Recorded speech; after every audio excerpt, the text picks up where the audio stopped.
Sports. 96.5 The Fan. KFNZ FM and AM.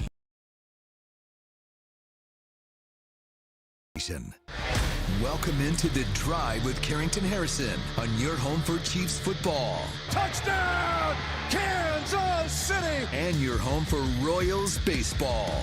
Fastball hit high in the air, deep left field, way gone into the bleachers. A two-run homer for Bobby Witt Jr. Watch The Drive by subscribing on our YouTube channel or listen on demand with the Odyssey app or wherever you get your podcasts. This show is always going to stand on principles. Dippin' Dots are incredible. Red Lobster is the best restaurant that America has to offer, and baked beans are trash. You're listening to Kansas City's FM sports station, 96.5 The Fan. Here's C-Dot.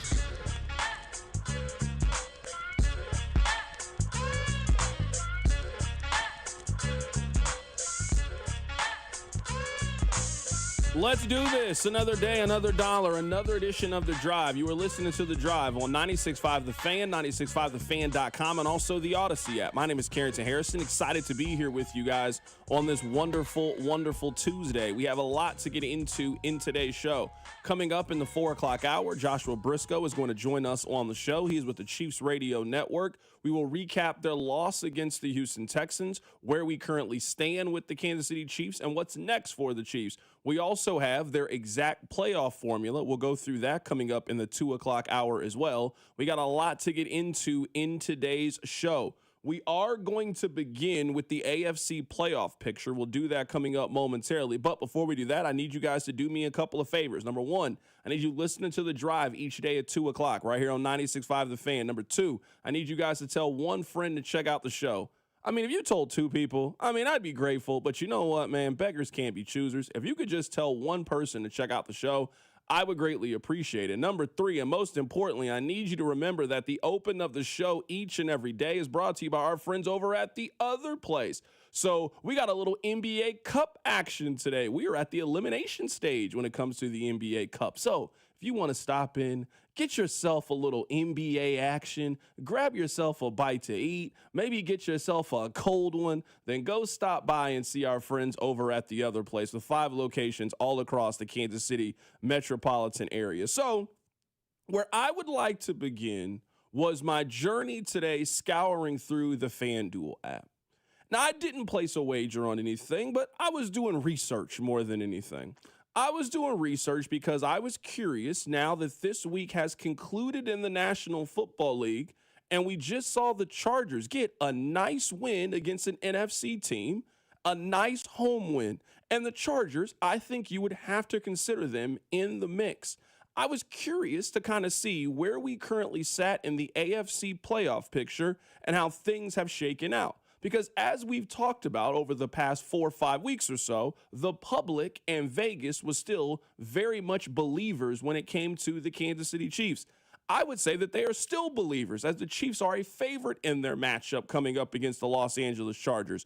But at least when you were talking big picture, talking about Kansas City's ability to make the postseason, talking about Kansas City's ability to make a deep run in the postseason, the public is out. Vegas is out. So I was just curious where we currently sit at a state of the AFC, because we have never been in this situation, at least not in the Patrick Mahomes era. As long as Patrick Mahomes has been the starting quarterback for the Chiefs at this time of the season, they have always been in it. From his first game to his last game, they have always been inside this conversation. So this is new territory for a lot of people to be talking about a stretch run, 4 games left for every team in the National Football League, and to not be talking about Kansas City as a team that is currently in the mix. So let me give you the AFC playoff picture, at least according to FanDuel. Right now, they have 3 teams that are tied for number 1, the Patriots, Broncos, and Bills. All 3 of those teams right now you can get at 4-1 odds. Houston right now is number 4. They are at plus 680, so about 7-1.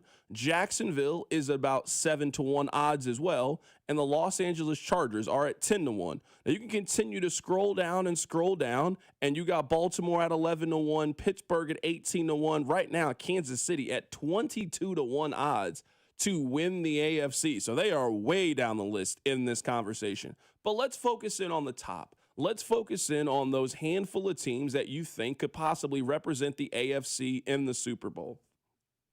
A lot of people have made either the Tom Brady comparison for Patrick Mahomes or the Michael Jordan comparison.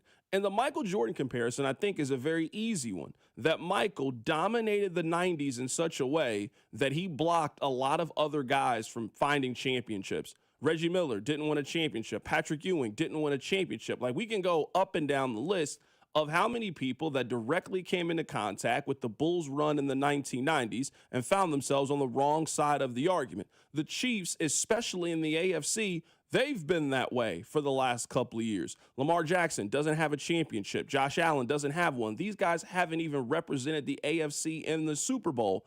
That is how dominant the Chiefs' run has been. Now, at least in the short term, it feels like that run is over.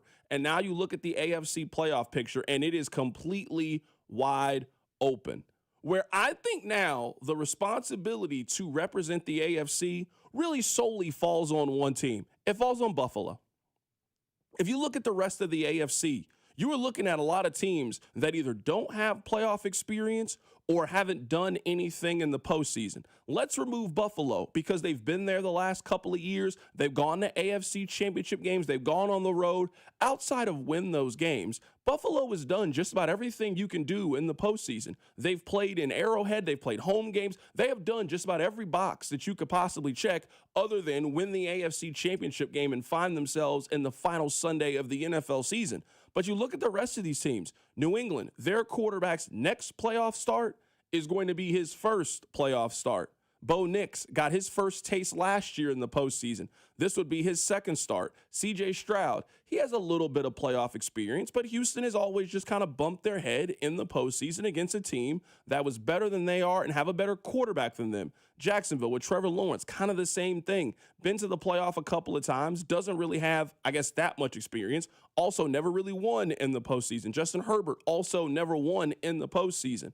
If you are going to remove Patrick Mahomes, if you are going to possibly remove Aaron Rodgers and Lamar Jackson, man, there's only going to be one quarterback in this year's AFC playoffs with any kind of postseason experience or exposure, really, and that person is going to be Josh Allen. It does feel like, in a lot of ways, that the Super Bowl, at least the Super Bowl appearance in the AFC, that now feels up for grabs, it is Buffalo's to lose, which is funny to say about a team that I don't think is going to win their division. But if you were going into the postseason with perceived to be the best quarterback, and I'm not really sure if that is an argument in the AFC on who the best quarterback to be in the postseason is, man, the expectation is now that you don't have to go through Kansas City and you could possibly not have to go through Baltimore and Lamar Jackson. Man, the feeling is now going to be on Buffalo.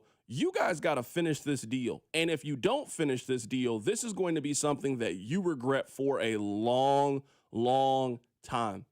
I know that Patrick Mahomes is still playing, so this analogy falls a little bit short, but it kind of feels like that first NBA playoffs after Jordan retires to go play baseball, where if you're the New York Knicks or you're the Indiana Pacers or you're the Orlando Magic or one of those teams in the Eastern Conference, you had to be thinking, we don't got to deal with Michael Jordan this time? So wait. It's open? You're telling me now that there's not the Bulls we got to deal with. It's not Scotty. It's not we can win this thing? I think you're going to see that level of burst. I think you're going to see that level of excitement in the AFC playoffs. Man, it has been a while since the AFC playoffs have been up for grabs. I saw a stat. The last time that the AFC championship game didn't include Patrick Mahomes and or Tom Brady was 2010. That was 15 years ago, was the last time that the Patriots quarterback wasn't in the AFC championship game or Kansas City's quarterback. This conference has been dominated by two human beings, and it may continue to be this way. Maybe this is just a blip on the radar, and Kansas City goes back next year, and they're in the AFC championship game, and they go back to the Super Bowl, and they get that thing back on track. They're not going there this season. So one of the spots that has been basically reserved for the last 7 years when it comes to Kansas City, and the question was not if Kansas City was going to play in the AFC Championship game, but who they are going to play in the AFC Championship game. Now, not just one spot is available. Both spots are available. Both spots feel available. Man, one of those spots needs to be the Buffalo Bills. It is not Super Bowl or bust for the New England Patriots with their quarterback in his first postseason. It is not Super Bowl or bust for the Houston Texans. They've never played in an AFC championship game before. I don't know if you can say that if you're the Denver Broncos. Sure, those teams have had great regular seasons, but I don't know if you're holding yourself to, we got to make it to the Super Bowl or this year was a failure if you are those teams. That is absolutely how you will feel if you are the Buffalo Bills. Things have broken in a way that you could not have predicted. You could potentially, if you're Josh Allen, you've always had to feel like you had to beat Burrow or Lamar or Pat. You've had to beat some combination of those quarterbacks to find yourself in the Super Bowl. You're telling me that things have opened up in a way in which that might not be the case? You're telling me that the AFC might have broken in a way in which Buffalo isn't going to have to go to Kansas City, not going to have to go to Baltimore. I mean, I'm looking right now at what the potential standings could be. And if things stay true to form with where we are right now, Buffalo could be going on the road to play Jacksonville in the first game. Maybe then you got to go to Denver. And then who knows where you could potentially find yourself. I know they're a wild card team, and I don't think they're winning the division. I think New England is winning that division, and they are going to be a wild card team. Man, Buffalo sits there as good as any team in the AFC. If they could just put it together, if they can figure it out defensively, you got to feel like they got a chance in an AFC right now that feels completely wide open. We've talked about this throughout the season. You can find a way to poke a hole in any team in the AFC. If you don't believe in Denver, I get it. You don't believe in New England, Jacksonville, Pittsburgh. You don't believe in any of these teams. Man, one of these teams has to play in the Super Bowl. That's the way the rules work. And I think we're all trying to figure out who that's going to be as we head into the final month, the final 4 games of the NFL season. Coming up on the other side, let's go through the Chiefs playoff picture. We'll do that next. Keep it locked in. It's The Drive. The Drive with Carrington Harrison on your home for Kansas City sports. 96.5 The Fan.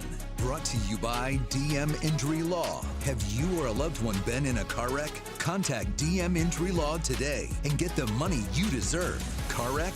Remember, Mike's got this. It's funny how one little light can stall out your entire day. I was already running behind, and now this, the check engine light. So I reached out to my go-to problem solver. Dad, check engine light. What do? He didn't miss a beat. Take it to Telly, he said. So I did. When I got there, they didn't just fix my car. They fixed my day. They were quick, clear, and took care of everything. Next time my car glitches out, I'm heading for Telly. Don't let that little light be game over. Take it to Telly. I'm Mitch Holtis, voice of the Chiefs. Everyone develops cataracts naturally as they get older. When your vision is affected by cataracts, you should see my doctor, Dr. Steven Silverstein at Silverstein Eye Centers. Dr. Silverstein is a world-renowned cataract surgeon who performs life-changing laser-assisted cataract surgery with premium lens implants to correct your vision up close and far away. Trust my eye doctor, Dr. Steven Silverstein, Silverstein Eye Centers, 816-358-3600 to schedule an appointment. Hellsberg gifts checked off the list. Now, time for wrapping. Earrings for Mom. A gold bracelet to match the rings Danielle wears every day. And for Dad, a new watch, because we all know he needs one. All right, this is going to be a good one. Our favorite things for your favorite people. Shop in store at Hellsberg.com for up to 50% off. Hey, Missouri, if you haven't heard by now, good news! FanDuel Sportsbook is live in the Show Me State, and they're kicking things off with an offer that's tough to beat. Right now, new customers in Missouri can bet $5 and get $300 in bonus bets, win or lose. So whether it's football, basketball, hockey, or more, you can bet it all on an app that's safe, secure, and super easy to use. So download FanDuel today and head to FanDuel.com/Missouri and join the excitement. Remember, new Missouri customers can bet $5 and get $300 in bonus bets, win or lose. Because Missouri, it's time to play your game of FanDuel. FanDuel is the official sportsbook partner of 96.5 The Fan. 21 and present in Missouri. Gambling problem? Call 1-800-GAMBLER. First online real money wager only. $5 first deposit required. Bonus issued as non-withdrawable bonus bets that expire 7 days after receipt. Restrictions apply. See terms at sportsbook.fanduel.com. Nationwide is so much more than a great insurance company. They're one of America's largest financial services companies. Like how I'm more than just Peyton Manning. I'm also Motivating Manning When I say insurance, you say financial services. Insurance. Financial services. Insurance. Financial services. Now, when I say nationwide, you say is both. Nationwide. Is both. Nationwide. Is both. For your insurance and financial needs, Nationwide is on your side. Nationwide Investment Services Corporation, member FINRA, Columbus, Ohio. You've got a big day, so you use Unstoppable Scent Boosters to give your laundry non-stop freshness. So no matter how long the day goes, you can't stop this power, this walk, this pose, this strut, this look, this talk. Your clothes will be so fresh you can confidently strut into that end of the day meeting like a boss, boss, boss, boss, boss, boss, bosses. Let's talk business in my office. Add new Unstoppables beads to your wash for 24-hour non-stop freshness so you can smell unstoppable. Here's something most doctors know that most men never talk about. Stress from work, money, and family doesn't disappear at night. It can follow you into the bedroom, and suddenly your mind won't let your body do what it used to do naturally. For moments like that, doctors often look for treatments that help both the brain and the body. That's where Rugiet Ready comes in. Unlike those other popular brands, Rugiet Ready is a next-generation drug that helps prime your brain for arousal and increase blood flow. It uses 3 C ingredients in 1 mint that dissolves under your tongue so it absorbs fast. Most men are ready in about 15 minutes on average. Over 150,000 men have already tried Rugiet. A doctor reviews your health online, and if it's appropriate, the prescription ships discreetly to your door. Visit Rugiet.com/sports to get 15% off your first order. That's RUGIET.com/sports. Individual results may vary. Rugiet Ready is a compounded prescription that is not FDA approved. Visit Rugiet.com for full safety information. What's good, y'all? It's Von Miller, Super Bowl MVP, Sack Master, and now your host of Free Range. This is where NFL meets real talk. Every week, I'm bringing you inside the game, from locker room stories to league-wide headlines. You want football IQ, locker room insight, and real conversations with the people shaping the league? Welcome to Free Range with Von Miller, where nothing is off limits and every down counts. New episodes every Wednesday. Listen and follow Free Range with me, Von Miller, wherever you get your podcast. You're listening to 96.5 The Fan from the DM Injury Law Studios. Mike's got this. Hey, it's Juju Smith-Schuster from the Kansas City Chiefs. Welcome back to The Drive with C-Dot on your home for Chiefs football. 96.5 The Fan. Right now, we are opening the show with the AFC picture. There are 3 teams that are tied for first when it comes to the odds on who could represent the AFC for the Super Bowl. The Patriots, the Broncos, and the Bills are all at 4-1 right now on FanDuel.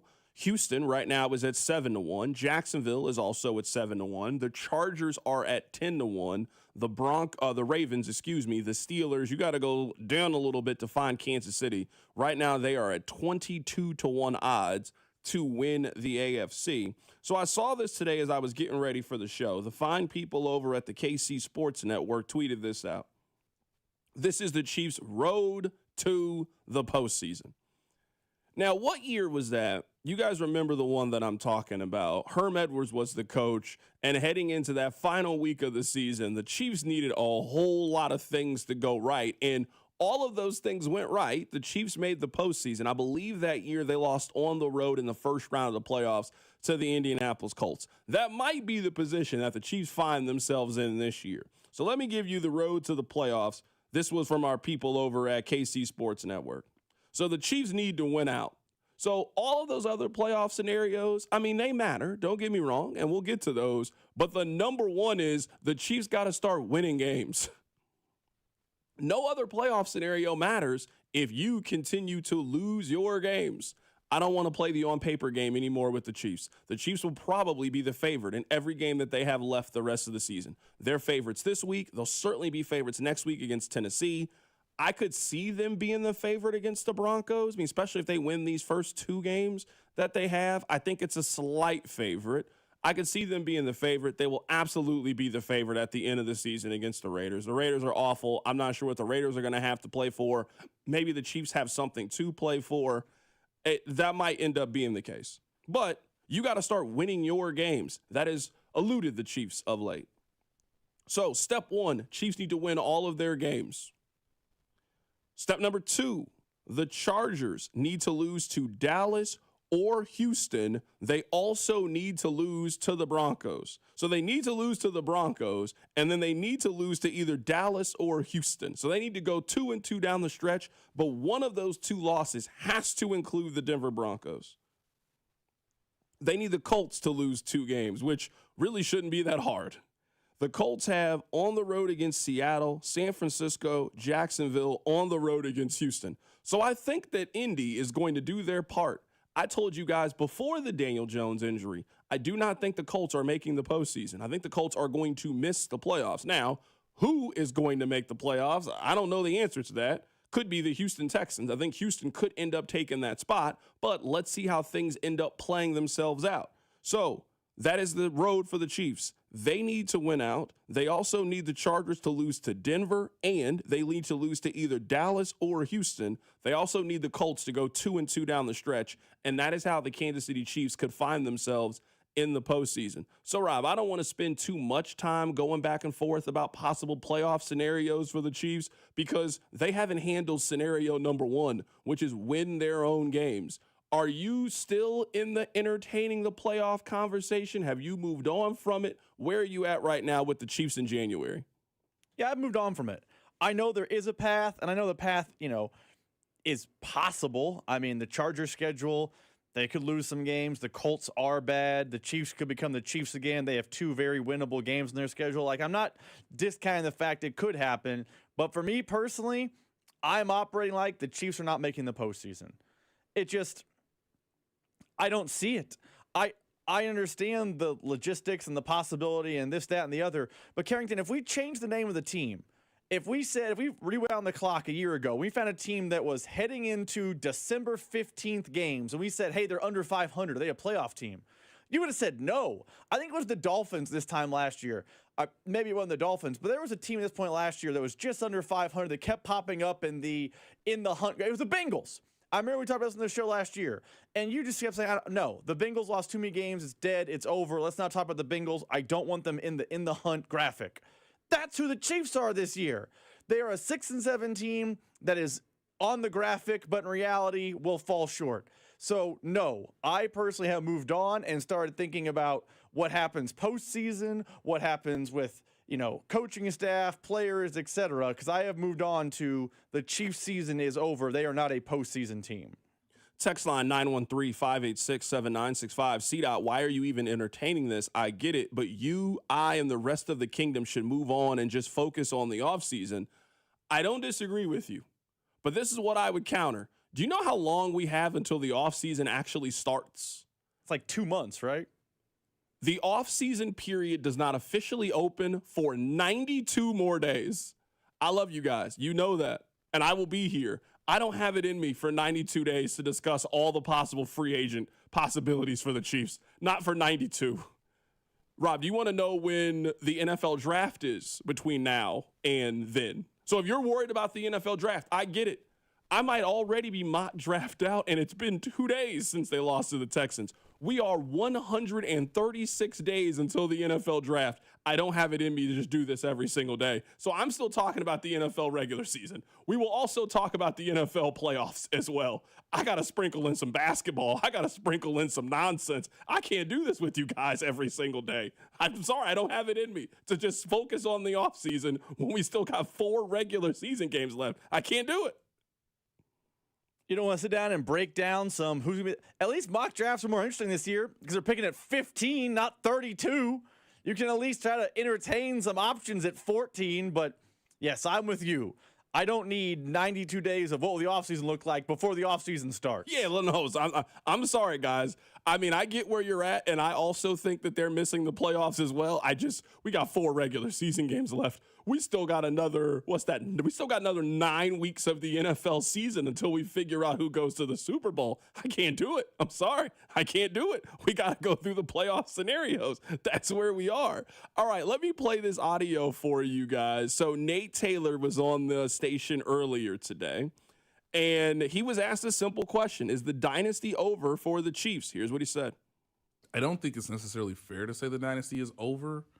And I do understand that we are in direct comparison to what the Patriots did for 20 years, which is, I want to just remind the audience, extremely unprecedented. The coach and the quarterback met at the perfect time to do something that had never been done in the history of this league.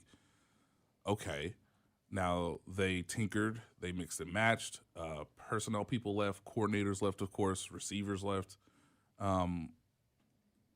This year is confining to me because they never got blown out by anybody. It's ironic that their biggest loss of the season was Sunday because their coach put them in a pretty difficult situation. It backfired on him.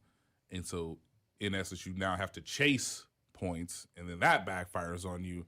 And so you gifted the other team 10 points when they had no business scoring 10 points in the second half when you were, in essence, dominating on defense. If you could tell me, I'm more or less not concerned with the roster, as strange as that might sound to the audience. I'm more fascinated as to how this coaching staff finds improvement within itself for next season. That was Nate Taylor earlier today on Cody and Gold. We'll play more of what Nate Taylor had to say. I think in some ways people are just parsing words when it comes to this. Era, dynasty, run, all of those things.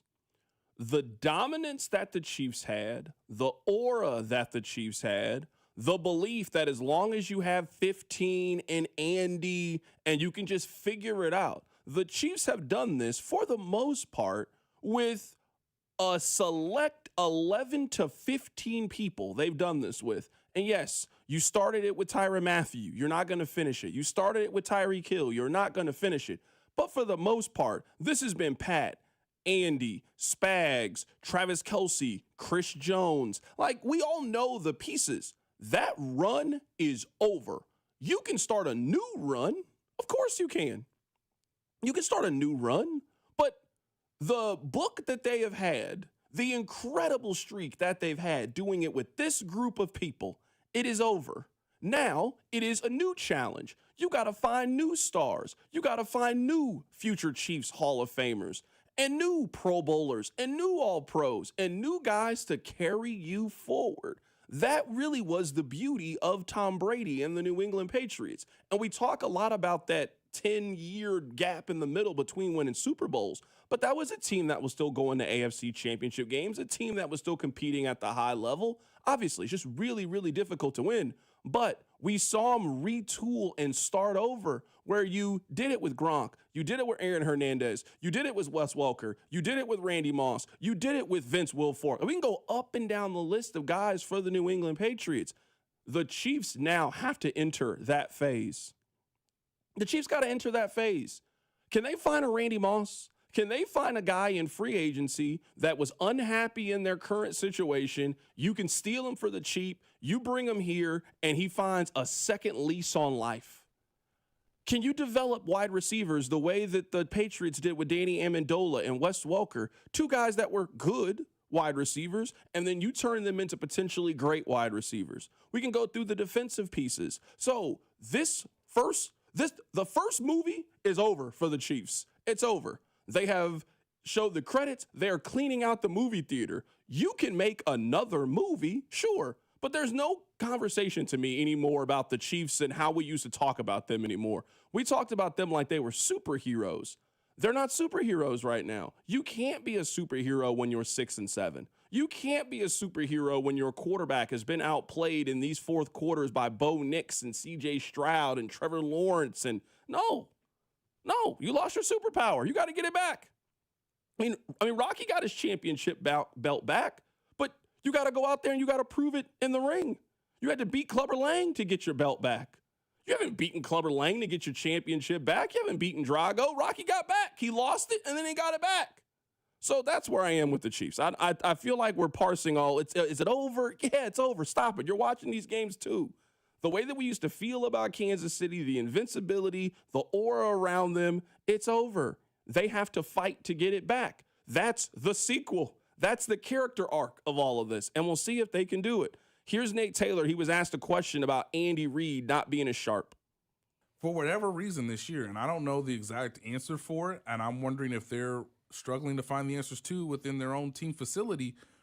Andy has just not been as sharp himself as he has been throughout the course of this dynasty. And that's got to be one of the more destabilizing sort of perplexing parts of all this is, again, I am more focused on the coaching staff because the coaching staff gave them such advantages for so long. And now you're struggling to find any advantage on a down-to-down basis from a coaching standpoint. It's very, very difficult to argue with what Nate Taylor is saying. I think it's really twofold.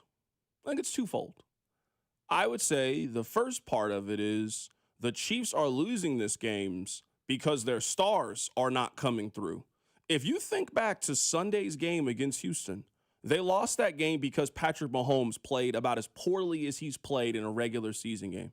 You lost that game because Travis Kelce had a couple of critical drops. You lost that game because Rashee Rice had a critical drop on 4th down.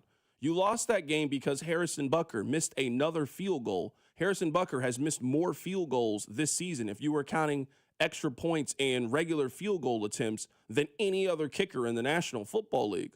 We can talk about depth, and we can point the finger at a Charles Omenihu or Mike Dana or Chamari Connor or those guys. Man, they won championships because their foundation was as strong as any team in the history of the National Football League. That foundation is crumbling in some ways. So I think a lot of people are now kind of looking at it as we need to overhaul. We need to renovate here. We need to clean house. Man, a majority of the people that were a part of the loss on Sunday, those guys are coming back. Chris Jones isn't going anywhere. Patrick Mahomes isn't going anywhere. Andy isn't leaving. I mean, maybe Trent McDuffie goes somewhere. We'll see. I expect Rashee Rice to be on the team for next season. Harrison Butker is going to be on the team next season. So some of it is absolutely about drafting, developing, creating that support. The other part of it is you need more from your stars than you got this season. And to what Nate is saying about Andy, is Andy prepared to make the changes on the coaching staff? Because it's one thing for me to say it. It's one thing for you to say it. They actually got to go out there and do it. Is Andy prepared to fire some of his friends? Is Andy prepared to fire some of the people that have helped build this thing up into the dynasty that it once was? Is Andy ready to look at his special teams coordinator and say, hey, it's time for you to retire. You lived a great life, but you can no longer be our special teams coordinator. Is Andy ready to look at his defensive line coach and have that same conversation? Because if there's one thing the Chiefs really haven't had to do much over the last 4 or 5 years, it's have tough conversations. They've been winning. They haven't had to let anybody go. They've been winning. So, yeah, offensive coordinator, stay as long as you like. Defensive coordinator, stay as long as you like. O-line coach, wide receiver coach. There's been no reason to make changes. They now got reason to make changes. So some of the people that have been a part of your family, that have helped you build this thing that you celebrated with, that you rode next to in the championship parade, man, you got to look over and you got to tell those people our journey has come to a close. Is Andy prepared to do that? That is as much of the conversation about this offseason as anything. As much about them picking up certain individuals, some people also got to go. You can't finish 10-7 or possibly 9-8 if you're the Chiefs and then tell me that everybody gets to come back for the 2026 season. No, that's not how it works. Your movie bombed at the box office. You got to switch it up. You got to get some new casting. You got to do something. Everybody does not get to come back for the sequel of this movie. That is going to be... Saying it's $1 million question, I think, is underselling it. I think it's the $1 billion question. Because you point this out, because we started to have these conversations on the show a while back. You pointed out when there was pressure in Philly and things looked like it was rough, he made coaching changes. He kept Jim Johnson. Remember, Jim Johnson didn't go anywhere until his, everything that happened with his health and all those things. But Jim Johnson stayed. But it was new OC. They went from... I forget who it was before. They hired Marty Morningwig. They hired new coaching staff. Andy Reid was making changes. Hey, the 6-10 year in Philadelphia is unacceptable. We're going to tweak. We're going to change. We haven't seen him have to tweak and change in Kansas City. They basically have made 3 changes of note ever, and those 3 changes are because people graduated out of their current job into the next job. They had to get a new quarterback coach. That's because Mike Kafka got hired as an OC. They had to get a new OC. That's because Matt Nagy graduated out to a head coach somewhere. they had to get a new DC once. That's basically the one time they've ever had to make a move. Other than that, it has been kind of status quo over at Arrowhead. We saw in Philly, he shook up the status quo after a 6-10 year. Is he going to shake up the status quo in Kansas City, or is he going to say Matt Nagy's my guy? Is he going to keep saying Connor Embry's fine? We trust him. Todd Pinkston, who was a wide receiver in the NFL, he's coaching my running backs. That's my guy. Is he saying, hey, the O-line, we trust that guy forever? Or is he going to say what is happening is not good enough and we have to shake it up? I'm sorry, Matt. We're friends. Goodbye.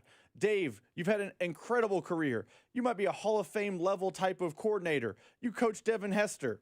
Go sit on the beach, buddy. That's what you have to do, because if it's week 1 and you pull up the Wikipedia page and the staff grouping for 2025 and the staff grouping for 2026 look the same, that's a problem for the Kansas City Chiefs. I do want to read this text here, in where I think I understand the point, I understand the topic, but I also think it's kind of letting them off the hook. Someone just texted this in and says, C-Dot, do you think the Chiefs could just be tired? They've played a whole season worth of extra playoff games in this run. They look like they just need a whole off season of rest. This is where I think it is a little bit of an excuse, and it's like a chicken or the egg argument. I think everyone would agree that the Chiefs have just played more games than everybody else. The Chiefs also keep bringing back the players who have played in more games than everybody else. I mean, you've had an opportunity.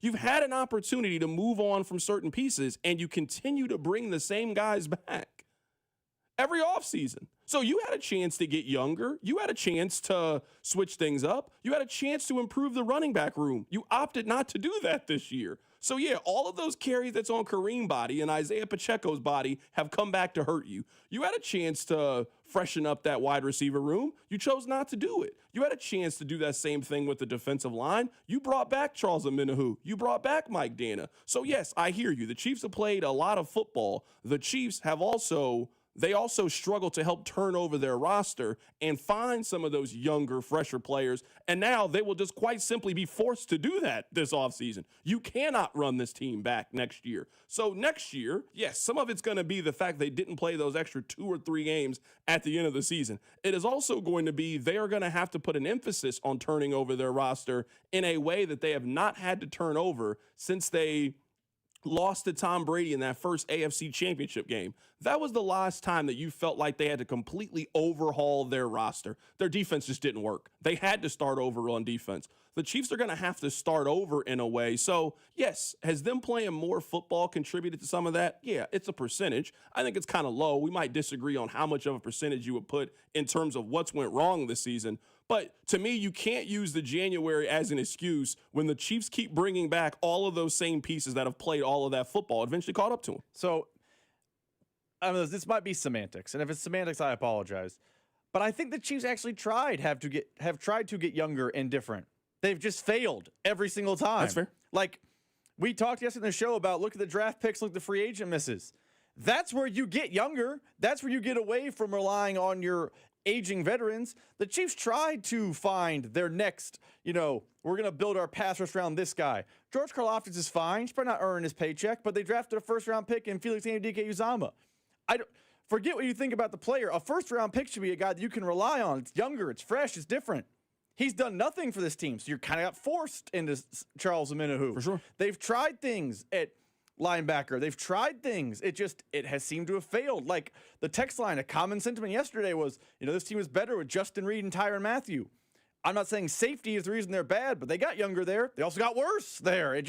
Sometimes younger and new is not always better, and the Chiefs have tried to get younger and new, but every time they've tried, they've gotten worse. Like, where's Jalen Royals? Jalen Royals can't be doing what Juju Smith-Schuster is doing? Apparently not. So you had to go with the veteran because the younger option was worse. Text line 913-586-7965, going through some of the things that have gone wrong with the Kansas City Chiefs. I want to play one more cut from you guys. Nate Taylor was in the locker room after the game on Sunday. This is what he said. There was it's a funeral. Yeah. That's what it felt like. Yeah, I mean, I didn't think it was going to be festive in that bad boy. I don't even know if what is there to be talking about if you're in the locker room. You don't need to be setting up any dinner plans for tonight. You need to just take a shower and go straight home after that game.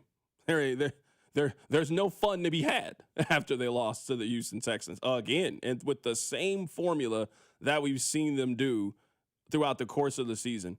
Coming up on the other side, we're going to talk about there was a meeting in Leawood for a group of people that opposed the Royals Stadium. We'll talk about it next. Keep it right here. It's The Drive. The Drive with Carrington Harrison, brought to you by DM Injury Law. Have you or a loved one been in a car wreck? Contact DM Injury Law today and get the money you deserve. Car wreck? Remember, Mike's got this. Tune in Mondays at 4 to hear the play-by-play voice of the Chiefs, Mitch Holtis, on your home for Chiefs football. 96.5, The Fan. Need to sell your house in Kansas City but not sure what the best option is? Selling a home, especially when dealing with foreclosure, divorce, job relocation, or an inherited property, can feel overwhelming. That's why I don't just make offers. I help homeowners understand all their options so they can make the right choice with no pressure and no obligation. I'm Rex, a local homebuyer and resident right here in Kansas City. Whether you're looking for a fast cash sale or just want to explore your choices, I'll walk you through the pros and cons of selling to me or listing with an agent. If selling directly is your best move, I'll offer you a fair cash price and a closing timeline that fits your needs in as little as 7 days or on your schedule. No repairs, no commissions, no hidden fees. Just a transparent, hassle-free process so you know exactly what to expect. Let's talk. Call 816-330-6000 or visit rexbuyskc.com for a free, no-pressure consultation. Rex Buys KC, helping homeowners make informed decisions with confidence. This is the story of the one. As an HVAC technician, he and his digital multimeter are in high demand. So when a noisy office HVAC turns out to be a failing blower motor, he doesn't break a sweat. With Grainger's easy-to-use website and product information, he selects the product he needs to keep everything humming right along. Call 1-800-GRAINGER, click Grainger.com, or just stop by. Grainger, for the ones who get it done.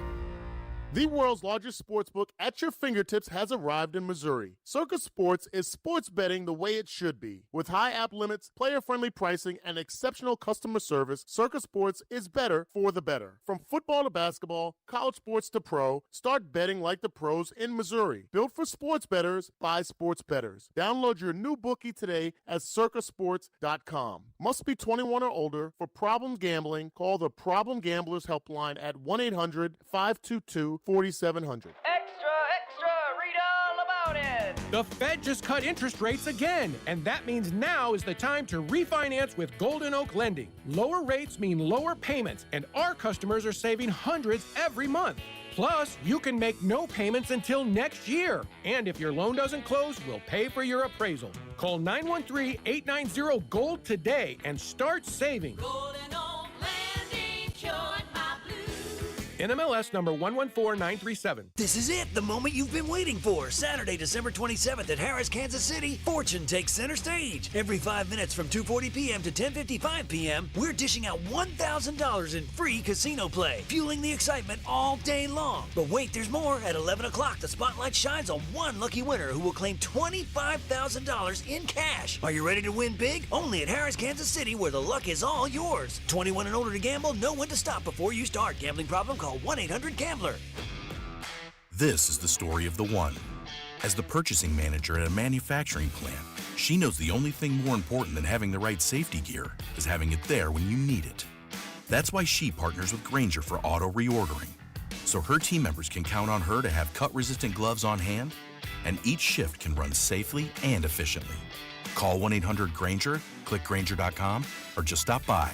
Grainger, for the ones who get it done.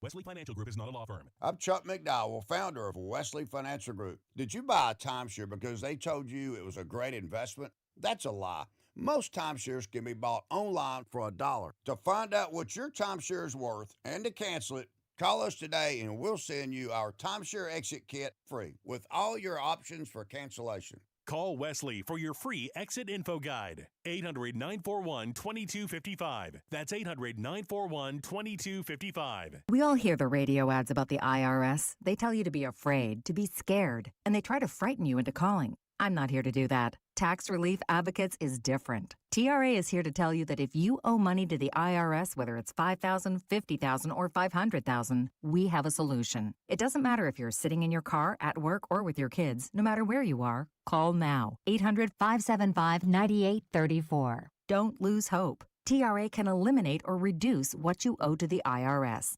Generous programs are now available that can give you a fresh start. Our passion is taxes and helping individuals fix their IRS problems. We have over 1,000 5-star reviews on Google and an A+ with the Better Business Bureau. You don't need to be afraid of the IRS any longer. End your tax nightmare today by visiting us online at TRA.com or call 800-575-9834. That's 800-575-9834.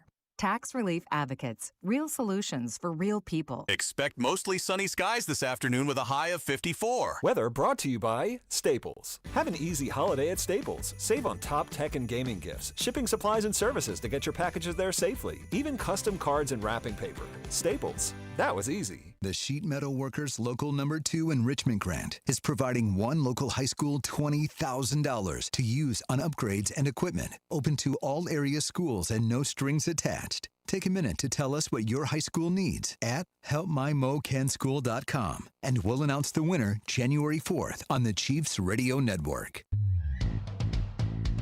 Hey Kansas City, it's Michael Waka. Welcome into The Drive with Carrington Harrison on your home for Royals baseball, 96.5 The Fan. Let me go ahead and give you guys a look into what 2026 looks like for us. A lot of Chiefs offseason, a lot of what do you think the Chiefs should do in the draft, a lot of World Cup, and I believe in 2026, I believe before the World Cup is here, I think we will have an announcement when it comes to the Chiefs and the Royals. Now, no one has told me this. I am just, maybe some of this is just me being very hopeful that this ends up being the case. But I do believe that we are 6 months away from a conclusion when it comes to this story. So I want to play for you guys a news story from my dear friends over at Fox 4. I think we can tell by now that there are only 3 possible locations for the future Royals Stadium. It is not where they currently play. One is in North Kansas City. One is in downtown Kansas City. The other one is out on 135th and Metcalf in Leawood. Let me tell you that the people in Overland Park, they ain't too happy about it. Here's the story. Traffic, crime, access to emergency services. Those are some of the concerns brought up at a meeting tonight on a possible Royal Stadium in Overland Park. This is the first time people opposed to the potential ballpark near 119th and Knoll have gathered to talk about the impact if the team moves forward with that Johnson County site. I'm Lauren Halifax. And I'm Scott Kilbert. The meeting took place at Leawood City Hall, but it isn't connected to city government. But that's where we find Fox 4's Lexi French. Now, Lexi, what were the main points of the discussion? Scott, traffic congestion, safety, and noise concerns were all brought up tonight. But one thing we heard from neighbors and HOA representatives repeatedly at this meeting was what they call a lack of transparency and communication about this whole process. I mean, that's been the complaint of this thing since the very, very beginning. So I understand the complaint. They're not going to be transparent. They're not going to communicate. That is the one thing they have been very consistent on in this process. Now, I know there are a lot of reasons on why people move out to the suburbs, a bunch of reasons. We don't have to get into some socioeconomic argument on the text line about why people move to the suburbs. But I think one of the reasons that people move to the suburbs is to get away from the hustle and bustle of the city. Just moves a little different if you live out there. So I understand why, if you live on 135th and Metcalf, why you have absolutely no interest in now 20, 25, 30,000 people now coming to your neighborhood and drinking and tailgating and I understand why you're not super excited about that possibility. That is not why you moved out there for all of these things to be happening. So, Rob, I'm curious, as someone you are someone who would directly be affected by this. The stadium, at least a proposed site for the stadium, is not super far from where you live. I haven't really come across a lot of people that live in that area or frequent that area that seem really, really excited about it. In fact, I know a lot of people that echo the sentiments, I think, from this Royals meeting. We don't want the stadium out here. I think people downtown, or at least the city, is fine with the stadium being downtown. I've certainly come around to the possibility that the stadium could be in North Kansas City and Clay County. I mean, I've got questions about how it's going to work and traffic and all that kind of stuff, getting to and leaving. I have my questions about it. But yeah, you could sell me on the stadium being there. I ain't really heard a lot of excitement about the possibility of the stadium being where they are proposing it. There's a lot of excitement about Arrowhead, but the Arrowhead Stadium will be out of everybody's way. The Arrowhead Stadium is not in anybody's way. It's a lot of open space out there for you to build it. There's people that live out there, but it's certainly not the concentration of people that live where we're talking about building this in Leawood. I don't think people are very excited about it going at that proposed location on the Hesperia campus. I don't hear a lot of juice about it. I will say, I'm not in that neighborhood, but I'm very close to that neighborhood. It's about a 5-minute drive from where my townhouse is. I have heard a lot of people echo the sentiments of that meeting. It is a lot of, wait a second, this is coming here? When did this happen? They want transparency about the situation. They feel like they're kind of in the dark, which, you're right, it's been a staple of the Royals' whole stadium process has been just no one seems to know. I also would tell you, people around there aren't super excited about it, but I don't think there's this wave of hate toward it. I think there's a frustration that they don't know more about it, but generally speaking, they don't hate the idea. I feel like the neighborhood most excited is North KC. Downtown, I think North Kansas City has been waiting our whole life for an opportunity, to give people a reason to go over there. Like for you, there's not really much of a reason for you to move from where you live to go to North Kansas City, because where you live has almost everything that they have to offer. You guys have bars out there, you got breweries out there, and nice restaurants, and that part of North Kansas City is great. But if you live in Overland Park, I don't know why on a Friday you would just randomly go to North Kansas City and explore Armour Road. I mean, you would now have a reason to go over there. You would now go to these businesses that you maybe have never gone to before. I think North Kansas City has been waiting for a reason to give you to go over there. So yeah, I understand why they're super excited about it. I think the city's goal has always been to put the stadium in downtown. Now, I think you can argue they missed their window, and I don't think they just missed their window a couple of years ago when it came to that one vote. I think they missed their window before they built 1 light and 2 light and 3 light. They really should have built this stadium when they started building Sprint Center. This stadium should have been there in like 2007, in 2008. We should have never done the renovation to Kauffman when we did it the first time, when they did the sales tax, and we should have just built a new stadium there. We should be celebrating 20 years in that stadium. That's what we should be doing, but you can't go back in time. You can't undo any of those things. This 119th and all idea is just to me. I don't disagree. I will tell you one thing, though, and this is something that was in the news story. There was a story a few weeks ago that some HOA presidents had felt this way too. If I hear one more person, whether it be Johnson County, North KC, downtown, if I hear one more person complain about the stadium because of traffic, I'm going to pull my hair out. Why is Kansas City so scared of the notion of traffic? Also, am I the only person who's ever been to That traffic ain't going to be fun out there. I'm telling you. During the construction, I think it's going to be awful. During construction, that's fair. But the Royals are not dragging 40,000 people on a Tuesday night out there. They're getting like 12 to 20. Yes, it's worse than it is now, but it's not like, oh my goodness, it's downtown Manhattan at 5 p.m. Just stop with the traffic conversation. But this is where I will defend everybody. Rob, you and I are used to the football stadium and the baseball stadium being out of the way. For our entire life, it's been out of the way. There's not a lot of people that live over there, and they also have all of this room to themselves. All of this room to themselves. That's not what we're talking about with this new proposal. There isn't a whole lot of room to themselves. The baseball stadium hasn't been in a community since Denny Matthews started. That was the last time it was in a community. The football stadium has never been in the middle of a vibrant community.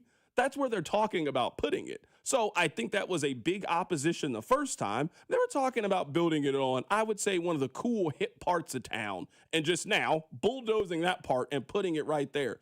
That was going to change the way that we live. Whatever the Royals' next idea is going to change the way that we live. The football stadium is not going to change the way that people live. It's just not. I mean, I'm with you. It's going to be on the other side. You're going to have to drive 15 minutes, but it also is going to be kind of out by itself. It's going to have all this room for you to tailgate and do all those things. I don't think that's what the Royals' future looks like. So I do understand people talking about traffic and construction. This is something that we've never had to deal with in our lives when it comes to these things. I do think this, though. That's fair by you. I feel like Kansas Cityans too often oppose progress or something cool under the guise of traffic. Remember when people were upset about the new airport because there'd be more traffic and parking would be worse? Can you imagine if we didn't have a new airport now because of traffic? I remember when the World Cup was being pitched. There were people who were anti. Can you imagine all the traffic? Traffic is not a reason to stop us. I also think the airport is again out of everybody's way. Like, the only reason people were opposing the airport is they like the fact that you could be late and still make it on time to the plane. People were arguing some of the dumbest things. We don't need food. We don't need places to charge our devices. Like, some of the dumbest arguments were popping up when it came to the airport that now were just silly. People just like the fact that you could be running late and you could just walk right in, which you still can kind of do. Like, it ain't like, it wasn't that big of a deal. I do understand why people are opposed to, hey, we moved out here because we didn't want to deal with these things, and now you're talking about doing those things. I got it. That part makes a lot of sense to me. Let's get back to the Chiefs. We'll do that coming up at the top of the hour. We're going to go around and hear what some of the national conversations was about the Chiefs after their loss to the Texans. That's coming up. Keep it right here. It's The Drive. The Drive with Carrington Harrison on your new home for Chiefs football.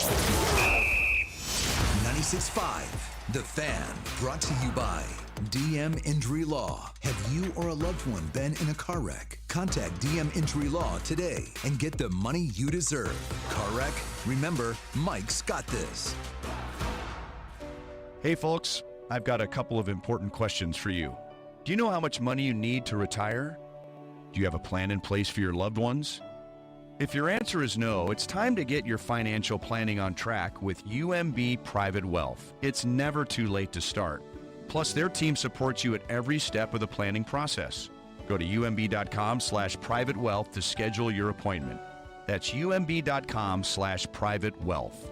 Why not start today? Save up to $4,500 with Hamilton Plumbing, Heating, AC, and Rooter, thanks to limited time tax credits and special incentives on energy-efficient HVAC systems. But don't wait. Those federal tax credits expire after December. Upgrade your heating and cooling system, and you can enjoy lower energy bills and year-round comfort. Over 40 years experience and more than 8,000 five-star reviews are great reasons to trust Hamilton. Visit callhamilton.com/radio for details, terms, and conditions, and lock in your savings before time runs out. License number 2025-11121.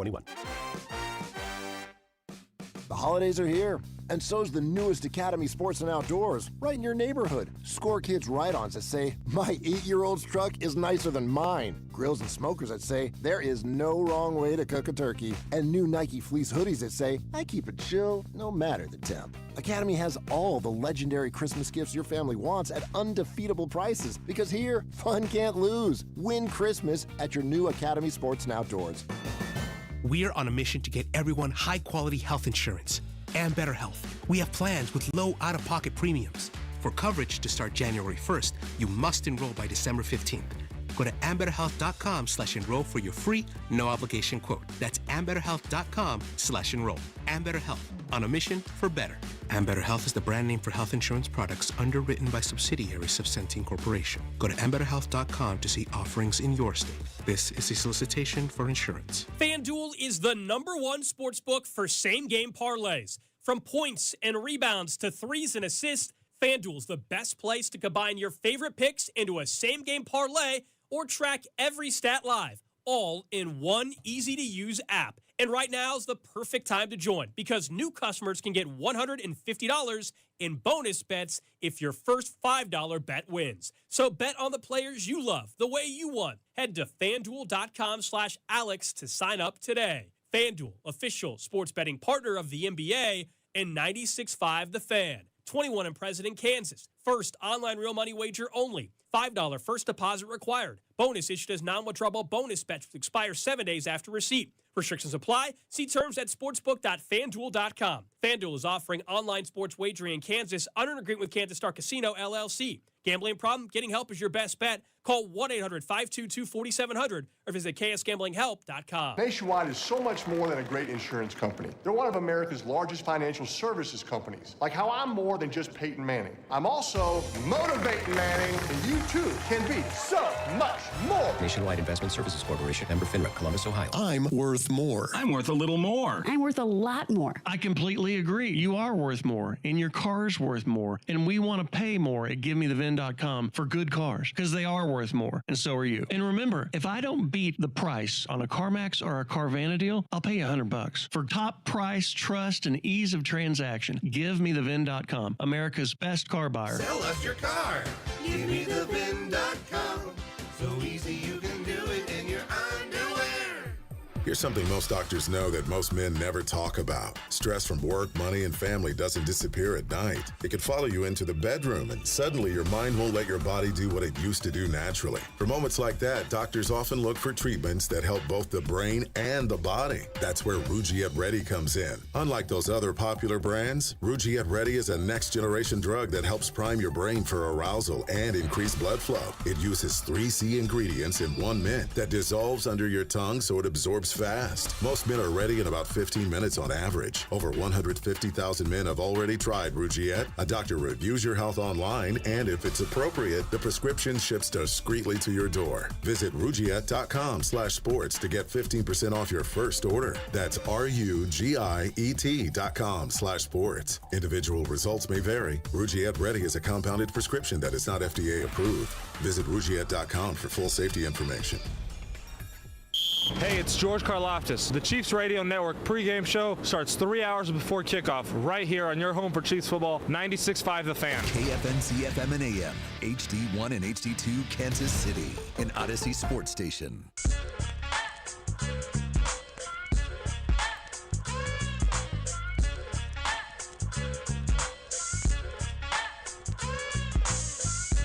Rob, I do agree with you in this regard. I was just thinking about this during the commercial break. And I would say that you and I are maybe like 80% on the same page on this. I think we just look at it differently because I live in Missouri and you live in Kansas. So just our perspectives on this are just going to be different. I want to keep the teams. You want to take the teams. We're on opposite sides. I do agree with you that generally Kansas Cityans are very adverse to change/progress. And any idea that has been proposed over the last 10 years that highlighted those things, for the most part, Kansas Cityans have been on the other side of. For the most part, they have been on the other side of. I think that's kind of humans in general. I think we like our way of life here in Kansas City and don't really want it to be like some of those other big cities. But I also think just it's time for the Royals to get a new stadium. Now, this is an idea. I don't know why they haven't. I don't even know if people would be very much opposed to the stadium if they just built a new one where they already are. If the Royals were just like, hey, we really love it out here, and we just want to build new, kind of like what the Cardinals did, kind of like what the Yankees did. Hey, we love Kauffman Stadium as much as you guys do. We want to take some of this parking lot and we want to build it. Now, it would affect your tailgating at Chiefs games for a couple of years, but we love where the stadium is. We want to take what we already have and spruce it up. I think some of their opposition would be very different. But the Royals are trying to, at least for a period of time, dramatically change our way of life in ways that I don't know if you can really compare it to anything else. Them updating the airport did not change anybody's way of life. They just built an airport right next to the other one. The streetcar did not change our way of life. Where they put the stadium changes the way that we live. We've never had this kind of construction in a place like that where for 2 years they're building a stadium. So, yeah, I understand why, it's taking so long. I understand why people are opposed to it in a lot of different ways. All right, so let's go through some of the national conversation around the Chiefs' loss to the Houston Texans. We got to start with Skip Bayless, right? I don't know if Skip Bayless has ever been a part of our national whip around for the Chiefs game, but you included him today, so let's talk about it. Here's Skip Bayless, and he blames Patrick Mahomes for what happened. I don't know what's wrong with me, but I miss the new NFL rule that Patrick Mahomes is above criticism for the rest of his career. That's what's happened here, because I didn't get that memo because I saw a completely different game last night. I saw yet again, as I've seen consistently over the last 3 years, the reason they have declined is because Patrick Mahomes has become wildly, inconsistently inaccurate. Wow. Just wildly. I give you 4 of those 6. I don't know the 6 drops. I got 4. And the 4th and 4 drop by Rashee Rice was bad because it just hit him right there. But it was a weird pass because Mahomes has been off balance and out of rhythm slowly but surely over the last 3 years. And last night, he goes, this is horrible, 14 of 33. That's 42% completion.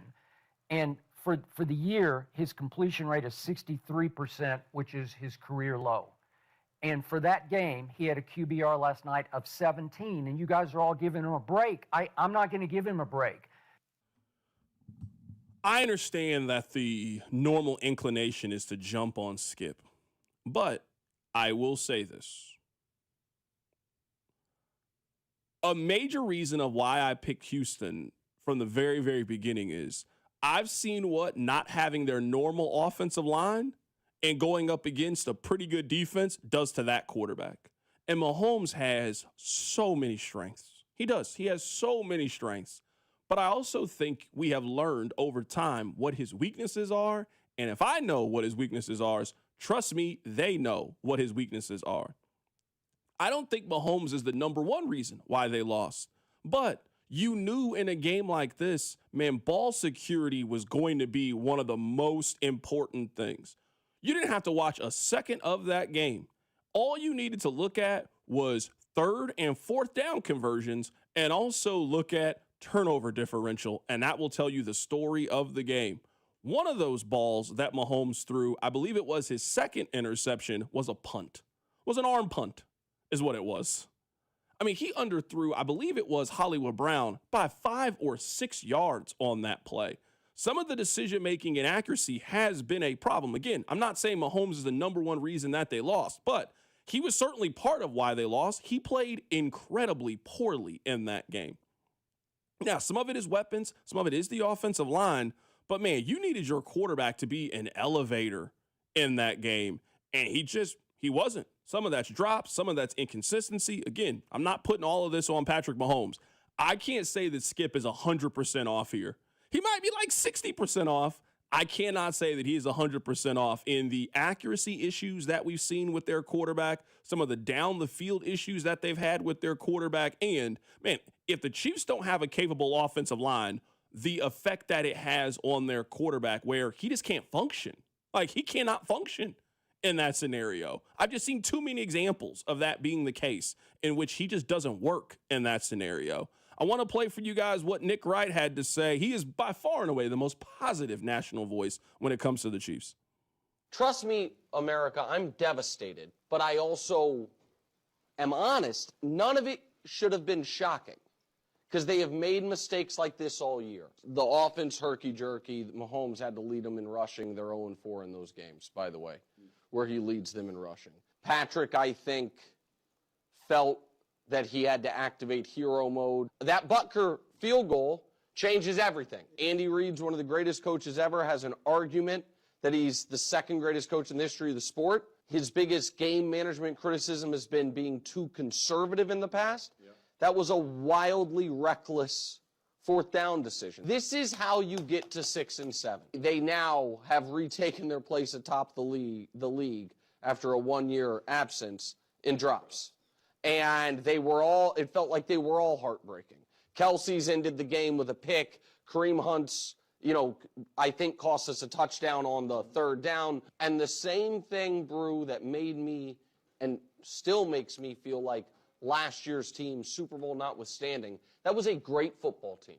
That was a great team. The only thing that matters for a team is winning. Yeah. And they understood how to win and how not to lose.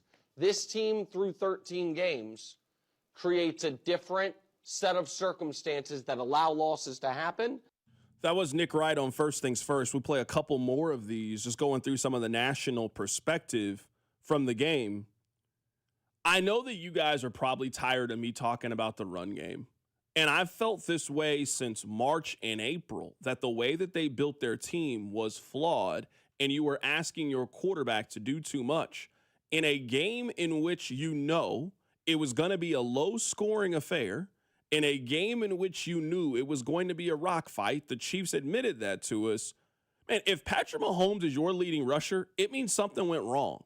And I believe we have applauded Patrick over the years for his ability to leave the pocket and scramble, and how if the Chiefs need 7 yards, he gets 8. Man, that version of the Chiefs offense is usually the one that is not working. And it is interesting this week. I don't hear a whole lot of people saying, hey, they should have ran the ball more. They ran the ball 21 times between Kareem Hunt and Isaiah Pacheco. They got 60 yards. That stuff matters, man. That stuff matters. You can't keep averaging 2-3 yards a carry and expect any team to consistently stay with it. That's not a play that works for anybody. Now, we can agree on whether they should run the ball from shotgun or run the ball from under center. That is a worthwhile conversation. Man, the Chiefs tried to run the football. It just does not work for them, which usually puts Pat into the, well, I got to do everything now. I saw a stat. Patrick Mahomes accounts for 74% of the Chiefs' offense, which is the highest of any quarterback in the National Football League. And a point that I've been making on this show for years, the Chiefs are asking their quarterback to do things that no other team is asking their quarterback to do. No other team is asking their quarterback to throw for 100 yards, 300 yards, and then you got to be our leading rusher, and you got to do all of these things. You got to constantly be making decisions. Man, even with Josh Allen, you can turn around and hand the ball to an all-pro running back, a guy that can hit a home run. They got 21 carries for 60 yards in that game from their running back. So what do you expect the quarterback to do in that scenario? I can't rely on the run game. Well, then I got to be the run game. You heard Nick say it. They are 0-4 whenever Mahomes is their leading rusher. That's not how the Chiefs win games. When Pat feels like he has to take off at every single scenario, that is usually a sign that their offense is not working. So it's not working because they haven't shown a commitment to the run. It's not working because Pat is bailing out on those plays. It's not working because guys on the outside can't get open. And now Pat feels like I got to move the chains this way. But that is not the best course of action, I think, for the Chiefs offense. I want to play one final cut for you guys. Here's John Middlecoff, who I really like his podcast, the 3 and Out podcast. Here he is talking about how the Chiefs look like a team that's just out of gas. Kansas City Chiefs have officially run out of gas. This team's not very good. It's over. They're 6-7. They have the same record as the Miami Dolphins. I'm going to say it again. The Miami Dolphins. That is insane. The reality is of this core group of players, Travis Kelce has had 2 moments that are going to be hard to forget. He had the moment against the Jags. He has the play tonight. That's what happens when you're old. You're not 30 anymore in your prime. Your margin for error is much smaller. He makes that play 100% of the time 4 years ago. As Collinsworth mentioned, his contract's over after this year. His career with the Kansas City Chiefs is over. The other guy, Chris Jones, who is a little bit of a roller coaster, they're not going to give Chris Jones a 4th contract. So to me, Chris Jones, he's not going to be cut. He's definitely not retiring. He's going to be traded this offseason. I can't have any more respect for Patrick Mahomes, but he hasn't really played that great. And there are a lot of players, if they would have just played like he played, would get criticized hardcore. They need him to play better if they're going to flip this thing around moving forward, because their team is going to look dramatically different. I know I've talked a lot about the Chiefs' run game, and I do think that is a problem and needs to be something that needs to be seriously addressed this offseason. The fact that we are in this stage of Travis Kelce's career and he's still their number 1 option is a major part of the problem. He shouldn't be at this stage in his career. And that's not a knock on him or his abilities, but the fact that we've kind of felt the end coming and have the ability to kind of pinpoint the end, and Noah Gray hasn't been able to step up. Jared Wiley hasn't been able to step up. Rashee Rice hasn't really assumed that number 1 wide receiver role. Xavier Worthy, like, it's not a lack of effort or lack of trying. But the Chiefs needed somebody to step up and take the mantle from you. And if your offense is centered around a 36-year-old, there's just a limit on what your offense can be. It's just a limit and how good your offense can be. Your offense needs to be centered around a 25 and 26-year-old explosive player. And that's just not who Travis Kelce is at this stage in his career. He was that player. When your offense was around him and Tyreek Hill, you had one of the most dynamic offenses in the history of the National Football League. The fact that their offense is still rallied around the same player in 2025 that it was in 2018 just goes to show you that at least when it comes to this version of the Chiefs, they have just reached their expiration date, and it's time for you to just move on and try something different and just turn the roster over a little bit and just get some fresh bodies. That's what the Chiefs need. They need some fresh bodies in the mix. Coming up on the other side, let's talk about some of the news and notes in the National Football League, including Phillip Rivers is back. We'll discuss it. Keep it right here. It's The Drive. The Drive with Carrington Harrison on your new home for K-State Athletics. 96.5 The Fan. Brought to you by DM Injury Law. Have you or a loved one been in a car wreck? Contact DM Injury Law today and get the money you deserve. Car wreck? Remember, Mike's got this. Hey, Missouri, if you haven't heard by now, good news. FanDuel Sportsbook is live in the Show Me State, and they're kicking things off with an offer that's tough to beat. Right now, new customers in Missouri can bet $5 and get $300 in bonus bets, win or lose. So whether it's football, basketball, hockey, or more, you can bet it all on an app that's safe, secure, and super easy to use. So download FanDuel today and head to FanDuel.com/Missouri and join the excitement. Remember, new Missouri customers can bet $5 and get $300 in bonus bets, win or lose. Because Missouri, it's time to play your game of FanDuel. FanDuel is the official sportsbook partner of 96.5 The Fan. 21 and present in Missouri. Gambling problem? Call 1-800-GAMBLER. First online real money wager only. $5 first deposit required. Bonus issued as non-withdrawable bonus bets that expire 7 days after receipt. Restrictions apply. See terms at sportsbook.fanduel.com. This is the story of the one. As the purchasing manager at a manufacturing plant, she knows the only thing more important than having the right safety gear is having it there when you need it. That's why she partners with Grainger for auto reordering, so her team members can count on her to have cut-resistant gloves on hand, and each shift can run safely and efficiently. Call 1-800-GRAINGER, click Grainger.com, or just stop by. Grainger, for the ones who get it done. Helzberg gifts checked off the list. Now, time for wrapping. Earrings for Mom. A gold bracelet to match the rings Danielle wears every day. And for Dad, a new watch, because we all know he needs one. All right, this is going to be a good one. Our favorite things for your favorite people. Shop in store at Helzberg.com for up to 50% off. I'm Mitch Holtis, voice of the Kansas City Chiefs. Choosing the best doctor for your eyes is one of the most important medical decisions you'll ever make. Whether you're considering blade-free LASIK, all laser cataract surgery, and premium lens implants, or want a world-renowned doctor to help with your glaucoma, macular degeneration, dry eyes, or diabetes, trust my doctor, Dr. Steven Silverstein. Call Silverstein Eye Centers to make an appointment, 816-358-3600. Experience the best eye care in Kansas City. Are you like everybody else in the world who has no idea what to get everyone for the holidays? Well, you're in luck. We got you. Hands-free Skechers slip-ins.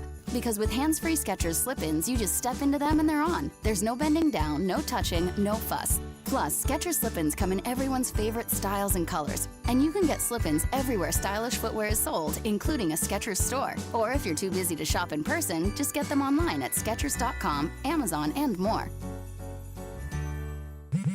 Straight Talk knows the best holiday gift is simply saying yes. Yes, you can stay up late. Sure, more cookies. Of course we can watch that movie again. That's why we give you real unlimited data, so you can say yes to all of your family's streaming, scrolling, and sharing. And now at Straight Talk, get another gift worth giving, a free 5G phone with select plans. Because yes is the best gift to give.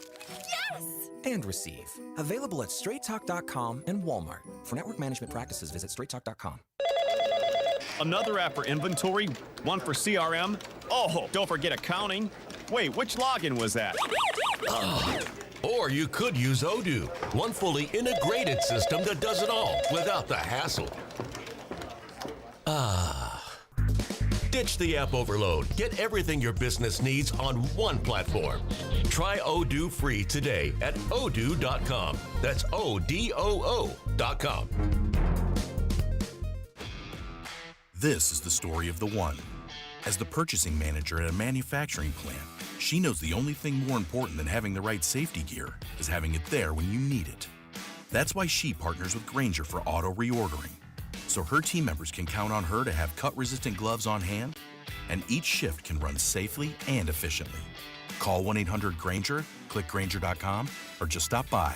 Grainger, for the ones who get it done. It all comes down to this, folks. Yep, the entire season is on the line.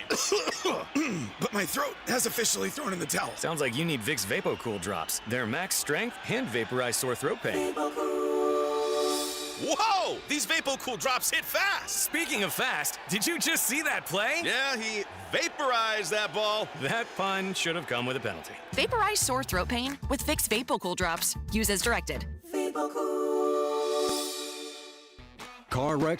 Get the money you deserve. Mike's got this. Paid for in client portrayal and endorsement. The choice of a lawyer is an important decision and should not be based solely upon advertisements. Give me one good reason why I should call DM Law. How about 3 great reasons? 1, it's easy. 2, it's fast. 3, the results. Mike's got this. 816-888-7500. Mike's got this.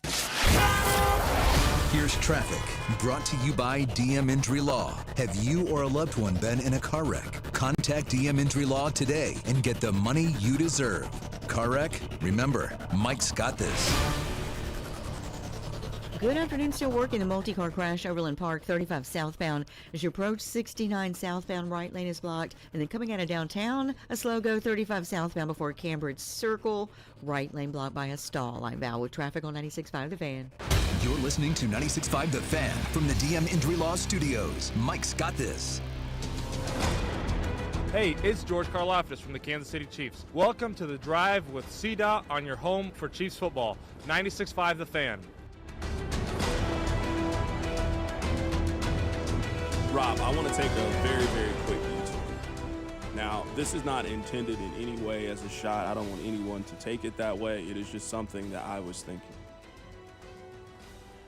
I always say that Jessica Simpson was so famous that at one point in our life, we tried to act like her sister could sing. Like, it's hard to explain to people, but like 2005 Jessica Simpson was so famous. We just were like, you know what? Maybe I do like this Pieces of Me song by Ashley Simpson. Like, no, the song was terrible, but we just loved Jessica so much. Rob, who is a bigger deal that they're famous? Is it Almost Andy Reid or Donna Kelsey? Because Almost Andy Reid, he was a part of the Sunday Night Football broadcast. Did you see that? When they cut to it, they was in the crowd. He was holding signs. And I mean, he does look like Andy Reid. I've taken a picture with him. Very nice individual. I don't know the man's real name. I don't know if he's ever told us his real name, but he's a very, very nice fellow. Donna Kelsey is, I'm not going to say she's an A-list celebrity. She's probably a B-list celebrity. It would be a big deal if you were somewhere and Donna Kelsey was there. Donna Kelsey is there because her sons are incredibly famous. Who's like the one that you're like, how do we let this happen? Is it Donna or is it Almost Andy Reid? I think it's Almost Andy Reid for this reason. We've made family members of celebrities famous before. It's not new. It's not unique. Like, we know the names of LeVar Ball because his kids are good at basketball. For sure. This is a thing that's happened before in society. But at least, and really quickly though, at least LeVar Ball was like saying things and making headlines. That's after we made him famous, though. No, you're right. What does Donna do? She's like, a mom. I'm just saying, like, Donna, she does mom stuff. Donna is just famous for being Donna Kelsey, and she's great. She's great. Who doesn't love Donna Kelsey? I feel like I can name other parents of famous people. We know their name. You're like, oh, that's true. We know that person and that person and that person. It's just a thing we do societally. A person dressed up in a Halloween costume. She's the most famous athlete mom right now. Right and it's now, not really that close. Right now, yes. I mean, she's in the top 5 ever. Give me some athletes' moms that are more famous than Donna Kelsey. I mean, that also like weren't celebrities themselves. I'm gonna say like Michael Jordan's mom is the safest bet. Yeah, I don't know if the average person knows what Michael Jordan's mom's name is. That's fair. Yeah, I don't know if the average person knows that. I don't know if there's like a run that's the case. Like, she might be the most, like someone on the text line says it, they might be right. She might be the most famous celebrity parent since Tiger Woods. I was going to say Earl Woods was my next. As I'm going to say, she might be the most famous since then. Think about that. Richard Williams is also on this list. Richard Williams definitely on the list. Yeah, for sure. Now, what I'm saying is like, but most of the time, those people are really famous because they have like a really over-the-top personality. Or a bad story. For sure. Like, think about it. Like, Richard Williams had like a very over-the-top personality and kind of called it from the very, very beginning. That's true. Hey, my daughters are going to be amazing at tennis. Like, it's not really why Donna Kelsey's famous. She's just famous for, she's just the every woman. You know, like that's what she is. She's the every woman. Steph Curry's mom was very famous for a while. Every finals, they'd show her and Dell. They'd find them in the crowd every time. I don't think she was Donna famous, but she was omnipresent for a while. Yeah, and a lot of people are mentioning the Donovan McNabb. Yeah, the Chunky Soup commercials. 100%. Yeah. Do you remember her name? That's what I'm saying is she was super famous at a time. I don't know if the average person remembers her name and who she was. Let me ask you this. Now, the calculus is going to be all messed up because of Taylor Swift. In 5 years, will the average NFL fan know Donna Kelsey's name? I think so now. I think she's in a reality television show. Taylor Swift kind of ruins the calculus. Think about that. I mean, Donna Kelsey is on a reality show. Was it The Traitors? She's a part of the marketing for the show. You know what I mean? Like, she is a legitimate celebrity on her own now. Like, she's been in movies. Yeah, no, she's evolved past just being their mom. She's a famous person now. I still think, to circle back to your original question, the one that's more shocking is fake Andy Reid. Or almost Andy Reid, excuse me. He's just a person in a Halloween costume. He just does it 24/7. Yeah, all the time. Imagine if, when you were a kid, I don't know what you dressed. 1 year as a kid for Halloween, I went as a referee. Can you imagine if I got to go around town and be a referee and they paid me to do it? That one is stunning to me. I mean, good for him. He has parlayed a literal Halloween costume into a career. And I'm a little bit jealous of it, if I'm being honest with you, because that sounds like easy money. But that's the more shocking revelation of the two. Do you think people are paying him for appearances? I wouldn't, but there are definitely people that do. No doubt. I'd love to talk to that person. 913-586-7965. Like, I would love to know the event that you were having and said, you know what?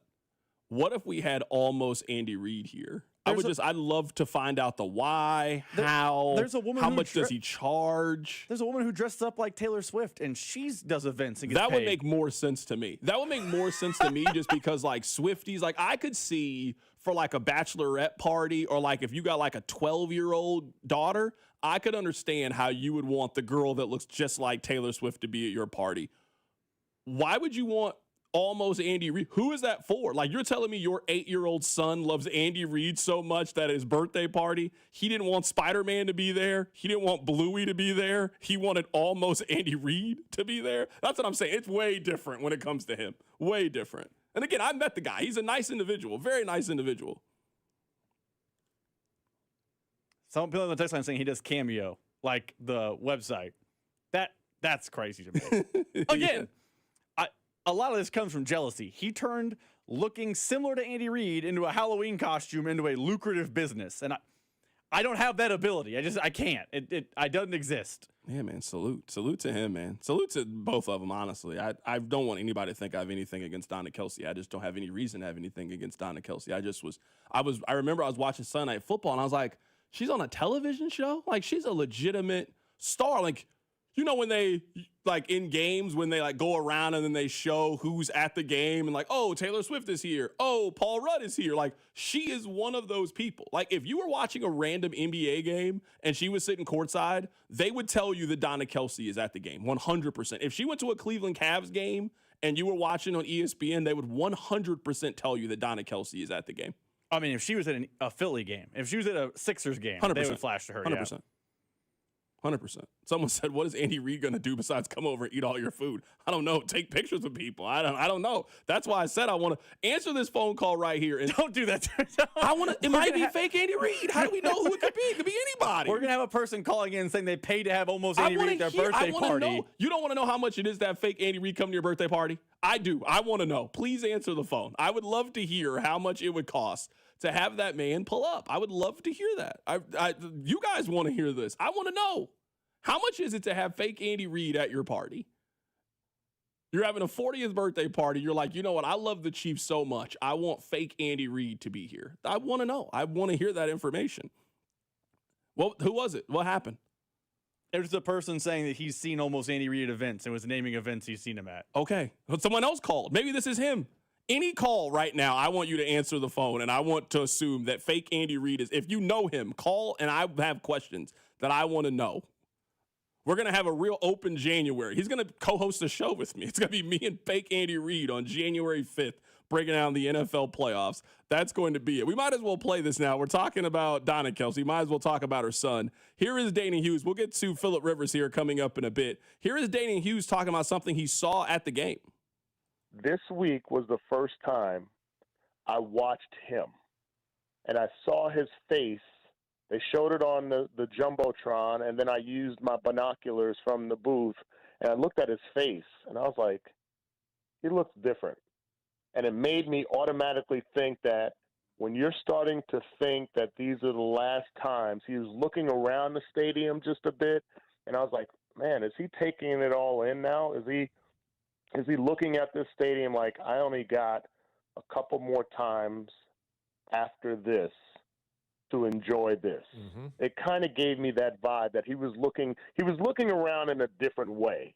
That makes me, if I had a gun to my head, made me feel like maybe he's looking at things as this is the end, and these are the last 3 times that I'll be in front of these fans at Arrowhead Stadium. I think it's a really good observation by Danon. I would say that his reaction on the sideline kind of gave me that feeling as well. Like, I think if you are Travis and you are at the end of the season, you go away. I don't know if they take a break in their podcast when their season's over. I don't know how their podcast works, at least when it comes to that. But I could see the same way that last year, Travis kind of took 2 weeks to kind of think about things. I think that there will be 2 plays that will play in his mind. And those 2 plays will be, I've always made this play. Can I make it still? The catch against the Philadelphia Eagles is a play that vintage Travis Kelce made for 12 years better than just about any tight end in the history of the National Football League. Like, there aren't even too many guys that you would put in the same conversation as him with the ability to make that catch. So he's always made that catch. And then, that sequence in the Texans game is bad. That's a bad sequence. You dropped the first one. They went back to you. You dropped it again, bobbled it in the air. The ball got intercepted. And at that point, it was time to hit the exits. The game was over at that point. I think if you are Travis, and I think most successful people feel this way, you will think much more about the losses than you'll think about the wins. You'll think much more about the plays that you missed and not the plays that you made. So he has had a great season. Travis Kelce is going to be an all-pro tight end this season. He really has had a phenomenal year and bounce back. I'm going to guess when he sits down and he's in his thoughts about what he wants to do, those 2 plays are going to play endlessly in his mind as plays that cost his team, plays that are a reason why this team is going to miss the postseason. And if he can still get that fire one more time to go out there, I am not against Travis Kelce coming back next year. I think Travis has a role on this team, but how their offense is built, how their offense works, it cannot continue to run the way that it has for the last 3 years. They need to spend money on a wide receiver, and they need to bring in a man beater. I was reading an article about their wide receiver group, and I think it was a really good point. Man, the Chiefs just kind of have one type of receiver. It's like a team that just has a bunch of guys that can shoot but can't really defend and do anything else. Like, you got to have a balance. You need a guy who can rebound. You need a guy who can block shots, a guy who can protect the rim. Like, they just don't really have a variety of things when it comes to their wide receiver room. They kind of need that variety. What the Chiefs could really use is a 6'2", physical, man-beating wide receiver. And I just don't think that they have that. And I think when you play defenses that can really get physical and play man, you just see how their offense really struggles. Their offense struggles against Philadelphia. What do they want to do? They want to press you with Cooper DeJean. They want to press you with Quinyon Mitchell and be very physical. What does Denver want to do? What does Houston want to do? When they go up against teams that have those 2 kind of guys and can match up and play man with you, and they can put somebody on Kelce from the linebacker position, that's when their offense just really, really struggles. I think they need a bigger, more physical, man-beating kind of receiver. I think that's the number one thing they should be looking for this offseason. We have plenty of time to have this conversation because, as you pointed out earlier in the show, we still have 94 days till the Chiefs' offseason officially starts, despite the fact they have 4 weeks left. Maybe it's going to make me sound like Scrooge. I'm team don't bring Travis Kelce back next year. I just am. I hope he retires and he gets his moment. I hope that he has a great game against the Broncos, and that's his final game at Arrowhead. And while it's not the culmination of his career that he wanted, he obviously wanted to walk out a winner and a Super Bowl champion. I hope that on Christmas Day he walks out of that game and he had the best day of his career, and he can, in a few months, rest easy on the career he had as the greatest tight end of all time. But I'm a no on Travis Kelce coming back next year for this reason.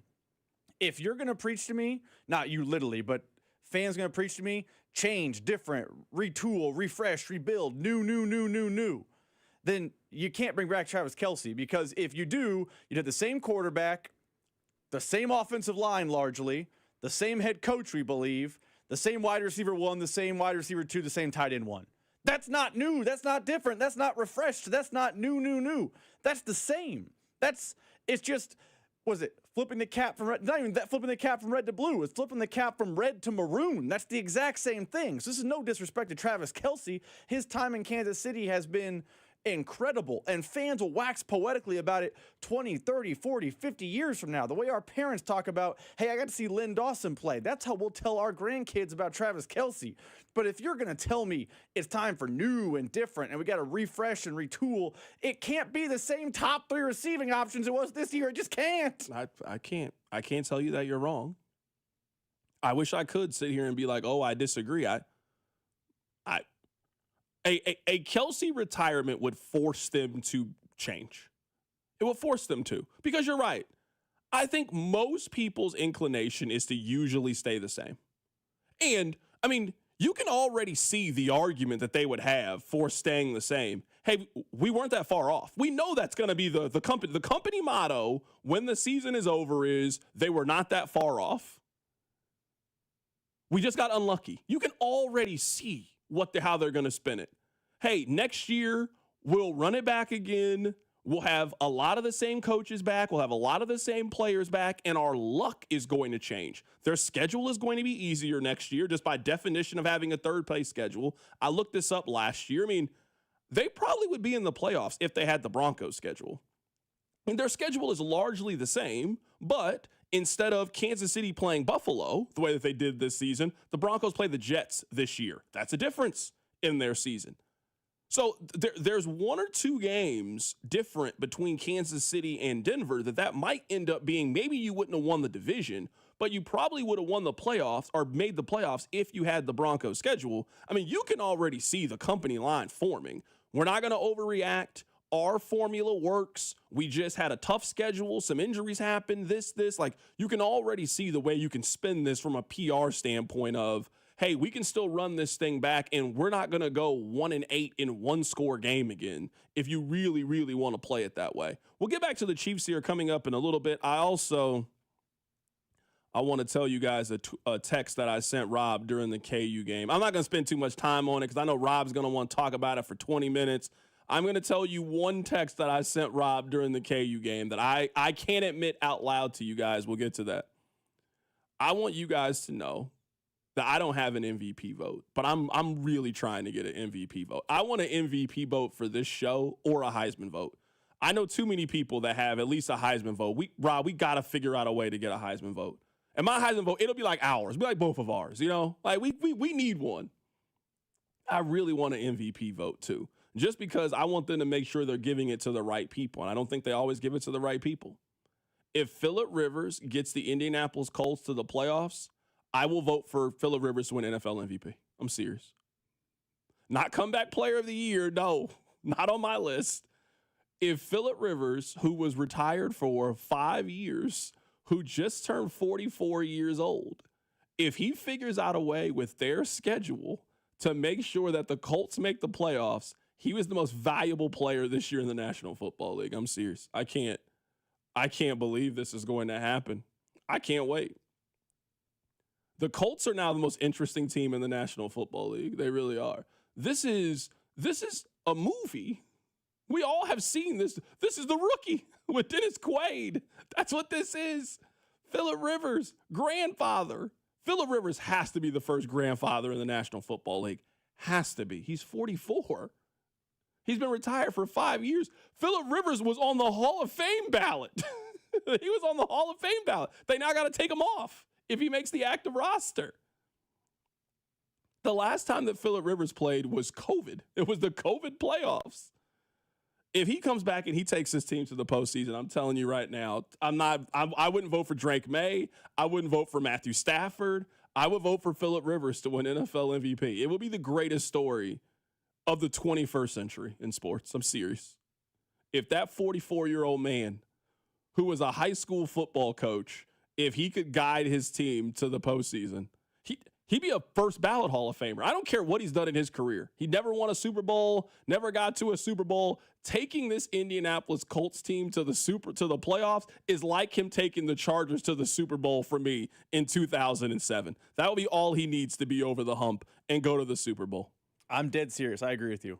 If he makes the postseason with this Colts team, he has my vote for Hall of Fame. Can we take people out to put Phillip Rivers in?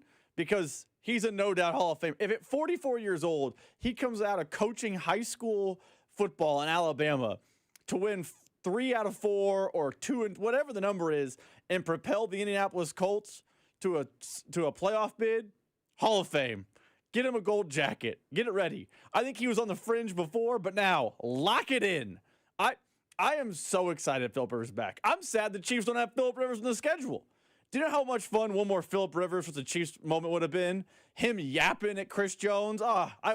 If the Chiefs season is going to just play out the string, why couldn't they have Phillip Rivers on the game still? I needed that in my life. All right, I want to go through this. Can I tell you the ages and names of Phillip Rivers' kids? I just want to do this. Let's go through this.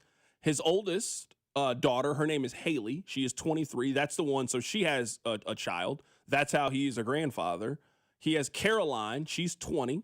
Grace is 19. So that first 3 was girls. And I see why he kept trying. And then, a couple of years later, Rob, he got Gunner. Gunner at 17. Gunner has to be a quarterback somewhere, right? Come on, Gunner Rivers? Is he going somewhere? All that conversation we had about Arch Manning, why are we not talking about Gunner? Sarah, Peter, Rebecca, Claire, Anna. I'm scrolling down here. Hold on. Andrew. So his youngest is Andrew. He's 2. So Phillip Rivers' oldest is 23 years old and now he's a grandfather, and his youngest is 2. They welcome their 10th child, Andrew Joseph Rivers, on October 30th of 2023. So you know what, man? I like Phillip Rivers. I really do. I'm a big Phillip Rivers fan. I'm pulling for you. Phillip, I'm telling you, if you take the Colts to the playoffs, I will vote for you to win NFL MVP. I absolutely will vote for you. We got Joshua Briscoe coming up in 20 minutes. Keep it right here. It's The Drive. The Drive with Carrington Harrison. Watch the show on YouTube by subscribing to the 965 YouTube channel. The Drive, brought to you by DM Entry Law. Have you or a loved one been in a car wreck?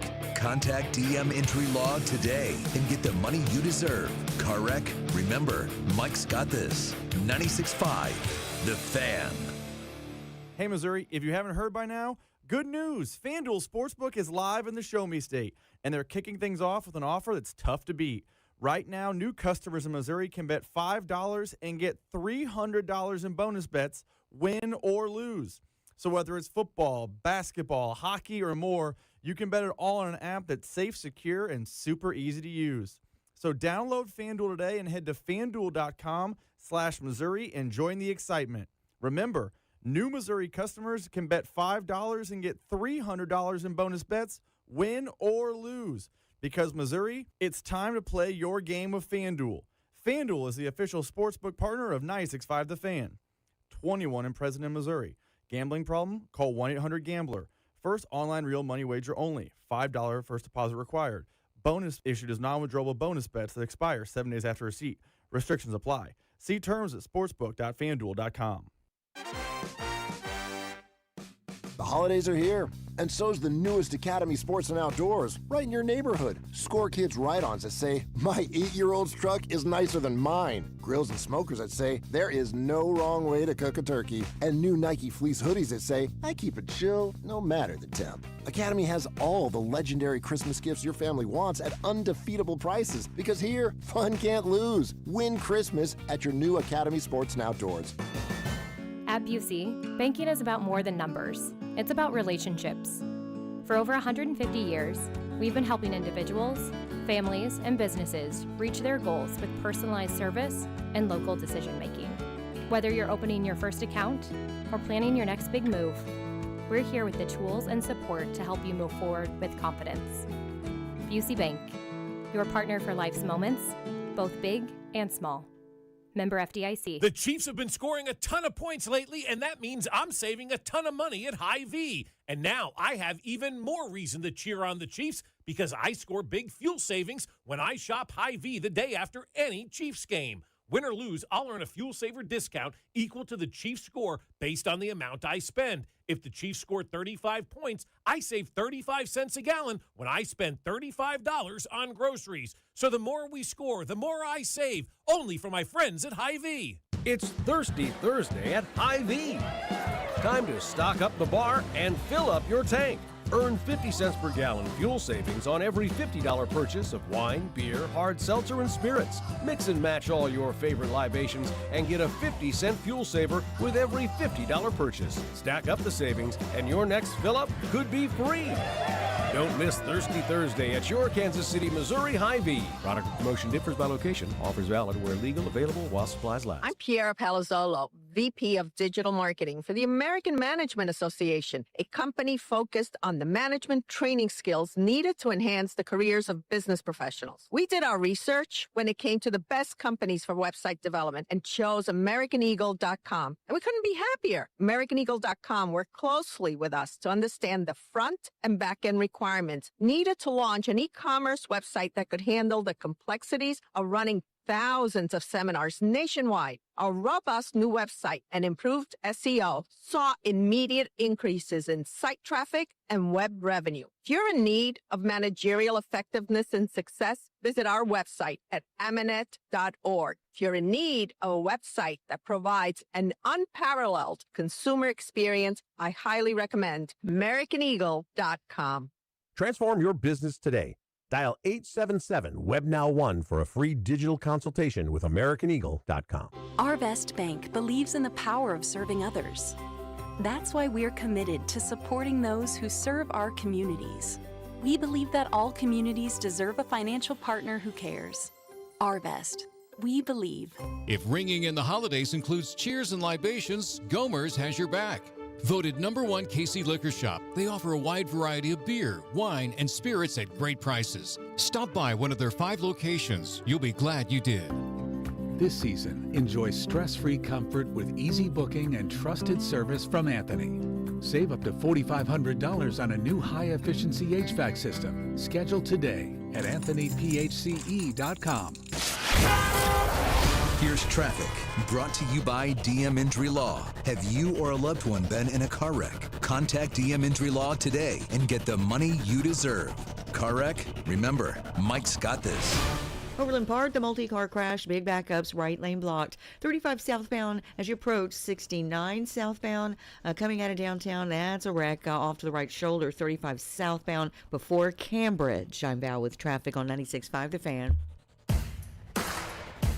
Follow the station on Instagram at TheFan965 for giveaways and behind-the-scenes content.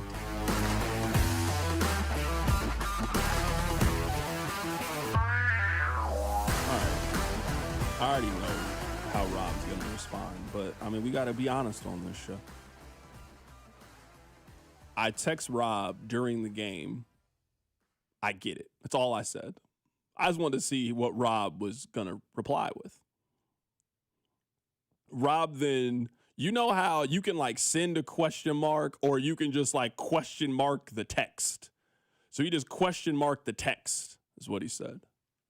And then I said, I'm not calling him Kobe, but watching him in person, I see how people could come to that conclusion. And then Rob then still didn't reply to my text. Then he just gave my text the exclamation response. And then I'm not texting you anymore. I'm not talking to you about this game anymore. Then Rob finally replied, hey, you want to meet up? No. So you can talk to me about the first half of the game? No, I don't want to talk to you about the first half of the game.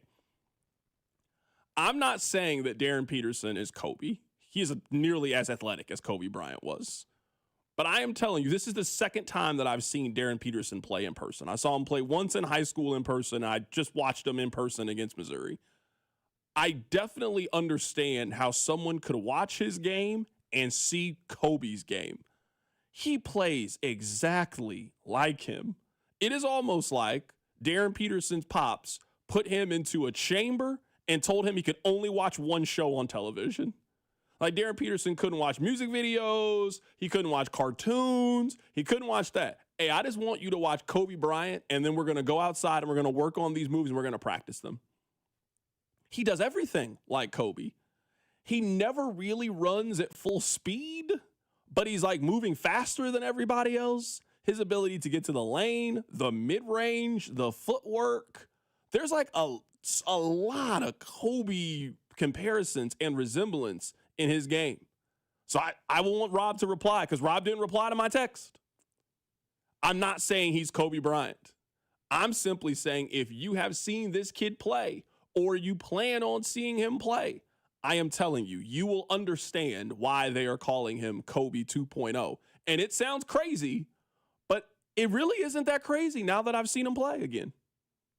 I'm so happy you said that because when I said it, it was, just KU homerism and wow, you're comparing this kid to Kobe? That's crazy. I don't know if he's as good as Kobe. Kobe might be one of the best 5 basketball players in the history of the sport. Like, that's obviously lofty expectations. We also got to see him in high pressurized situations and all those kind of things. Like, yeah, I'm not calling him Kobe. That'd be ridiculous. But there is a Kobe feel to him. Like, it doesn't look like he ever gets sped up. He just kind of looks like he's moving in slow motion compared to everyone. The fact he's obsessed with getting to the mid-range. The fact that I think that he sees the game as more than just, hey, I'm going to try to get a bucket, drive, and dish. He just sees everything. I don't think he'll ever be Kobe because that's obviously a lofty expectation. But there is a Kobe mannerism to Darren Peterson. And I want that kid healthy for the entire college basketball season so I can see it more often than 27-minute bursts and then he heads back to the bench. I want to see it in full against NC State. I want to see it in full against Houston. I want to see it in full against AJ DeBansta and BYU because the flashes you see are just... You, as a non-KU fan, are saying it's special. There's a specialness to this kid. Yeah, I would say in the handful of times that I've watched KU so far this season and then watching them for the first time in person, and I'll probably watch KU in person 2 more times before the season is up. I would say the thing that they needed most from Darren is there's times that the rest of their team just can't score. Like, there's no one else on their team that you expect to score consistently. But in the first half, while KU's offense was stalled, every time they needed a bucket, it came from him. Every single time. He kept them in the game in the first half of the game. Now, they took control of the game once other guys started knocking down shots, and then Missouri faded down the stretch, and we'll talk more about the Missouri side of this thing. But, I mean, that's where they needed him the most.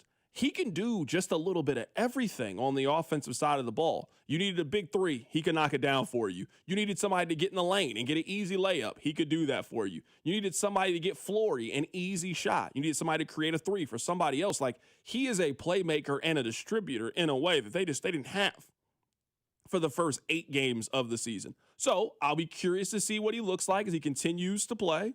Let's see what he looks like against top flight competition. Missouri is certainly not that. But, again, I'm not saying he's Kobe, but I understand the Kobe Bryant comparison when you watch Darren Peterson play. Let's talk about Mizzou. Let's talk about their basketball team. They're bad. I'm not saying that to be emotional. I'm not saying that. I'm saying that from I've watched every important minute of Missouri basketball so far this season. They are not a good basketball team. They have one offensive strategy. Their offensive strategy is let Mark Mitchell go to work. And Mark Mitchell is a limited offensive player. He can't shoot. Mark Mitchell is a get downhill, finish at the rim kind of player. And it was obvious what KU was doing. Every time Mark Mitchell got the ball, we're going to double team him, and we're going to force anybody else on this team to try to score. And they don't have anybody else to score. Anthony Robinson was supposed to be the second best player on this team, a top 15 player in the SEC. He has been on the back of a milk carton so far this season. Missouri is in trouble this year when it comes to making the NCAA tournament. If they don't beat Illinois, they are not going to have a premium non-con win. They have been feasting on little sisters of the poor for the first 6 weeks of the college basketball season. They have an okay win, I guess. They beat Minnesota at home. They smoked them. They beat them by 20. They have one quad 3 win in non-con. They got the doors blown off of them by Kansas, and they play Illinois coming up in a couple of weeks. They need to beat Illinois, or they're just going to have a lot of work to do in the SEC play. But that is not a good team. That is not a balanced team. They still have the same problems defensively that they've had since Dennis Gates has been the head coach, and they're just a worse offensive team. It's only so good you can be in 2025 if your best player can't shoot. He can't shoot. And they don't really have anybody else other than Jacob Cruz that can shoot. You got one shooter and it's 2025? Okay, it's going to be tough, and it is going to be tough for Missouri to turn this thing around. I'm not completely giving up on the season. They got a lot of guys. We'll see how guys develop. It's early December, so you can definitely turn things around. But one portion of making the NCAA tournament is the non-con. And when you only scheduled 3 games and you play an okay opponent in the first one, you get smoked in the second one, you put a lot of stock in, you better beat Illinois at bragging rights. And then when you go to SEC play, you better play 500 basketball. You play 500 basketball in the SEC, you probably get in. You'll be like an 8-9, maybe a 10, but you got a chance at getting in. That needs to be the goal for this team. You cannot take a step back. You cannot. You made the tournament last year as a 6 seed. You cannot take a step back and miss the NCAA tournament. I don't think Gates gets fired. I mean, Gates has the #1 high school point guard coming into Columbia next year and the #3 ranked power forward. So he will coach this team. He will coach next year's team.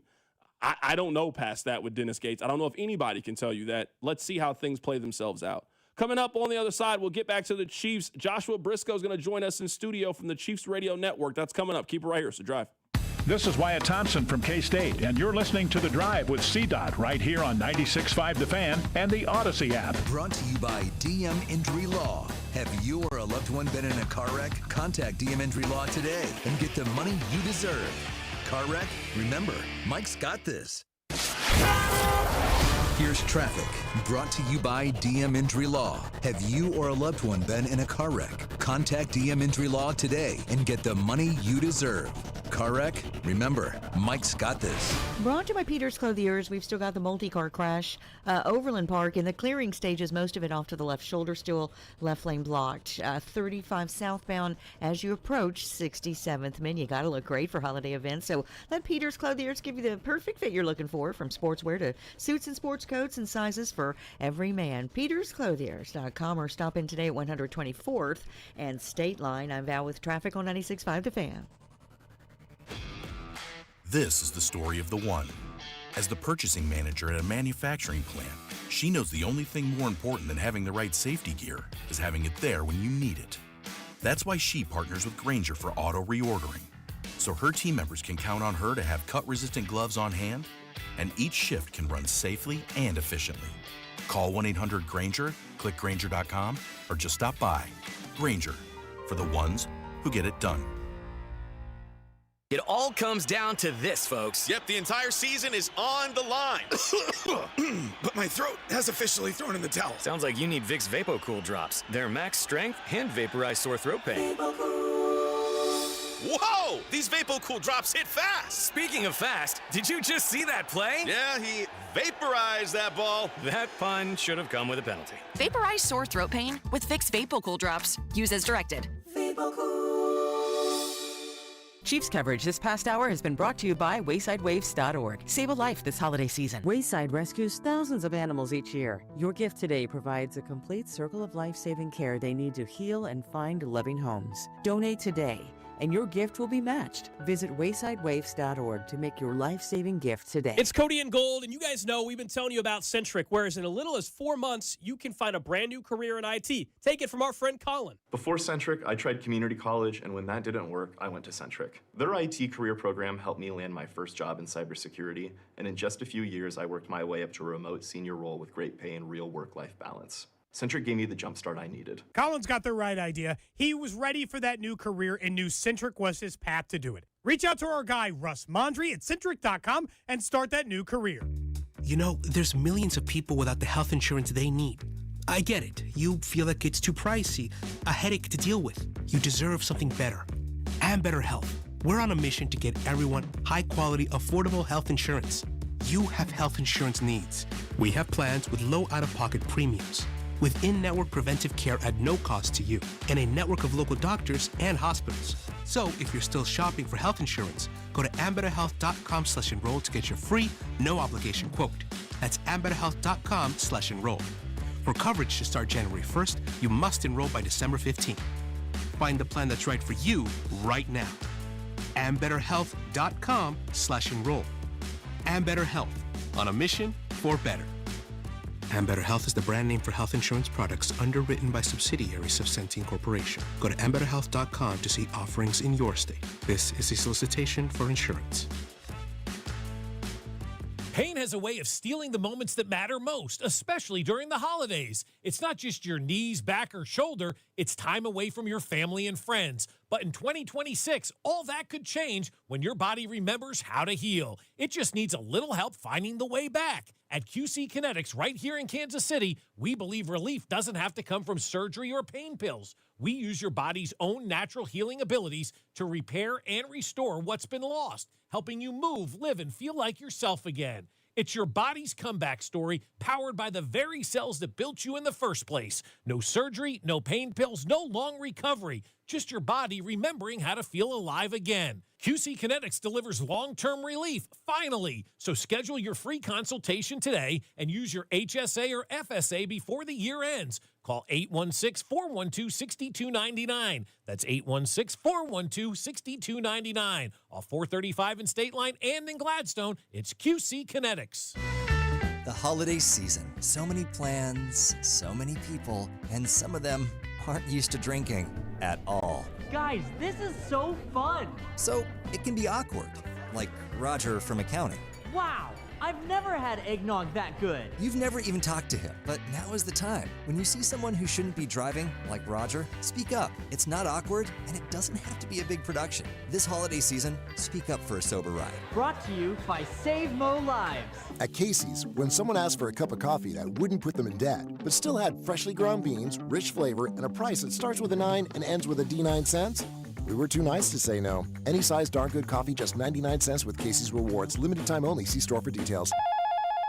Thanks for calling the Holiday Gift Line from the Missouri Lottery. If you still have presents to buy, don't panic. Missouri Lottery holiday scratchers and draw games are perfect for everyone on your list 18 and over. And you don't even need a gift receipt. Happy holiday gifting from the Missouri Lottery. Play responsibly. Having unexpected car trouble or just in a car accident? You need Jay's Southland Tow Service. They have over 20 years of experience servicing the KC Metro. They specialize in light, medium, and heavy duty, as well as commercial transport and construction equipment. Keep this number handy. 816-779-4869 or southlandtow.com. Use the tow service trusted by most local police departments, Jay's Southland Tow Service. There's nothing they can't do, so be in the know and use Jay's Southland Tow. Listen to the Chiefs and Chargers on Sunday with pregame starting at 9, kickoff at noon with Mitch, Danon, and Kling. Right here on your home for Chiefs football. 96.5 The Fan, KFMZ FM and AM, HD1 and HD2 Kansas City, in Odyssey Sports Station.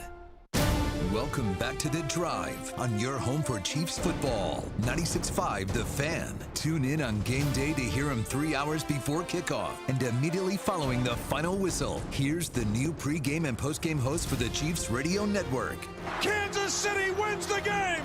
Joshua Briscoe. Welcome back into the show. Let's head to the phone lines right now to be joined by the Chiefs pre- and post-game host, Joshua Briscoe with the Chiefs Radio Network. Briscoe, how you doing, my man? I'm all right, but I was just talking about this with Rob before the segment here. I have a terrible record, and if you think about me being new this year to the Chiefs Radio Network, and you're looking for a scapegoat, I think eventually I gotta be wary for torches and pitchforks. I wouldn't even blame people for making this my fault at this point. I clearly haven't helped. All right, before we get into this, and there's certainly a lot to get into, you know we try to learn a little bit more about you every single week. I need to know what your top 3 Christmas movies are. While I give you a little bit of time to think about it, I'll tell you what mine are. Is now I've started the transition where in December, I just watch all my favorite Christmas movies. This is my 30-day period to watch all of these movies. Number 1 for me is Home Alone. Number 2 is This Christmas. Number 3 for me is Four Christmases. If you want an honorable mention, I really like Jingle All the Way. I just like the whole concept of Turbo Man. I think that everybody has their Turbo Man or their Red Ryder BB gun. So that's probably my Mount Rushmore. That's probably my top 4. I want to learn what yours are. What are your favorite Christmas movies? I need to revisit Jingle All the Way because it's been easily a decade since I've seen it, but I have a feeling that would actually hit pretty good here in 2025. So honorable mention there for me as well. I think my top three, two of them I think are pretty definite. The Jim Carrey Grinch movie is a favorite of my wife's, so we've rewatched that a few times over recent years. It's weird, it's so strange, and it's just a really good hang. So that's on my list, my top three. My number one is very much nostalgic, and it's something that my mom would just always put on wrapping presents or whatever. I have a huge amount of love for It's a Wonderful Life. I know it's like 3 hours in black and white, but it really does hold up from just really pulling at the nostalgia strings. And then I'm sure I've seen Elf more than maybe anything other than It's a Wonderful Life, but I you know what? I'd rather have a Muppets Christmas Carol on my TV. That's my top three also. So I'm going to say It's a Wonderful Life, Muppet Christmas Carol, and the Jim Carrey Grinch. Right now, we're talking to Joshua Briscoe here. I'm very, very curious to kind of get your thoughts on what happened on the fourth down play. It is 4th and 1 from the Chiefs' 31-yard line. It still bothers me. We're going to talk about this after we get done with our conversation, Rob and I, and just it still doesn't make any sense to me. I kind of pride myself in being able to see the other side of arguments. Maybe we just don't have the same sports opinion, that's life, but I see the point where you were coming from. I've still not heard one compelling argument on why the Chiefs should have gone for it on 4th down in that spot. And when you also couple that with the play call and the decision, you're a great short yardage team with Kareem Hunt, but he's not on the field. It doesn't make any sense to me. Yeah, that to me is, I can make the case for going for it there, but you're going to have to take a little runway here. I can make the case for going. I think the case for going is that the team was more aggressive earlier in the game on some of those 4th and mediums, and more aggressive against the Cowboys and some of those 4th and mediums around midfield. That you are a team that prides yourself on finding and taking the margins in those 4th and short situations where other teams kind of cower away from that. You keep your offense on there and you become Dan Campbell and you're just the Lions and you live that way. I get it. The other argument that you mentioned, you're a great 4th and short team with Kareem Hunt here. So if you said that my argument is that we're getting under center, we're handing it to Kareem Hunt, and they just stop him short for less than a 1-yard gain in that situation, it would still be a surprising decision considering Andy Reid, and I'll say on the other side, what his history has indicated. But if they stop Kareem Hunt on a 4th and 1 under center run, I think you kind of tip your hat and you go, man, that was a risk, but I understand why they took it. It was a relatively smart risk, but, a risk that you lose. The other option you have is if you want the ball in Patrick Mahomes' hand, have Kareem Hunt in the backfield. Maybe it's the under center play action coming out in the rare times that it does. That's a great time to do it because I really do think the Texans are going to respect the idea that Kareem Hunt's getting the ball from under center on 4th and 1, and so they take that half step forward, and then you're able to get Rashee Rice in a little bit of space behind those linebackers who stepped up to bite on Kareem Hunt. The fact that Kareem Hunt was on the field lined up at tight end, just off the line of scrimmage, tight left, totally takes that out of the picture. When Hollywood Brown is running that orbit motion, there's no fear that Kareem Hunt's getting a carry there. It's literally impossible. And Hollywood's obviously not getting a handoff in that situation, and maybe he was open. I understand that the Chiefs have these short yardage plays that don't necessarily just go down to handing the ball to Kareem Hunt, but that's the thing that worked. So I could have made that case with a Kareem Hunt in the backfield based plan, whether you're actually giving it to him or if he's a decoy in this situation and you let Mahomes pull it off. The specifics of the play call there are the thing that have stuck in my craw now into Tuesday. The other thing is just that Andy Reid talks all the time when he's more conservative than I'd like him to be sometimes on 4th down. He talks about the feel and the game situation, the gut feeling. He's coached a ton of football. And so I have to give him a little bit of credit to say, yeah, no, you didn't feel like going for it here for whatever reason. Okay, again, you've done this for an unbelievable time at an unbelievably high level. But the guy that wants to be more aggressive on 4th down, I was surprised when the offense stayed out there because everything about the feel of that game was that the Texans were barely inching forward. It was just 3 and out after 3 and out. It was 17 yards they had picked up in the half or whatever it was to that point. So you had gotten every feel in that game was that you needed, your defense was unbelievable, that you needed your field position. And also, it's not like it was going to get them into field goal range or immediately open up a 1st and goal situation. It's so far back in your own territory that you could have still been punting it 3 plays later. So all of that, or even, if it was at midfield, you say, well, we're not going to punt. We're going to kick the field goal after this. all of that adds up to me to where I really was surprised by the decision, but ultimately I think the part that was the bigger miss was the play call. And to me, it kind of highlighted, I think, what the bigger conversation is about the Chiefs, which is their inability to adapt. And this is the argument that people have when it comes to the run game. As that game was playing itself out, it was turning into an absolute defensive battle, where, in my opinion, the Chiefs' best chance to win that game is to win 13-10. Keep relying on the defense, continue to play field position, and it's not the sexiest way to win, but let's just continue to grind it out with the defense. We'll get the ball, and I'll trust my quarterback to get us down the field and put us into field goal range. I think Andy panicked for the first time, and I would say Andy's best characteristic as a coach on Sunday is he doesn't get too high, doesn't get too low. He is just very even-keeled. It was one of the few times I can remember that I think Andy was skittish. I think Andy was nervous. I think Andy was playing to emotion of things. You know how they say when you're playing blackjack, hey, there's like gambling and there's playing blackjack correctly. Yeah. In that moment, he hit on 18, which just doesn't make any sense. Sure, you can get a 3, but you're just playing it the wrong way.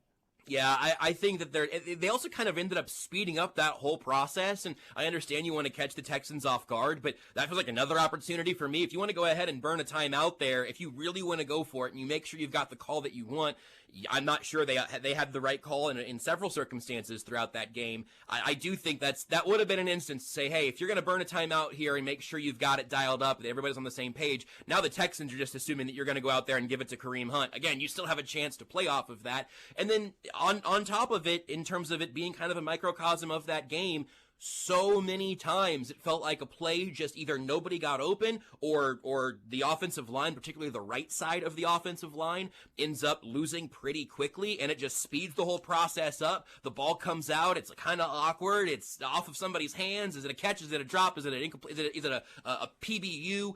That kind of just like middle of the field kind of muddied chaos there, I think has been kind of emblematic of what's happened just too many times in these situations where the Chiefs have been so good in recent years. Right now, we're talking to Joshua Briscoe from the Chiefs Radio Network going through their loss against the Houston Texans.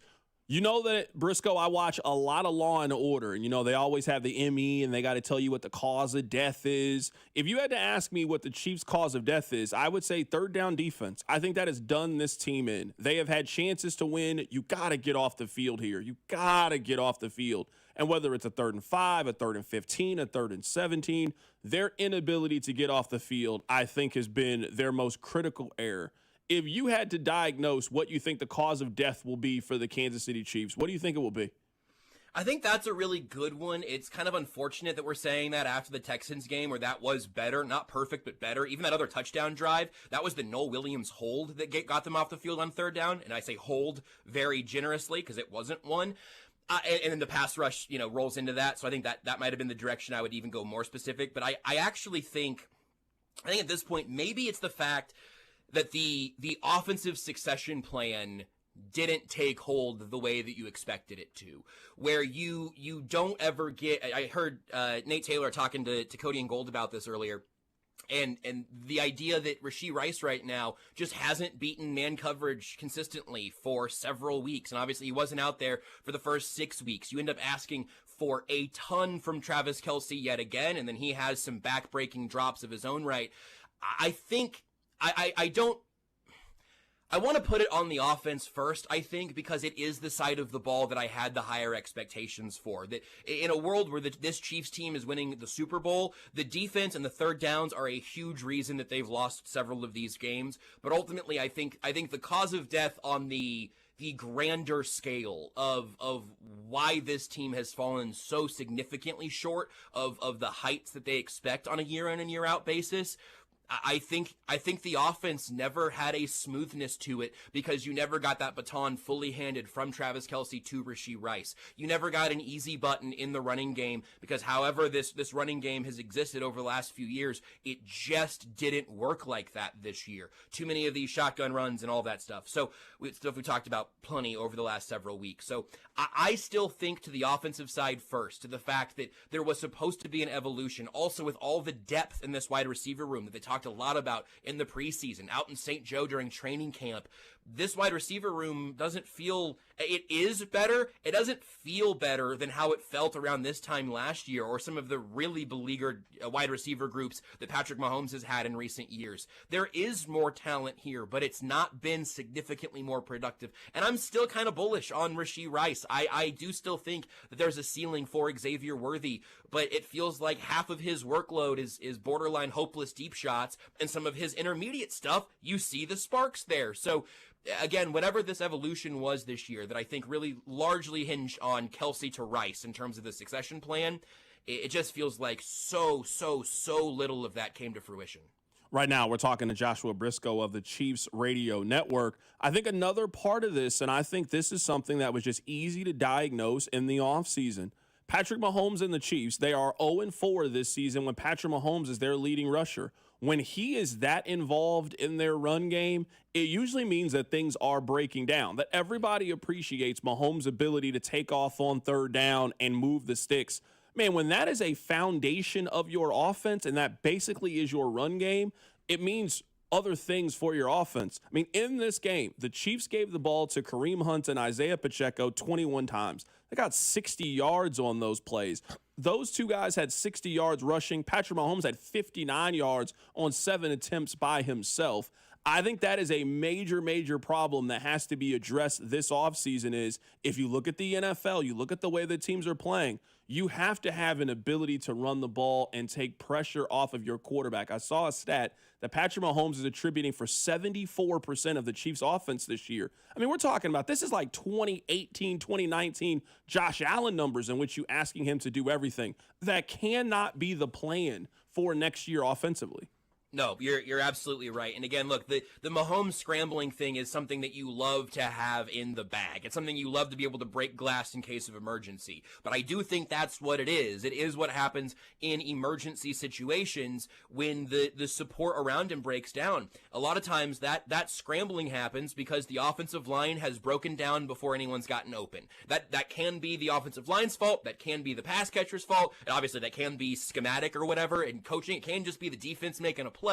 But when you end up in those places, when you have several games already this year where it feels like Mahomes has gotten that feeling of like, I don't know that I can trust everything happening around me right now. I don't know that I can trust this O-line to hold up. I don't know that I can trust these receivers to get open.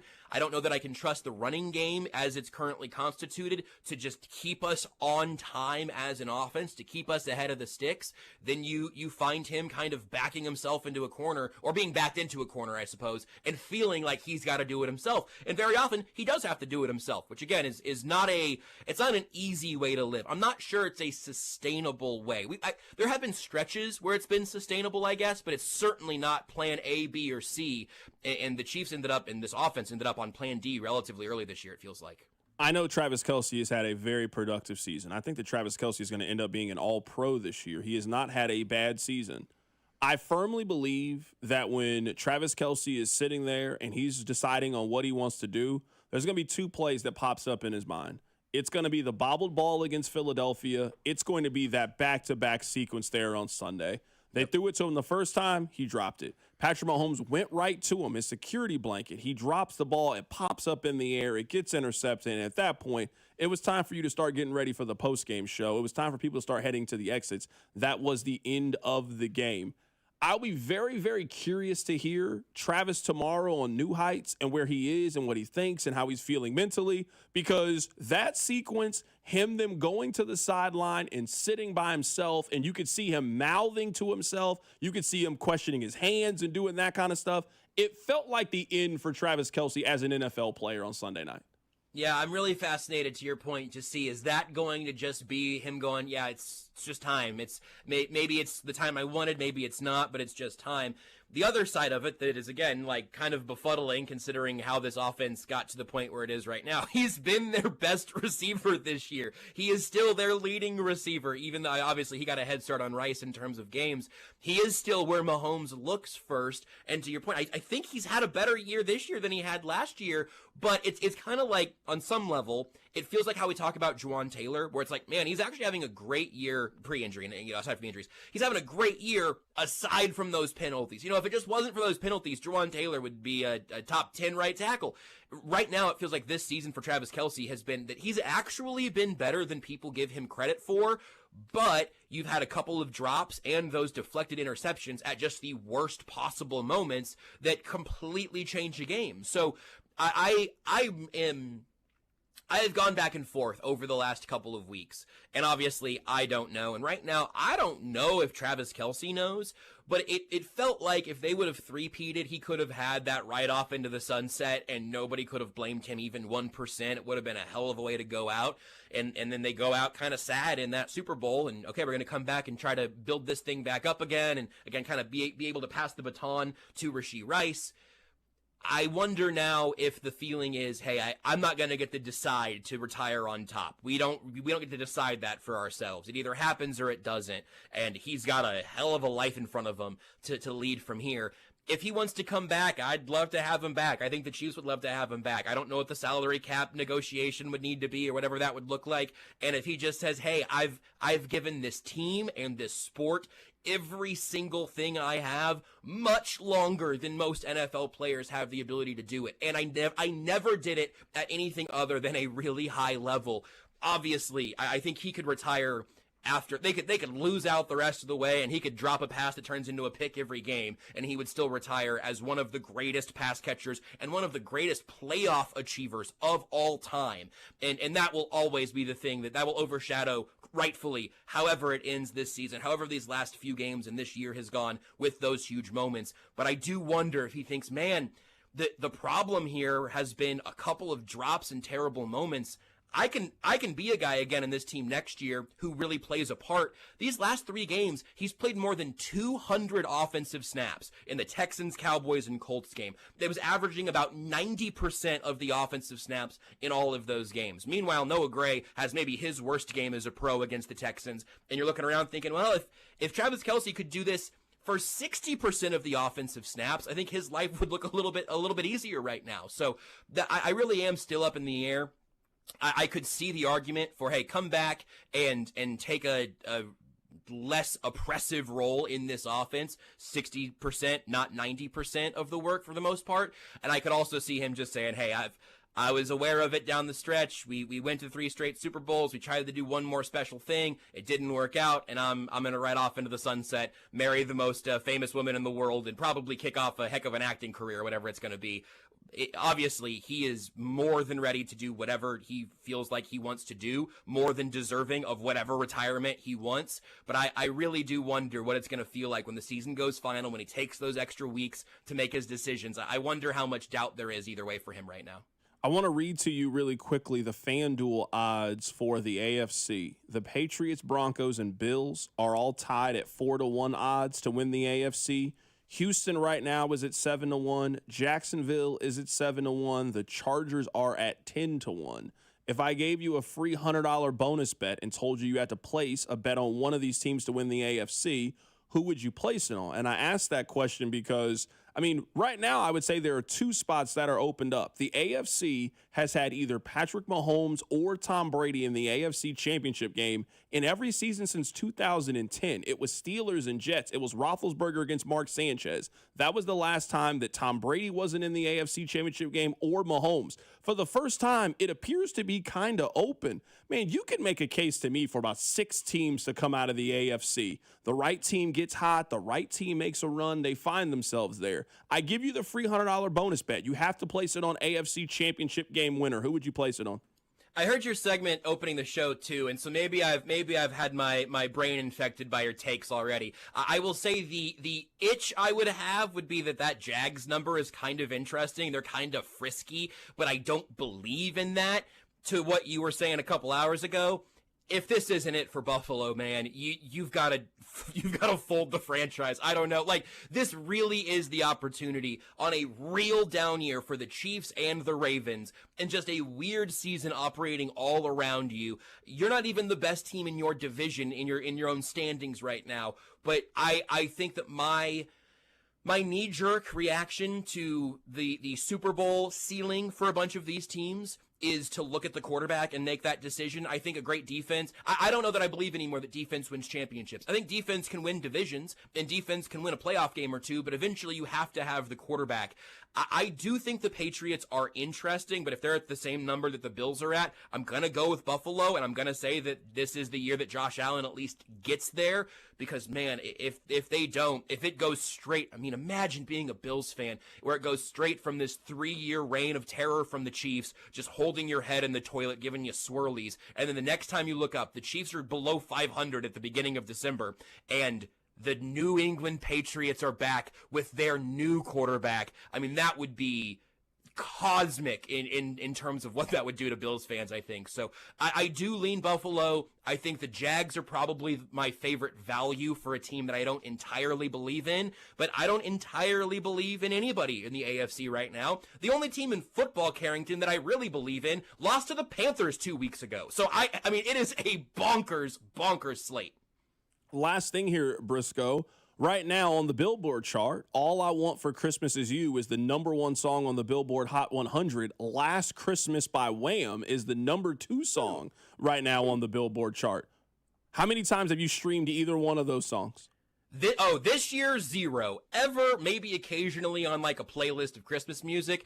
I look. Do you want my Christmas music takes now? Or do you want to save those till next week? Okay. We'll save them. You don't want to talk about them. You don't want to do it. No, I do want to do it. I'm just saying we already got your movie takes. Why don't you save this? I mean, Briscoe, they play the Titans and the Raiders. We'll have time. We're gonna need. All right, we got time. We got time. We have a currently we have a below 500 football team who's gonna play the Titans and Raiders. I might write you a dissertation on my 3 favorite Christmas albums. Coming up on the other side, Briscoe, first off, really appreciate your time. And I was about to start teasing the next segment. I got to say goodbye to you first. Thanks, Briscoe. We're just having a good chat, man. That's how you know you're doing good radio. You forget you're doing radio. That's a beautiful thing. I'll talk to you later. That is our guy, Joshua Briscoe, joining us on the show. Coming up on the other side, I cannot get over the fact that the Chiefs went for that 4th and 1. I got more stats. We'll get to them. Keep it right here. It's The Drive. The Drive with Carrington Harrison, a show that prides itself on getting it right. I don't know what I'm talking about. Brought to you by DM Injury Law. Have you or a loved one been in a car wreck? Contact DM Injury Law today and get the money you deserve. Car wreck? Remember, Mike's got this. 96.5, The Fan. FanDuel is the number 1 sportsbook for same-game parlays, from points, rebounds, three-pointers, assists, and so much more. FanDuel is the best place to combine your favorite picks into a same-game parlay or track every stat line live, all in an easy-to-use, one-stop shop app. And right now is the perfect time to join, because new customers get $150 in bonus bets if your first $5 bet wins. So bet on the players that you love the way that you want. Head over to FanDuel and use my promo code FanDuel.com/KFNZ to sign up today. FanDuel is the best place to combine your favorite picks into a same-game parlay or track every stat line live, all in an easy-to-use, one-stop shop app. FanDuel, an official sports betting partner of the NBA, and also 96.5 The Fan. 21 and present in Kansas. First online real money wager only. $5 first deposit required. Bonus issued with non-withdrawable bonus bet, which expires 7 days after restrictions apply. See terms at sportsbook.fanduel.com. FanDuel is offering online sports wagering in Kansas under agreement Kansas Casino LLC. Gambling problem? Get up with your best bet. Call 1-800-522-4700 or visit KSGamblingHelp.com. This is Dana Hughes. In Kansas City football, we honor tradition, but we always look forward to what's next. That's why I'm all in for Flight by Yingling. It's brewed by the oldest brewery in America, but built for today. 2.6 carbs, 95 calories, crisp, clean, and full of flavor, just the way a light beer should be. It's got the legacy and the stats to back it up. Flight by Yingling, the next generation of light beer and the official beer of Dana Hughes. D.G. Yingling and Son, Pottsville, Pennsylvania. What's up, guys? It's Drew. Well, we're in the heart of football season, and the players, they got to be on their game and at peak performance and ready to go when it matters most to try and get a win on Sunday, Saturday, whatever time of the week they play. You also have to be ready and confident where it counts. I'm talking about Blue Chew, a small chew for a big difference. Day and nights just got longer and better for everyone because showing up matters during life's most exciting moments. Turn oh no into oh yes with Blue Chew. It'll have you feeling fantastic. Be ready when she is. It's not just about performance. Confident where it counts. Give her group chat something to talk about, because nothing makes you more of a legend than a little Blue Chew. Discover your options at BlueChew.com and get your first month free when you use our promo code KFNZ at checkout. Just cover $5 for shipping. That's BlueChew.com and get your first month free. BlueChew.com and get your first month free. A small chew for a big difference. Then you'll be ready to chew it and do it. Pros don't just show up. They prove how it's done. With precision and without shortcuts. Makita tools are built the same way. With a dedication to lasting quality. Trusted performance, and results that reward your effort year after year. When the job calls for the best, call on Makita. Built to be the best. Available at the Home Depot. It all comes down to this, folks. Yep, the entire season is on the line. But my throat has officially thrown in the towel. Sounds like you need Vicks VapoCool drops. They're max strength and vaporize sore throat pain. Whoa! These VapoCool drops hit fast. Speaking of fast, did you just see that play? Yeah, he vaporized that ball. That pun should have come with a penalty. Vaporize sore throat pain with Vicks VapoCool drops. Use as directed. This is the story of the one. As an HVAC technician, he and his digital multimeter are in high demand. So when a noisy office HVAC turns out to be a failing blower motor, he doesn't break a sweat. With Grainger's easy-to-use website and product information, he selects the product he needs to keep everything humming right along. Call 1-800-GRAINGER, click Grainger.com, or just stop by. Grainger, for the ones who get it done. Is your everyday congestion preventing you from enjoying life's big moments? Try Vicks Sinex Saline today and get yourself back in the action. Vicks Sinex Saline instantly clears everyday congestion with a gentle ultrafine mist. Sinex Saline's drug-free, no-mess formula instantly moisturizes and soothes dry, irritated nasal passages for quick and effective relief. Get back to enjoying life's big moments to the fullest without having to worry about everyday congestion holding you back. Just Sinex. Breathe. Use as directed. Chiefs coverage sponsored by Park & Go. Your holiday travel made easy with all covered airport parking. Heading out of town for the holidays? Make travel easy with Park & Go. Enjoy all covered parking, free shuttles, and luggage help that'll have you feeling merry and bright. Reserve your spot now at bookparkandgo.com. Happy holidays from Park & Go. Here's traffic, brought to you by DM Injury Law. Have you or a loved one been in a car wreck? Contact DM Injury Law today and get the money you deserve. Car wreck? Remember, Mike's got this. A two-car crash still working. 35 southbound just past 67th. Left lane is blocked. New problem looks like a fender bender on the curve. Lee Summit 470 southbound just past 291 highway. Southbound left lane blocked. I'm Val with traffic on 96.5 The Fan. You're listening to 96.5 The Fan from the DM Injury Law Studios. Mike's got this. Hey, it's Trey Smith from the Kansas City Chiefs. Welcome back to the Drive with CDOT on your home for Chiefs football. 96.5 The Fan. Rob, coming up in about 10 minutes, I want to tell you a scenario that happened for a high school basketball team. You know that we like to have our youth sports debates and conversations from time to time. I would like to tell you a story that I read during the commercial break. We'll do a People's Core coming up in just a little bit. Now, someone on the text line says, CDOT, why you got to bring up old stuff? And you know what? I think that's fair. But I got to tell you guys, I'm just as mad about them going for it on fourth down now as I was on Sunday as I was watching it. I have yet to get over the fact that they went for it 4th and 1 from their own 31-yard line. And in my opinion, that's the number one reason why they lost. I think the Chiefs could have won that game. I really do. I think they could have won that game. I think they should have won that game. And I feel that Andy or Matt Nagy or whomever made the decision to go for it in that moment, I think they failed all of us. Honestly, I think they failed us. I can't get over it. I might eventually get over it. I will have to get over it. At some point, we got to talk about the game against the Chargers. I mean, it's not completely lost. I mean, you lost a lot of it. You can still possibly make the playoffs, so I will eventually have to move forward. I'm just not there yet. I think Sam McDowell has turned into the best journalist in the area. I think he's fantastic. I want to tell you guys some stats that he found. The Chiefs are 13-16 this season on 4th and 1. They are 11 out of 12 when they give the ball to Kareem Hunt.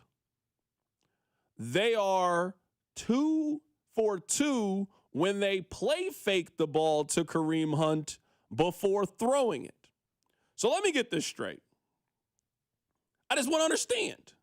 They are 13 of 14 when Kareem Hunt is involved in their 4th and short decision. Either they give it to him or the threat that you are going to give it to him gets the defense to bite, and then you throw the ball to Jared Wiley. You then throw it to Travis Kelce, and you pick up the first down that way. Hey, Rob, can I ask you a question? Was Kareem Hunt on the field? He was on the sideline.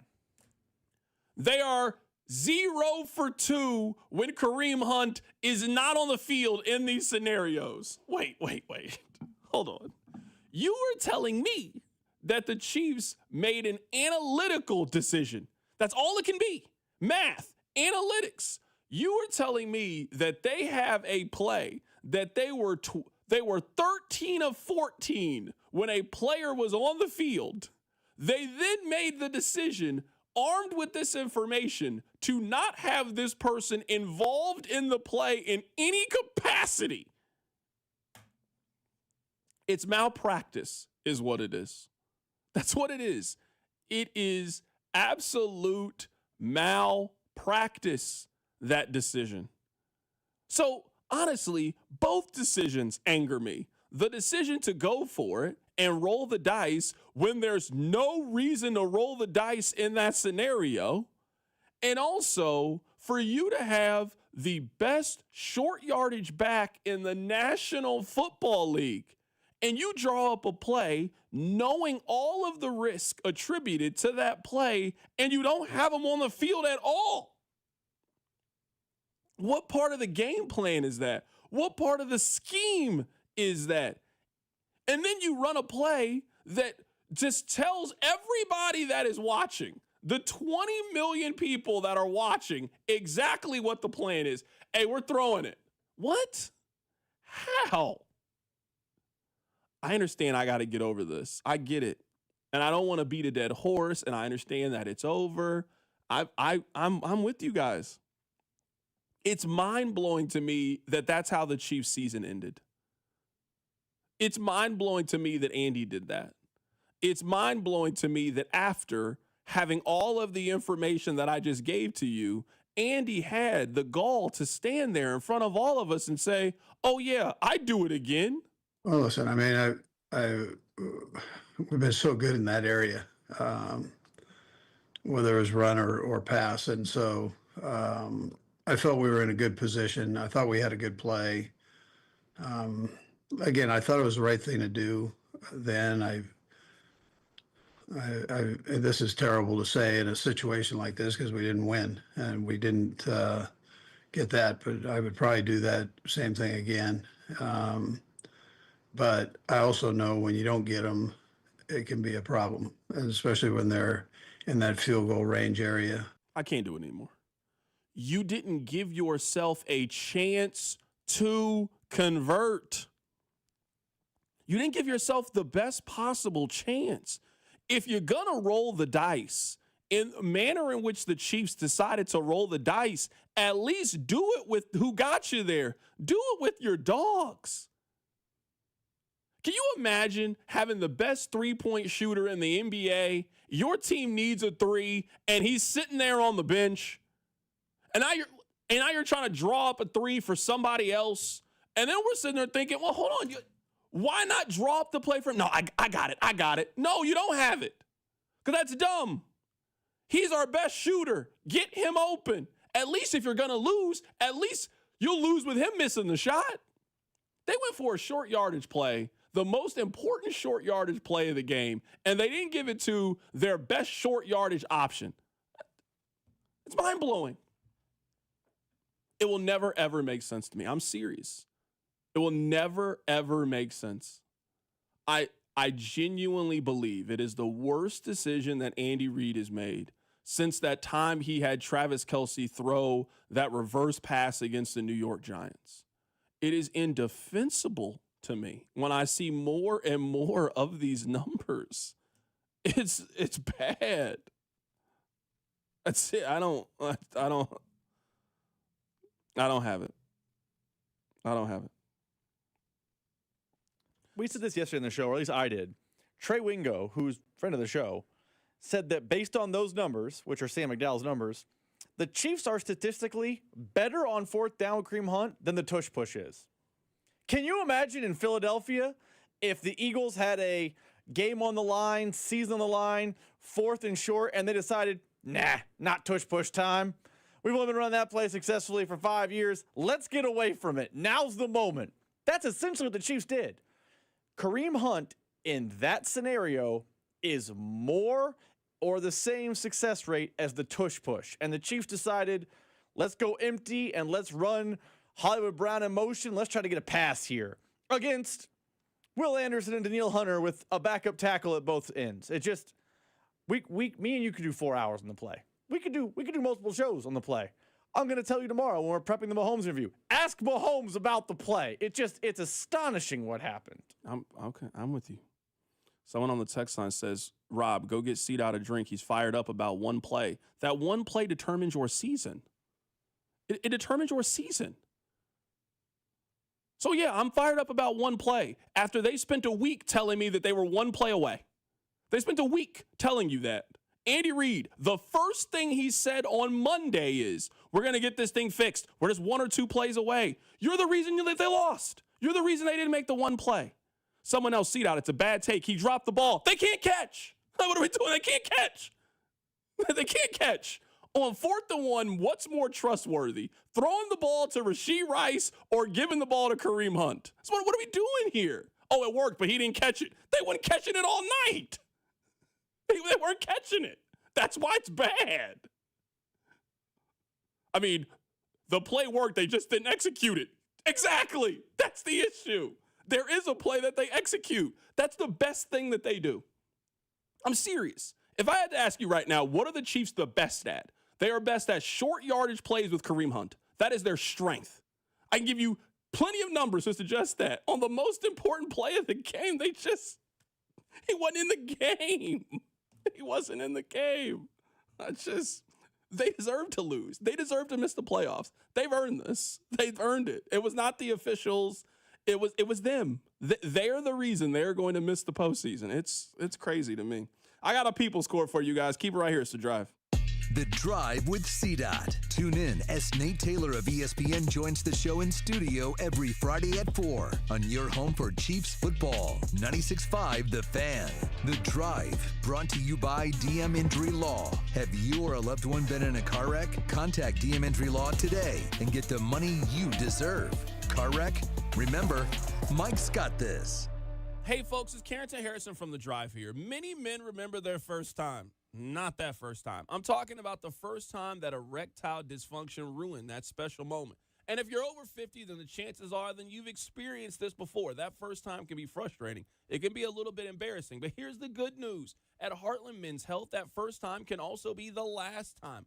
Heartland Men's Health specializes in treating ED when the pills and herbals fail. With a success rate of over 90%, many men see results just after one visit. So your first visit is just $99, which includes a consult, lab work, and if medically advised, you get a test dose. And if it doesn't work right there in the office, then your visit is on the house. So don't let ED define your sex life. Call my friends at Heartland Men's Health today at 844-447-6600 or check out the website, heartlandmenshealth.com today. You can also stop by and visit any of the 3 area locations, Overland Park, Independence, and North Kansas City. Be sure to stop by Heartland Men's Health. Attention. Have you racked up $10,000 or more in credit card debt? Are you barely getting by making minimum payments?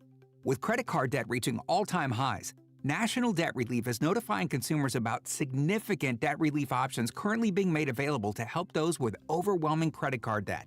These options may reduce a large portion of credit card debt for those who qualify.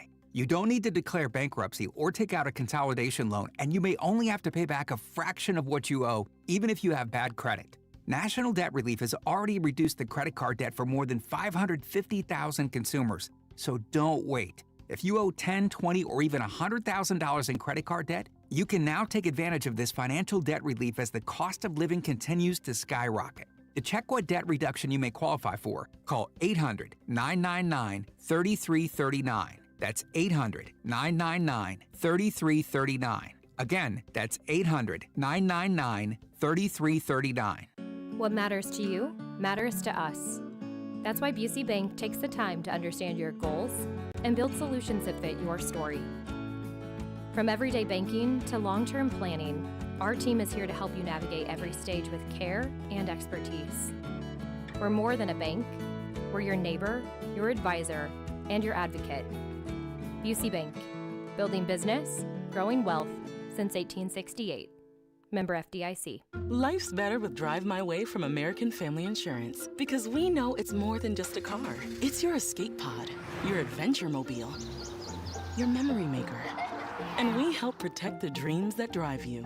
Personalize what you pay for auto insurance and you could save between 5 and 20%. American Family Insurance. Get a quote and find an agent at amfam.com. Products not available in every state. Unsafe driving behaviors may increase your rate. Visit amfam.com to learn more. American Family Mutual Insurance Company SI and its operating company, 6000 American Parkway, Madison, Wisconsin. If you've been diagnosed with moderate to severe plaque psoriasis, this is what it sounds like to be 1,000,000 miles away. Imagine being 1,000,000 miles away.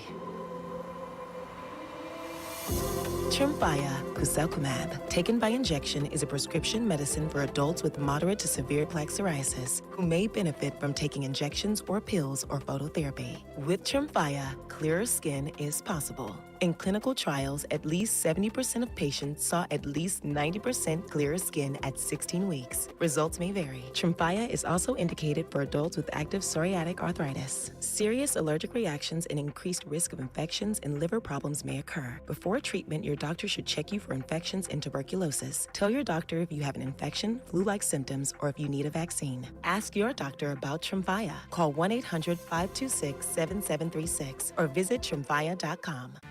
This is the story of the one. As an HVAC technician, he and his digital multimeter are in high demand. So when a noisy office HVAC turns out to be a failing blower motor, he doesn't break a sweat. With Grainger's easy-to-use website and product information, he selects the product he needs to keep everything humming right along. Call 1-800-GRAINGER, click Grainger.com, or just stop by. Grainger, for the ones who get it done. Is your everyday congestion preventing you from enjoying life's big moments? Try Vicks Sinex Saline today and get yourself back in the action. Vicks Sinex Saline instantly clears everyday congestion with a gentle ultrafine mist. Sinex Saline's drug-free, no-mess formula instantly moisturizes and soothes dry, irritated nasal passages for quick and effective relief. Get back to enjoying life's big moments to the fullest without having to worry about everyday congestion holding you back. Just Sinex, breathe, use as directed. Chiefs coverage this past hour has been brought to you by waysidewaves.org. Save a life this holiday season. Wayside rescues thousands of animals each year. Your gift today provides a complete circle of life-saving care they need to heal and find loving homes. Donate today, and your gift will be matched. Visit waysidewaves.org to make your life-saving gift today. Here's traffic, brought to you by DM Injury Law. Have you or a loved one been in a car wreck? Contact DM Injury Law today and get the money you deserve. Car wreck? Remember, Mike's got this. A two-car crash still working. 35 southbound just past 67th. Left lane is blocked. New problem looks like a fender bender on the curve. Lee Summit 470 southbound just past 291 highway. Southbound left lane blocked. I'm Val with traffic on 96.5 The Fan. CDOT considers himself a man of the people. And now he's asking for your help. Please help the drive in the latest installment of The People's Court. All right. I like asking you guys this question and trying to get a gauge on how you feel. It's always very interesting to me. So, Rob, I want to tell you the story about a kid in Michigan who got kicked off his high school basketball team. Now, their coach kind of has like a Herman Boone, it's a public school, so I'm not going to cut anybody from the team. It's also a small school. There's only 450 students there. But if you try out for the basketball team, he is not going to cut you. So, kid makes the team. But the coach has a rule. You got to show up to practice every day, or you need a valid reason for not being at practice. Well, this kid missed practice for 2 days because he went on a family hunting trip with his father. When he came back, he no longer had a spot on the team. Now, he and his parents are filing an appeal with the state to try to get him back on the team. So, Rob, I'm going to make you the judge. The judge says, or the coach says, that he doesn't cut anybody from their team. It's a public school. It's a small school. If you want to play basketball, you come out here. We will find room for you. He has a rule. You got to have a valid reason for missing practice. This kid goes on a 2-day hunting trip with his family. He came back, got cut from the team. How are you ruling in the case of this Michigan basketball player? So here is the big question I have before I can make my ruling. Did the kid know this trip was happening and fail to tell his coach? Because if it was a surprise out of nowhere trip, that's different. But if this has been on the calendar for a while, like it's the holiday season, people take time off work. If you know this is coming and you don't communicate to your coach, I will have to render a different verdict. I have you ready? This is from the coach. Quote, he expected the player to be at practice Monday and Tuesday because they only have 10 players.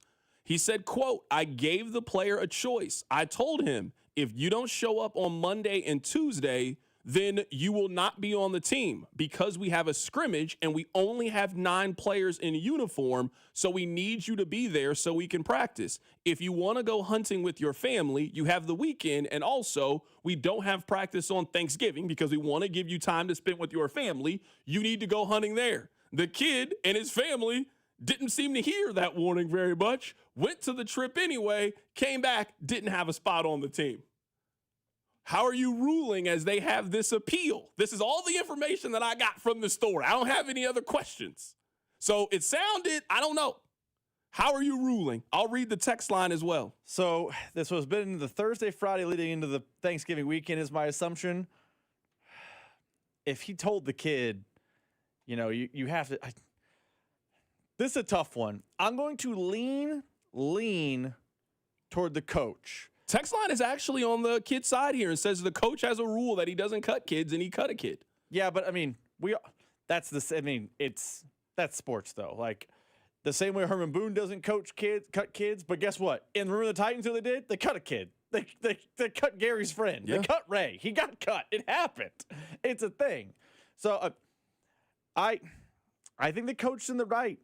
I don't think it's an abundance of right, but I think he tried to he let the world know this is what we do. If you don't do this, there will be repercussions. And the kid still did the thing. Okay. I don't love my verdict. It's very close, but I lean toward the coach. Okay. Text line 913-586-7965. This kid has filed an appeal with the Michigan High School State Board to try to get back on the team. So for those of you that are just tuning in, it was a kid in Michigan. He goes to a small public high school. The coach has a rule that he doesn't cut kids. This kid wanted to miss a couple of days of practice to go hunting with his family. The coach told him, if you do that, we're not going to be able to scrimmage because we only have 10 kids on the team. We can't have a full 5-on-5 game if you're not here because we only got 9 people. Kid went on the trip. Kid came back. Kid ain't got a spot on the team anymore. So people, 913-586-7965. I want to know whose side you are when it comes to this. I'll read some text here coming up in just a little bit. I want to play for you guys what Nick Wright had to say about the Chiefs' loss on Sunday.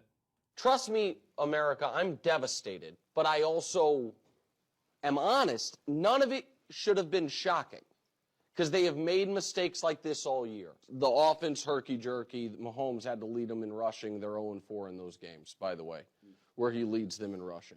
Patrick, I think, felt that he had to activate hero mode. That Butker field goal changes everything. Andy Reid's one of the greatest coaches ever, has an argument that he's the second greatest coach in the history of the sport. His biggest game management criticism has been being too conservative in the past. Yeah. That was a wildly reckless 4th down decision. This is how you get to 6 and 7. They now have retaken their place atop the league after a 1-year absence in drops. And it felt like they were all heartbreaking.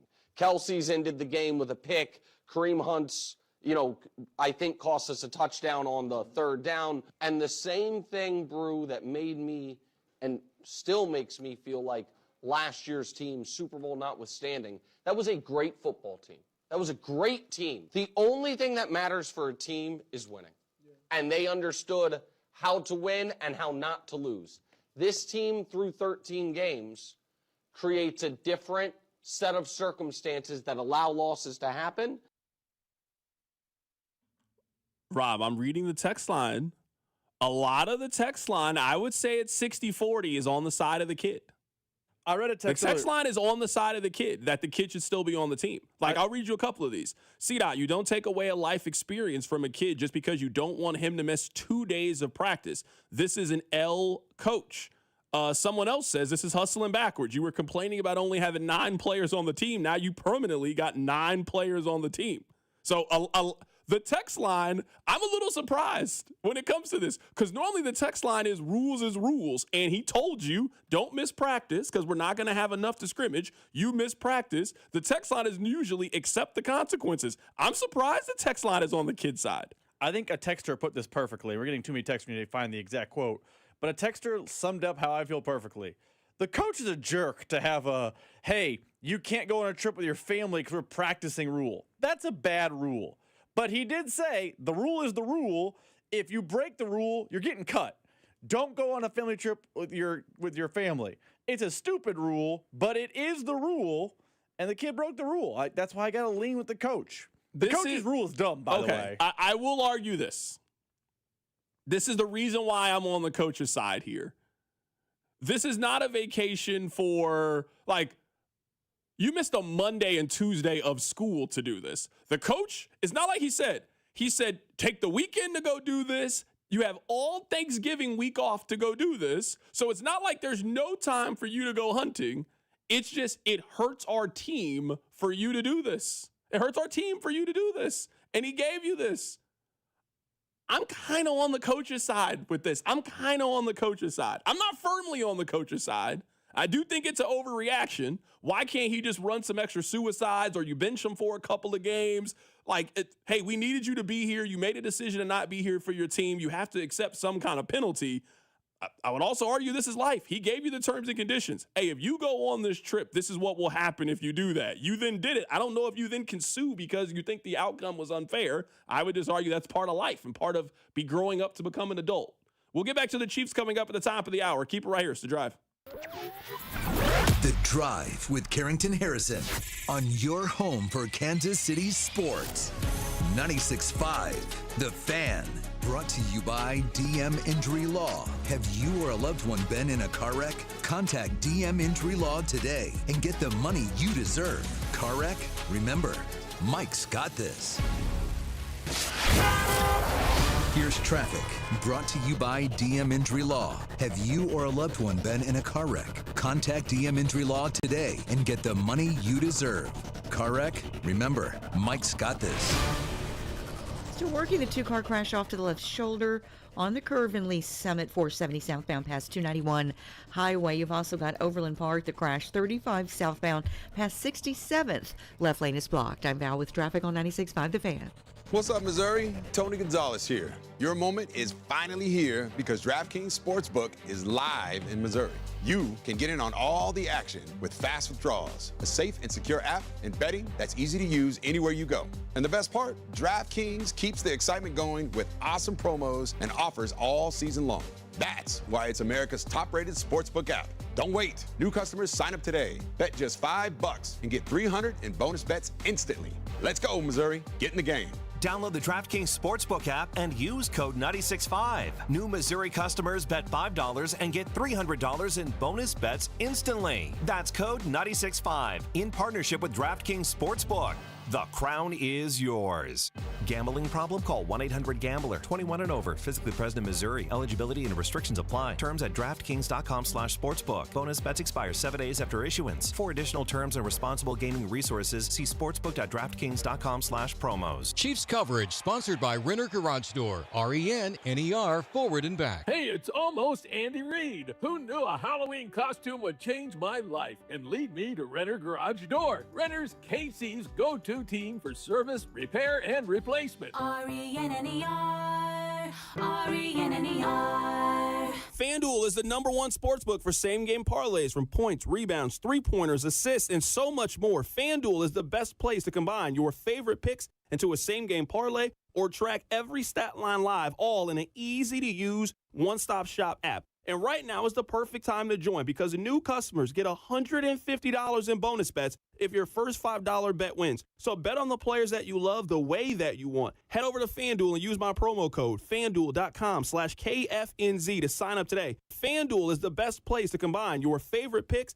into a same-game parlay or track every stat line live, all in an easy-to-use one-stop shop app. FanDuel, an official sports betting partner of the NBA, and also 96.5 The Fan. 21 and present in Kansas. First online real money wager only. $5 first deposit required. Bonus issued with non-withdrawable bonus bet, which expires 7 days after restrictions apply. See terms at sportsbook.fanduel.com. FanDuel is offering online sports wagering in Kansas under agreement Kansas Casino, LLC. Gambling problem? Get up with your best bet. Call 1-800-522-4700. Visit KansasGamblingHelp.com. Hi, this is Toby Tobin along with Jason Goodenkoff from Lewisburg Ford, Lewisburg, Kansas. Hi, Jason. Hello, Toby. Great time of the year. It is that time of year, Toby. It's the year-end sales event. Ford always puts their best foot forward, and Lewisburg Ford is always $50 over invoice. We've got the 000 promotion going on right now, Toby. That means we've got 0% financing for 66 months with 0 down payment and no payment for 90 days on 25 F-150s, 25 Explorers, 25 Escapes, 25 Mach-E, 25 Lightning, and 25 Transit. It covers about the whole gamut for everything we've got out there, Toby. And you got 0 down payment, and you got no payments for 90 days. So we've got huge incentives. That is huge. What else? Right now, you can get up to $9,000 off a brand new F-150 and get 0% for 66 months. Anything on SUVs? Yeah, you've got up to $10,000 off on a 25 Escape right now, Toby. Holy cow. Yeah, that's with our $50 over invoice and the 000 promotion. It's a great time. Lewisburg Ford, what is your phone number? 816-444-2300. Or LewisburgFord.com. I know that hiring can be challenging. You sort through tons of resumes and you get too many so-so applicants. You're just waiting for someone to match your role perfectly.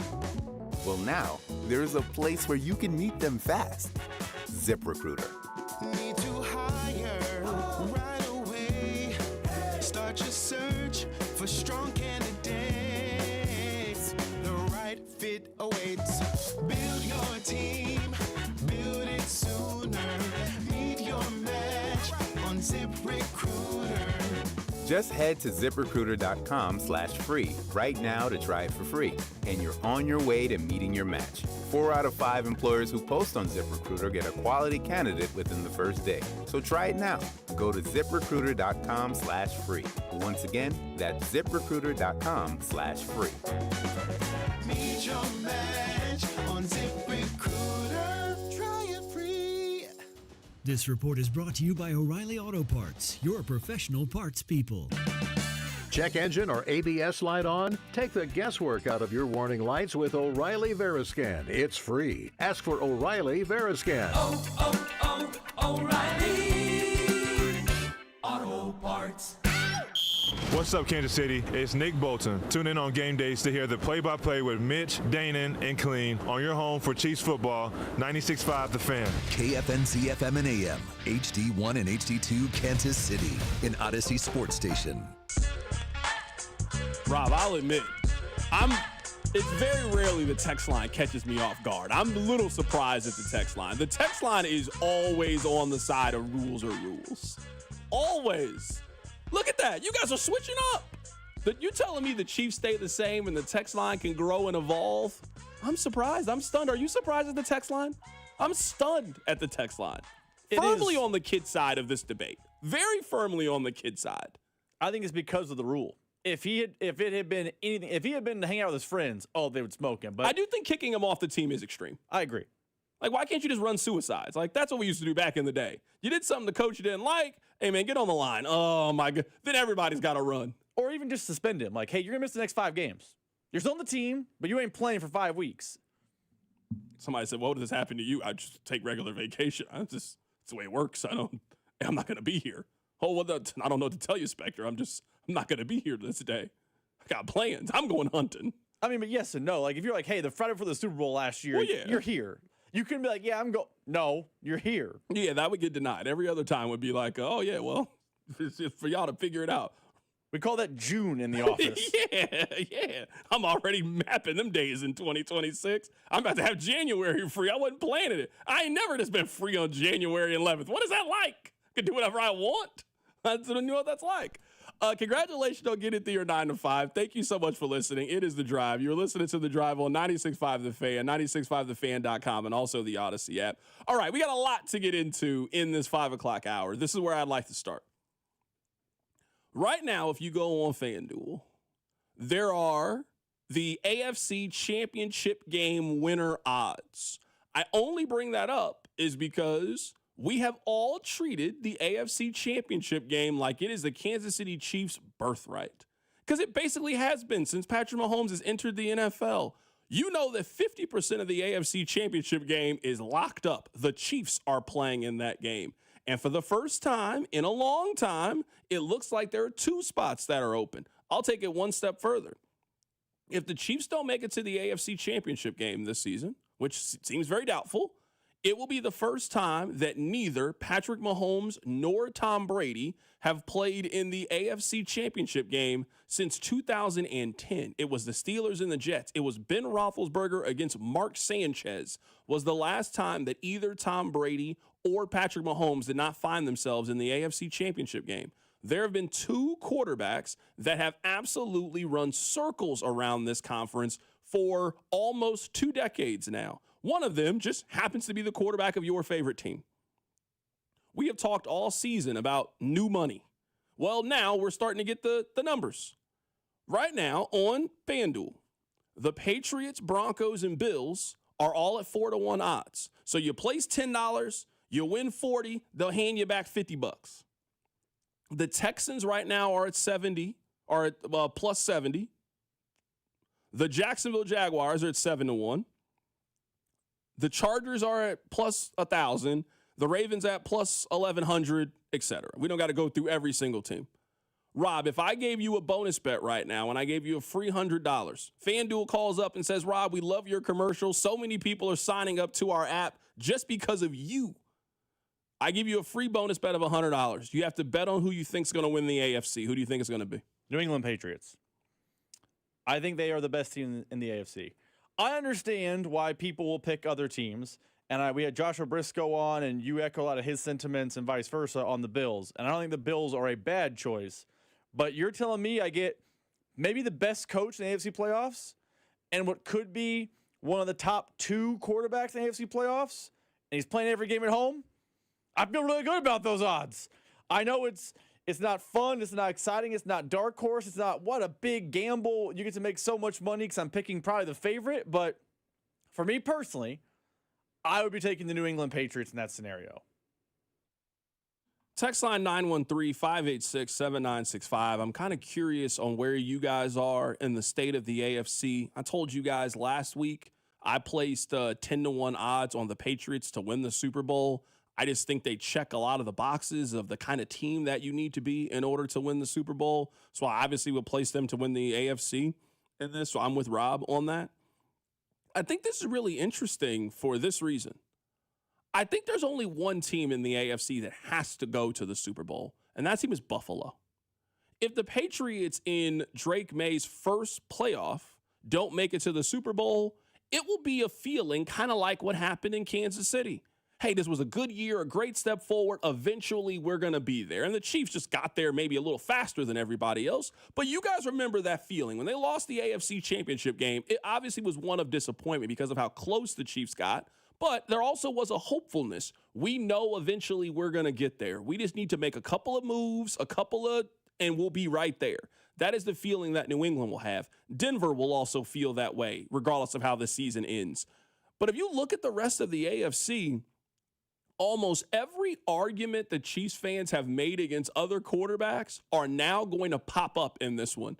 New England doesn't have any playoff experience. Denver doesn't really have any playoff experience. C.J. Stroud never won anything of importance in the National Football League. Trevor Lawrence never won anything. Justin Herbert, he's never won a playoff game. He's 27 years old. Lamar Jackson, playoff underperformer for the most part. Like, all of the quarterbacks that Chiefs fans have kind of reigned superiority over, and those are the quarterbacks that are going to define who ends up going to the Super Bowl. I've told you guys, I think the Chiefs are out of it. This conversation really isn't as much about the Chiefs as it's really about Buffalo. Can you imagine telling Buffalo Bills fans at the very beginning of the season that they could quite possibly be in a playoff that doesn't have Patrick Mahomes, doesn't have Lamar Jackson, and doesn't have Joe Burrow? Every single Buffalo fan is doing backflips, and they're planning their trip to San Francisco. Hopefully it doesn't happen on days that the coach has a scrimmage planned. Every Buffalo Bills fan is doing backflips. We're going to the Super Bowl. Now, fast forward. You got 1 month left in the NFL regular season. Man, Buffalo is the only team in the NFL that has to feel like this is Super Bowl or bust. If Josh Allen doesn't go to this Super Bowl, and you can't figure out a way to beat Bo Nix, or can't figure out a way to beat Trevor Lawrence, or Drake May in your own division who has zero playoff experience. Drake May's never even played in a big game before. He went to North Carolina. He didn't win the ACC, didn't go to the college football playoff, didn't go to a marquee bowl game. Drake May's never played in an important football game in his life. If Buffalo doesn't represent the AFC, this will be one of the biggest missed opportunities we've seen in a while. There's been a lot of comparisons between Patrick Mahomes and Michael Jordan, and the comparison usually is that Michael Jordan stopped a lot of his contemporaries from winning championships. He stopped Karl Malone. He stopped Patrick Ewing. He stopped Reggie Miller. We can go up and down the list of teams that ran up against the 90s Bulls and lost. And now those guys don't have championships. And if you ask them what's the biggest reason, they're going to point to number 23 for the Chicago Bulls. Man, the AFC's kind of been that exact same way. Why has Josh Allen not been to a Super Bowl? Why has Lamar Jackson not been to one? It's the same argument. Can you imagine we're about to start a postseason in which that person is just not a figure? That person is not there. You don't have to worry about going through Kansas City. You don't have to worry about going to Arrowhead and playing in the Arrowhead Invitational. They didn't get invited this season. And this is the first time that the lane appears to be pretty wide open in the AFC. You have always had to either go through Kansas City or New England. You've had to do that for 15 years. I'm sure you'll have to do that again. I don't think the Chiefs are done playing in very important games. They'll be back. I just don't think they're going to be back this year. So usually, like I said, there's one spot that's open. The Chiefs have one of those spots. The Patriots have one of those spots. And we are trying to figure out who is going to play either one of those teams. And you can't feel that way right now. You can make a case to me for about 6 teams in the AFC. You can convince me that Houston goes to the Super Bowl. With that defense, if their defense gets after some young, inexperienced quarterbacks, you can definitely sell me how Houston wins their division and figures out a way to get to the postseason or to the Super. You can definitely sell me on that. You could sell me on New England, who's been the best team in the AFC. Denver, best team in the AFC. Jacksonville might actually be the best team. We just don't spend any time talking about them. That was an impressive win from the Chargers yesterday. I know the Charger dot, I get it. But for a team right now whose quarterback has one arm, their offensive line has all kind of issues, for them to fight and figure out a way to win that game with that level of toughness, we have never seen the Chargers win that kind of game. So there's about 5 or 6 teams that could represent the AFC. This is as wide open as it has been in quite some time. And I think one of the reasons why it's so frustrating if you're following the Chiefs is, man, it was right there for you to go to 4 straight. There's still not a team. We got 1 month left in the NFL regular season. There's no team that's a cut above the rest. That, man, if the Chiefs just could have figured their own business out at any point this season, they'd be right here in the mix. And they'd be dangerous. They should be what Houston is. A team right now that maybe they're not going to win their division, but a team that absolutely nobody wants to play. Houston has won 5 games in a row. The Chiefs have lost 4 of their last 5 games. Sunday was an example of 2 teams that are just going in very, very different directions. And Houston right now looks like a very dangerous team that could possibly make some noise. And the Chiefs look like a team that you can't trust and you can't believe in. I think the Chiefs are going to lose to the Chargers or the Broncos. I don't know which one. I don't know. I'm just telling you right now, I don't trust the Chiefs enough to play a consistent 4 quarters of football against good teams. And they got 2 good teams left. They will figure out a way to lose to one of those 2 teams. I don't know exactly how. I don't know which one. I'm not ready to make a prediction yet on what on Sunday's game, but I'm telling you that I feel like we keep kicking the can. Well, can they go 5-0? Can they go 4-0? The answer is no. They're not going 4-0. They're going to figure out a way to lose to one of these 2 teams because that's what they've done so far this season. All right, Rob, let's shout out Baker University. Your workday is over. Oh, yeah. You're headed home, and now you're stuck in traffic. Time to get caught up on the biggest stories in Kansas City and around the country with CDOT and Rob. It's time for the hits. Number 1. Carrington Harrison, the hits are brought to you by Baker University. Make your next era orange at Baker University, the first university in Kansas, and ranked number 1 in return on investment among private universities in the state. Baker University, forever in our orange era.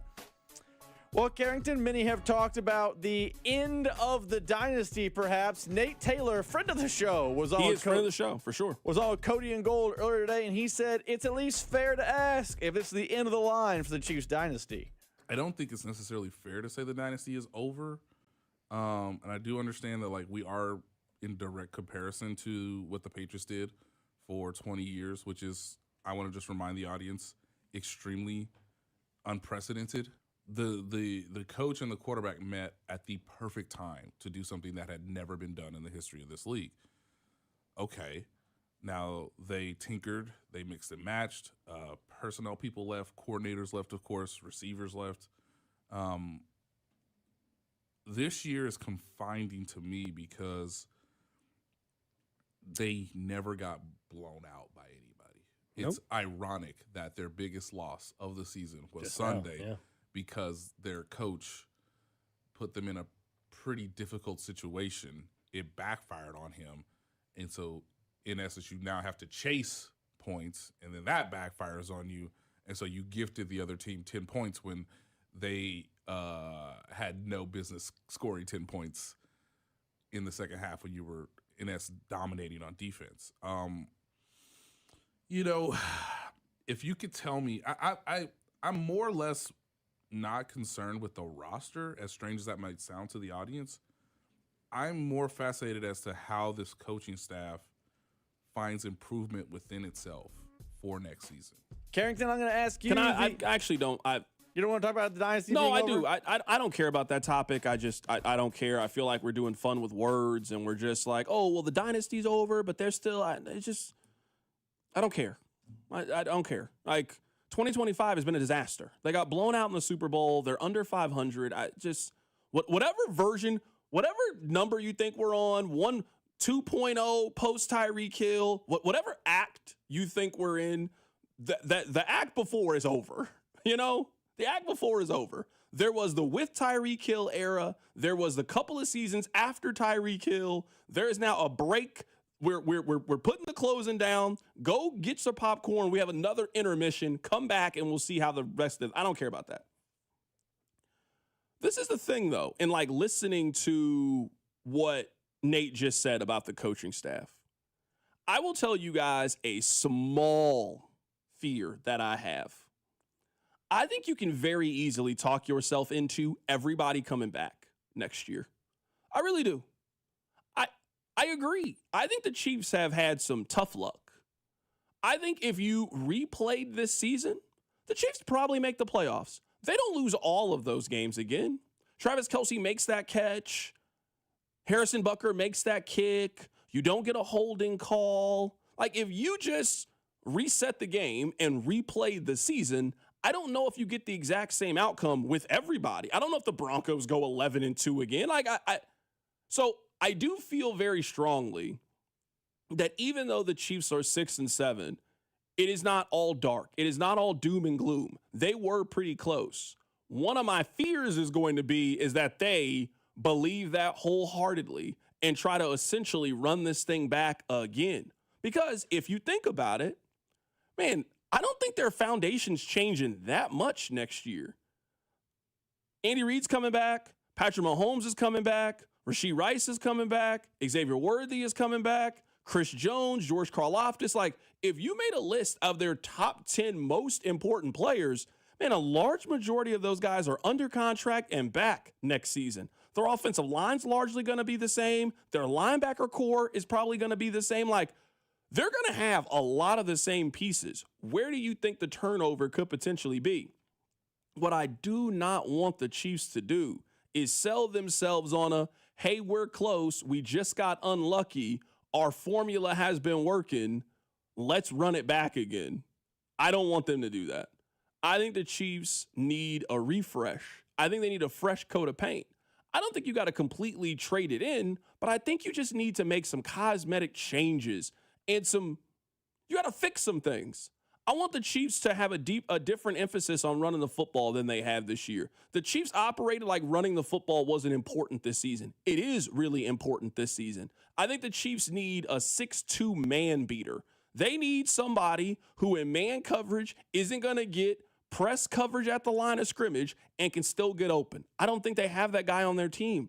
They don't need another 5'11", 170-pound wide receiver. No, they need a 6'2", 210-pound receiver that you just can't beat up at the line of scrimmage. They need to find Danielle Hunter.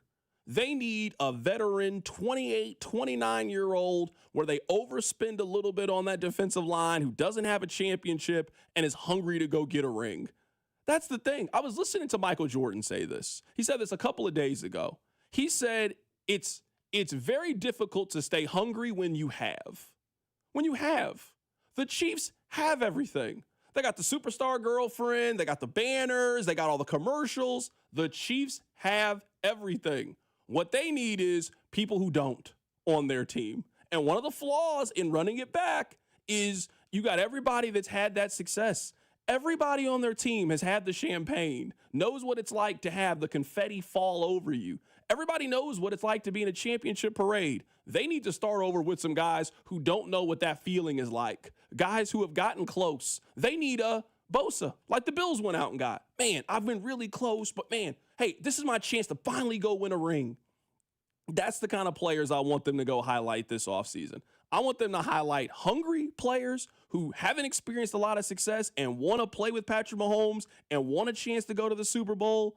And they need to load back up on young talent.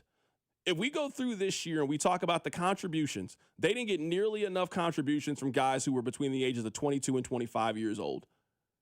And some of that, I think, is on the coaching staff. Noel Williams can play. Why has he not been on the field? Why has Noel Williams not been a part of their plan? What happened to Jalen Royals? You're telling me that they couldn't go get a running back this year in the draft because they got Jalen Royals and Jalen Royals didn't play? So if you want what my early fear is, that is my fear. My fear is they will talk themselves in this year wasn't that bad and they will just run it back again. They're going to run it back with the same offensive staff, the same defensive staff. They're going to make a couple of personnel changes and they're going to run back the same philosophy for next year. And I just don't want that. Well, I'm going to echo what I imagine a lot of people say. If that's the company line, I will be selling Chief stock. Because, Carrington, that's the same company line they sold me last year. Remember, last offseason, let's rewind the clock. It's April, May, June of 2025. What are the Chiefs telling us? We felt like we were a really good team. We just had one really bad day. That was their messaging. We were a good team. We had one bad day. Well, lo and behold, essentially the same team. There were some tweaks. There were some changes. They got a little worse here, made a little better there. But essentially, the roster in 25 and 24 was the Spider-Man meme. It was Leonardo DiCaprio. It was the same. And they went out there and they went 9-8, 8-9, 10-7, somewhere in that ballpark. You're a middling football team. And if you're going to next offseason tell me, hey, the place didn't break our way, but we're convinced they will eventually break our way. You can't run it back 3 years in a row with the same team. I won't accept that. I don't disagree with you. You and I are on the same page. But you're telling me you can't see a scenario in which the Chiefs convince themselves of that? I can, and I will be upset by that scenario. And I hope fans will be too. I agree with you. And I guess the only reason why I'm doing this is, you and I identified that they had problems in their running back room last year. The Chiefs stood there and told us at every single turn, you're wrong. At every single turn, they told us that.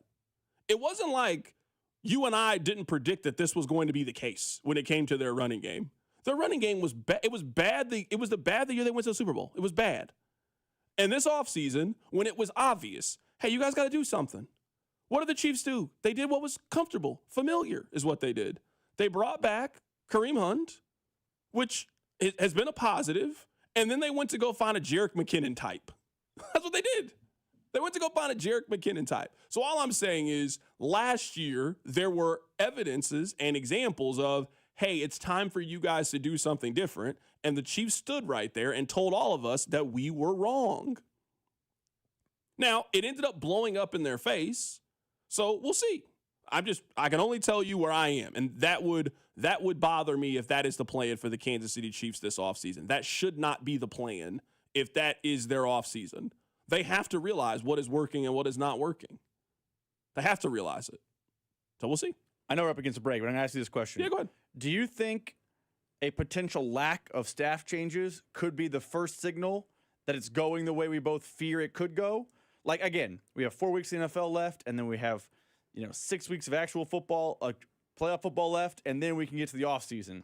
But if it's March and we're talking about, hey, Iowa State's taking over Power and Light, and it's the same coaching staff, is that a signal that, we could be in a worst-case scenario? 100%. And, I guess to be clear here with Andy, and I will defend Andy, I think Andy has some really, really difficult decisions to make. Andy's coming back. That's not a question. Brett Veach is coming back. Also, not a question to me. But Andy is going to have to look at people who have been extremely loyal to him and people who have helped Andy have tremendous success and look at them and tell them, you no longer have a job. Dave Tobe has stayed incredibly loyal to this organization, incredibly loyal to Andy Reid. Dave Tobe has been in the Chiefs organization since 2013. It's 2025. It's time for them to fire Dave Tobe. Is Andy Reid going to walk down there and be the one to tell him that? Is Andy Reid going to walk down there and say, we have the highest paid kicker in the National Football League, but he is the third best kicker in our own division. We have not had a return touchdown in 4 seasons. Our special teams, they are not good enough. We need to bring in somebody with young, new ideas. Their special teams coach is 63 years old. They need a 42-year-old special teams coach who embraces the new rules is what they need. Is Andy ready to do that? They need a new wide receiver coach. We've heard their wide receiver coach. They need an experienced wide receiver coach that can get the most out of Xavier Worthy. Is Andy ready to go to people who have stood beside him and tell him, we need to do something different? So me and you can complain all. Andy's got to tell people that love him, people that care about him, I'm sorry, you no longer work here. Does Andy have the heart to do that? Because Bill Belichick would have done that. Bill, after this kind of season, unacceptable. We're the Patriots. You didn't do your job, so you got to go. The Chiefs have built this thing differently. They built it on family and community and run it back. That time's ended. So that's really the question to me when it comes to what kind of staff changes they're going to make. We'll keep talking Chiefs on the other side. Keep it right here, so Drive. The Drive with Carrington Harrison, brought to you by DM Injury Law. Have you or a loved one been in a car wreck? Contact DM Injury Law today and get the money you deserve. Car wreck? Remember, Mike's got this. Tune in Mondays at 4 to hear the play-by-play voice of the Chiefs, Mitch Holtis, on your home for Chiefs football. 96.5, The Fan. Hey, it's Rex here with RexBuysKC.com, your local KC home buyer. If you own a property in the Kansas City or surrounding area and want to sell it fast and at a fair price, write this number down, 816-330-6000. I'm a private real estate investor, not some hedge fund or large national chain. My family and I live right here in KC. I can pay cash and close on your timeline, even in as little as 3 days. Here at RexBuysKC.com, we're improving Kansas City one house at a time. I buy inherited houses, vacant houses, foreclosure houses, behind in payment houses, my tenant won't pay the rent houses, and properties that need complete rehabs. Do you own a house that's trashed and needs thousands of dollars in repairs? Great.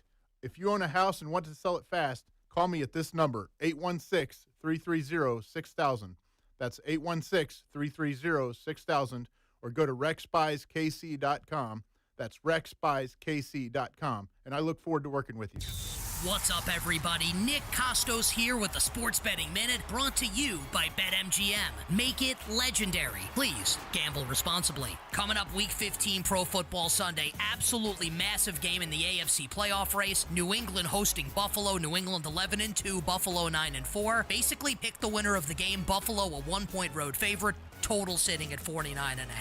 I have to think Buffalo will be a popular bet this week. Buffalo's quarterback obviously has a ton of experience playing at an MVP level, but I think New England's the better team. And New England at a pick'em price at home with New England's quarterback also playing at an MVP level, give me New England to win on Sunday against Buffalo. That's it for this Sports Betting Minute, brought to you by BetMGM. Download the BetMGM app today, and please gamble responsibly. BetMGM and GameSense remind you to play responsibly. See BetMGM.com for terms. 21 plus only. Kansas only. Please gamble responsibly. Gambling problem? Call 1-800-GAMBLER. In partnership with Kansas Crossing Casino and Hotel. This is it, the moment you've been waiting for. Saturday, December 27th at Harrah's, Kansas City. Fortune takes center stage. Every 5 minutes from 2:40 p.m. to 10:55 p.m., we're dishing out $1,000 in free casino play, fueling the excitement all day long. But wait, there's more. At 11 o'clock, the spotlight shines on one lucky winner who will claim $25,000 in cash. Are you ready to win big? Only at Harrah's, Kansas City, where the luck is all yours.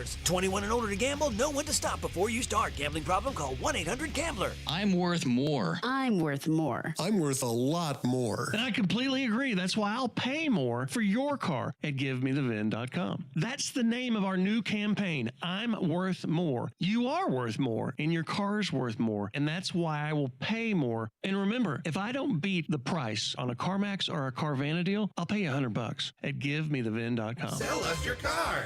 GiveMeTheVin.com. So easy you can do it in your underwear. Makita's built for the pros who show up early, who don't do shortcuts, only precise cuts. With tools built to last, job after job, year after year. Performance that pays off, because when the job calls for the best, you answer. And when you need the best, you call on Makita. Built to be the best. Available at the Home Depot. Presenting a Gain Flings love story.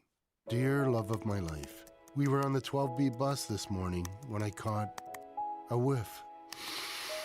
A scent so fresh, so life-changing, I had to find its source. Alas, I didn't know if you were the woman in the pink freshly washed cardigan or the retired mailman next to me, but I knew one of you was my soulmate. Ah, the scent of Gain Flings.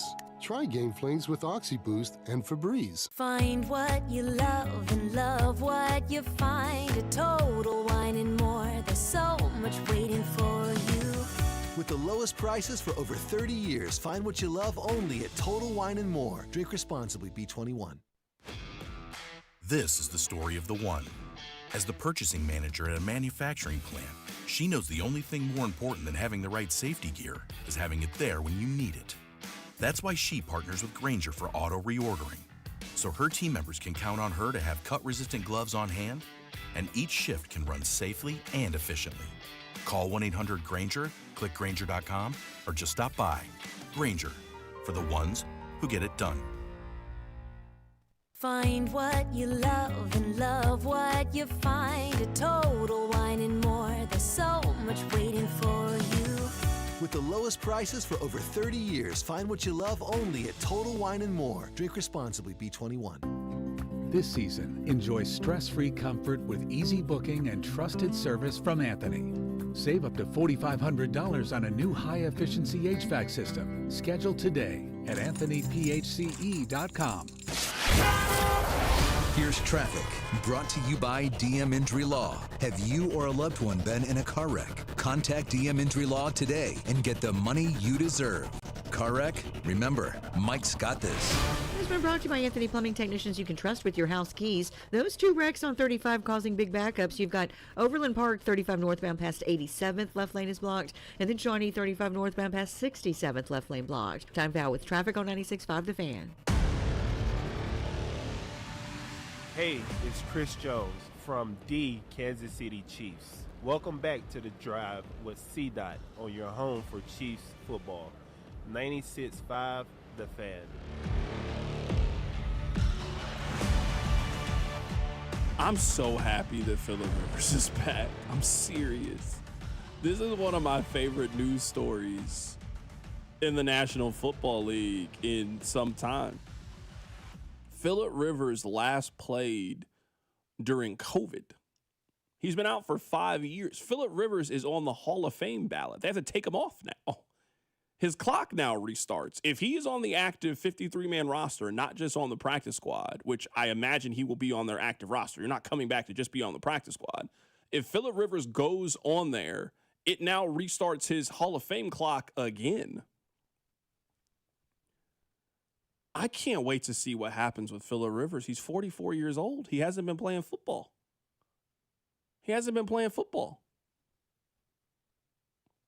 I can't wait to see what happens. I have no clue. Like, you could tell me that Phillip Rivers is terrible and the Colts have the worst quarterback in the league, which, I mean, they were going to have a hurt Riley Leonard. So, I mean, they might already have the worst quarterback in the league.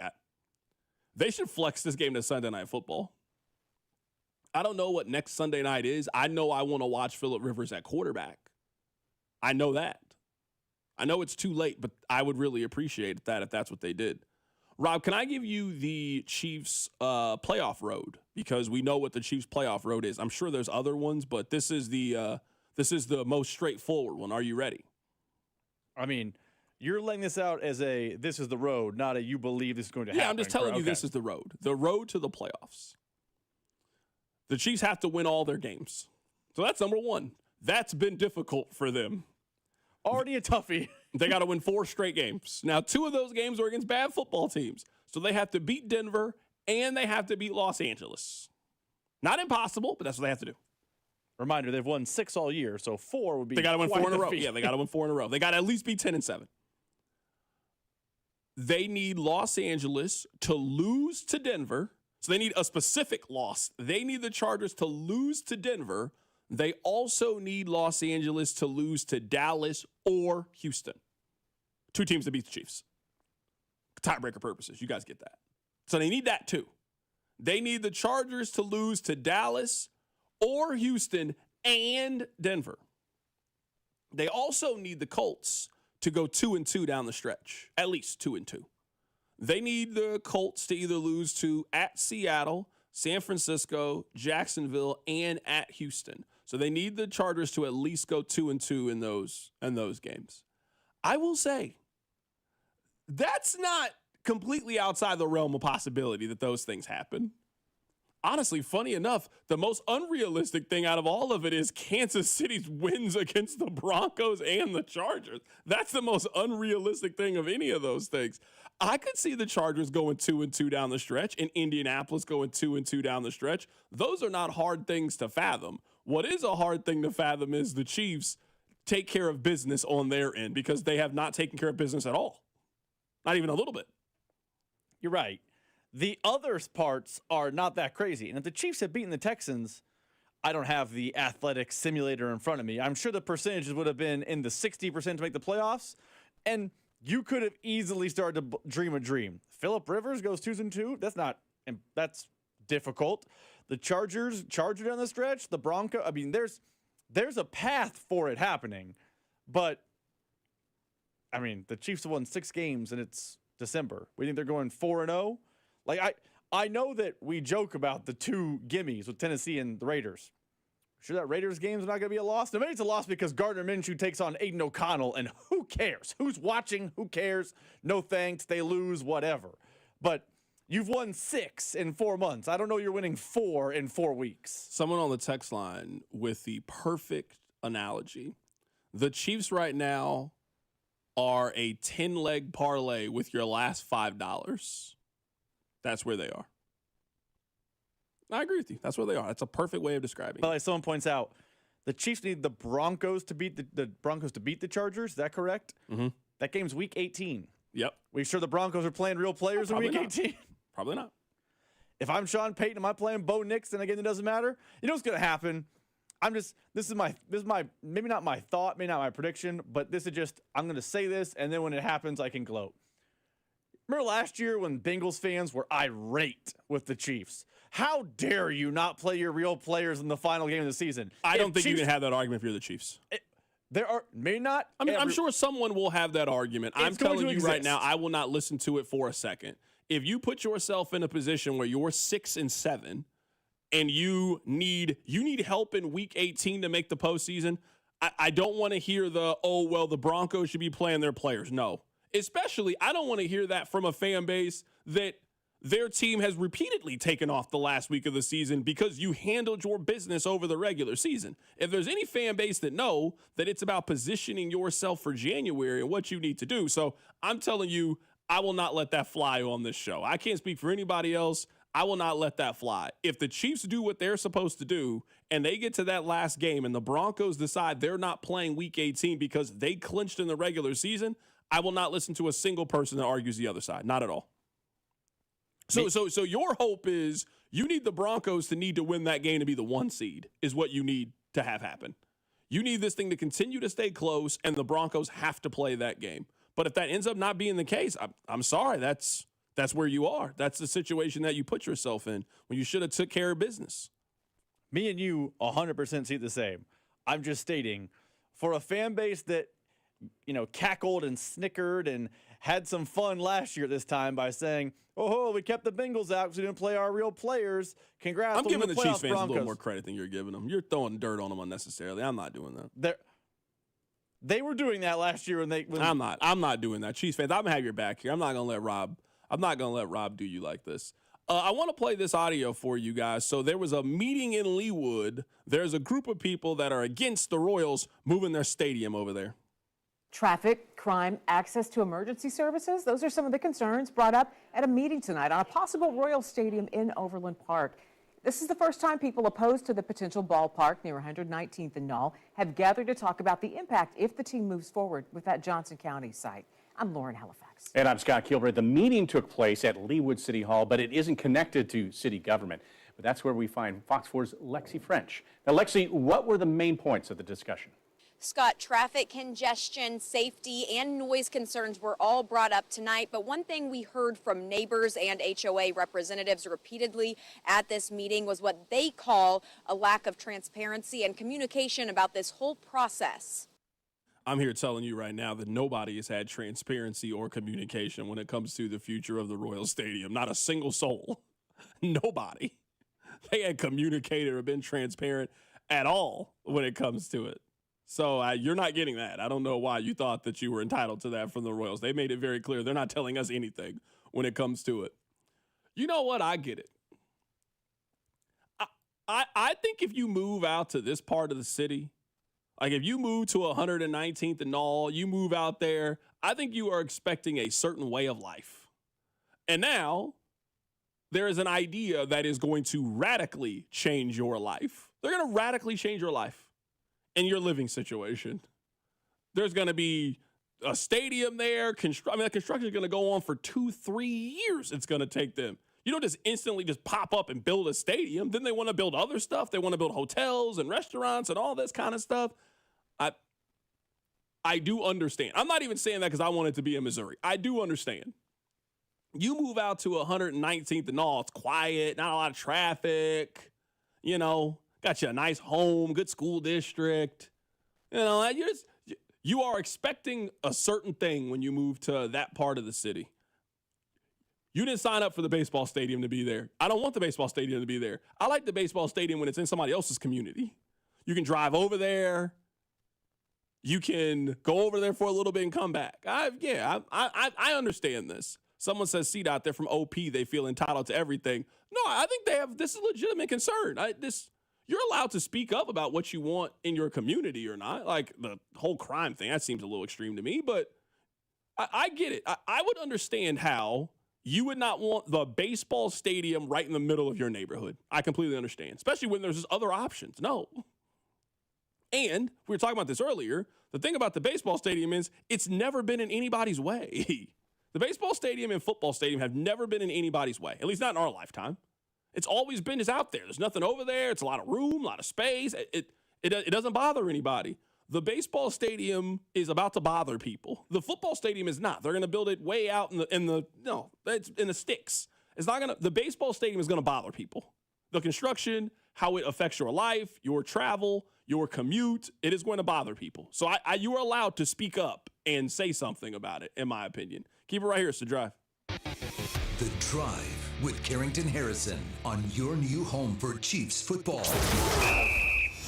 96.5, The Fan, brought to you by DM Injury Law. Have you or a loved one been in a car wreck? Contact DM Injury Law today and get the money you deserve.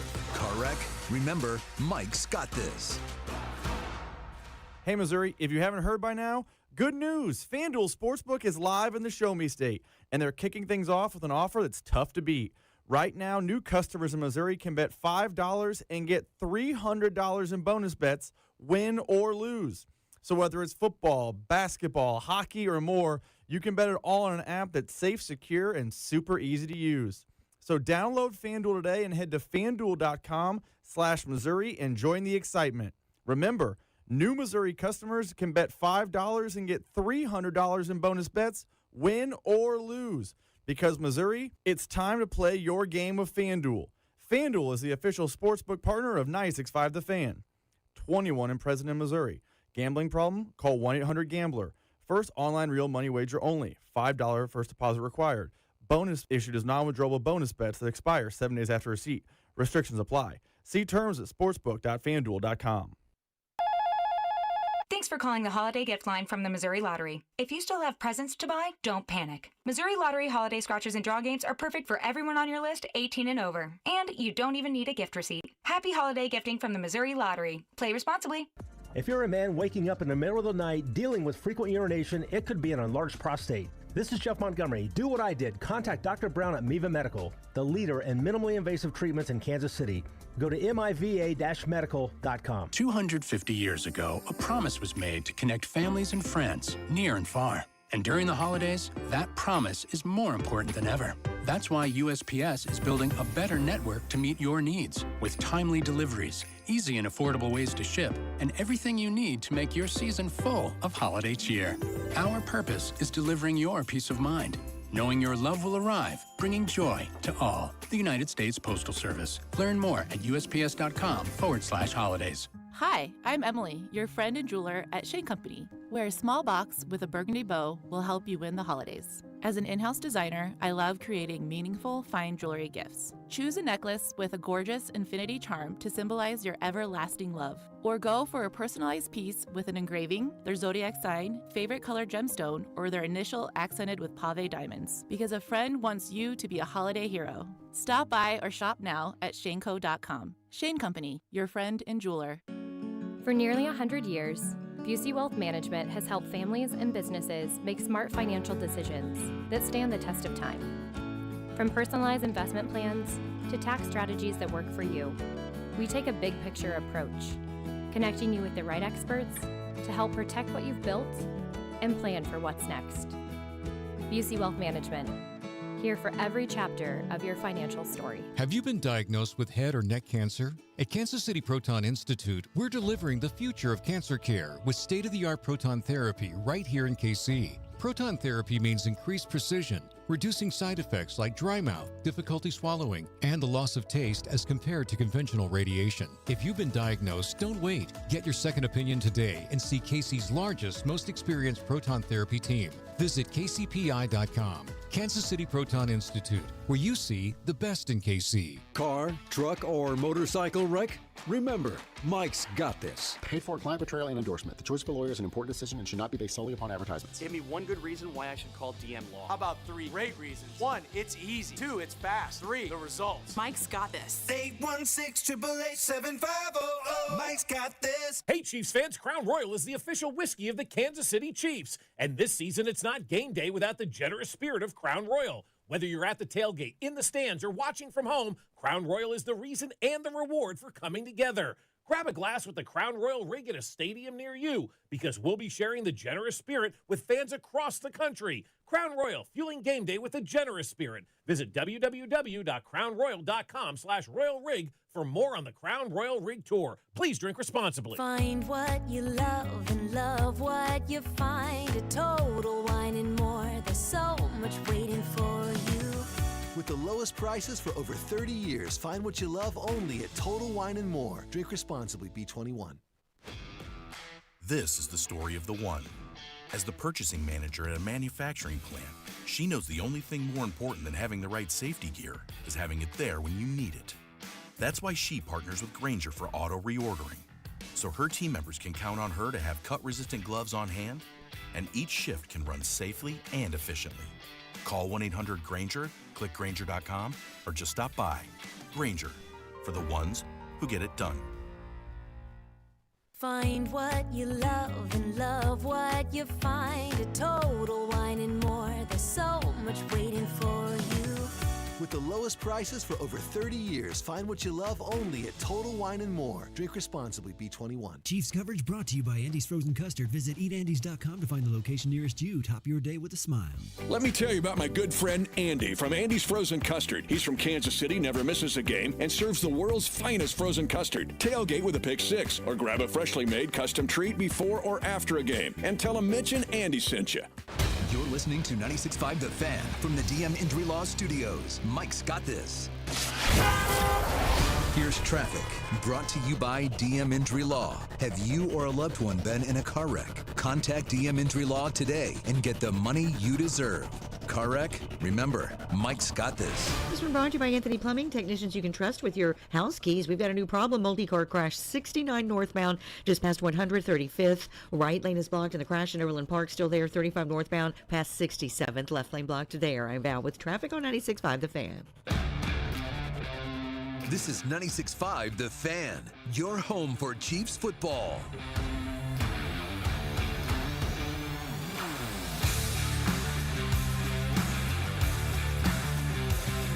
Maybe you guys have this feeling, because I know I have it sometimes when I'm watching football. Do you ever just watch another team's quarterback and you like, man, he stinks?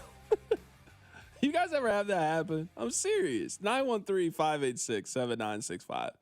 Are you ever just watching another team and like you're just watching their quarterback and you're like, man, he stinks?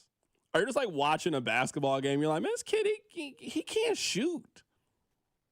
I bring that up because yesterday I was watching Jalen Hurts play. And then I thought back to how much time we spent arguing about Jalen Hurts this past summer. And I just said out loud to myself, I was like, yo, he stinks. That's just what I said. Just like, he's not good. I mean, I know he's a good quarterback, but just yesterday he was bad. Like genuinely, he was genuinely bad is what he was. That's what he was. He was bad yesterday. He was one of the biggest reasons why they lost yesterday. I mean, I understand why A.J. Brown's mad at him. It made a lot of sense to me as I was watching him play. He was not very good. Was he always this bad? Like, what has happened with him? Like, I was a person who was saying he was a top 5 quarterback preseason. I was wrong, but I don't remember him always being this terrible. Like, and it's not like it's all Saquon Barkley. He was a good quarterback in the first Super Bowl against the Chiefs. He's had good seasons. How has this deteriorated so quickly in Philly? Like, it's astonishing how bad he got so quickly. Yeah, I actually think this has always kind of been the case. If you don't run the ball super effectively with Jalen Hurts, he really struggles. Like last year, when they had the best running back, one of the 5 best seasons in the history of the league, man, Jalen Hurts was just really, really effective last season. Saquon Barkley has not been that good this season, and you have just seen the effect that I think it has on their quarterback. Like, that's what I think their biggest issue is. Saquon's not the same. Now, we could say Saquon's not the same because of the passing game, and yeah, but that Eagles offense, it's mostly the same. Everybody's back. All their receivers are back. Their running back is back. Their offensive line, it's the same. I can't really explain what's going on with the Eagles. It's off, though. It's been off for a while, whatever their problems are.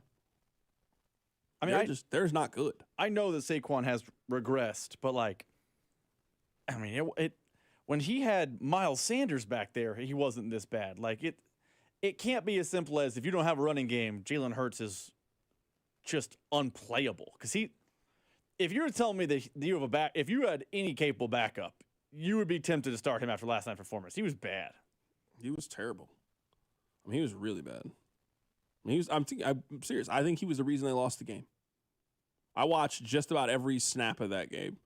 I mean, just 6 yards per attempt, 0 touchdowns, 4 interceptions. I mean, he had a quarterback rating of 31.2. He was bad. He was really bad. And they even ran the ball effectively. Saquon was good. Nobody else was. I mean, A.J. Brown was good, but you got to give him so many targets to make him happy. He's going to yell at you. What do you have up for tonight, man? There's no football. There's no KU basketball. They're off all week. Mizzou's off all week. What do you have scheduled? I thought Mizzou plays tonight. I thought they have Bethune or Alabama State or something like that. I'm not watching that. This is a good game to watch Mark Mitchell just dominate kids who have no chance to play at this level. I'm not watching Missouri until they play Illinois on the 22nd. Tonight to catch up on some TV shows. That's kind of the move. I'm rewatching Breaking Bad right now. I'm in the middle of I have one episode left in season 1. I'm gonna watch Breaking Bad and then watch the movie. I never watched the Camino movie. Oh, you'll like Camino. I kind of forgot the end of Breaking. I just forgot it. So I'm like, I'll just rewatch it. So that's what I'm doing right now. All right, take care of yourself. Patrick Mahomes tomorrow. We'll catch up with you guys. Take care of yourself. It's The Drive. The Drive with Carrington Harrison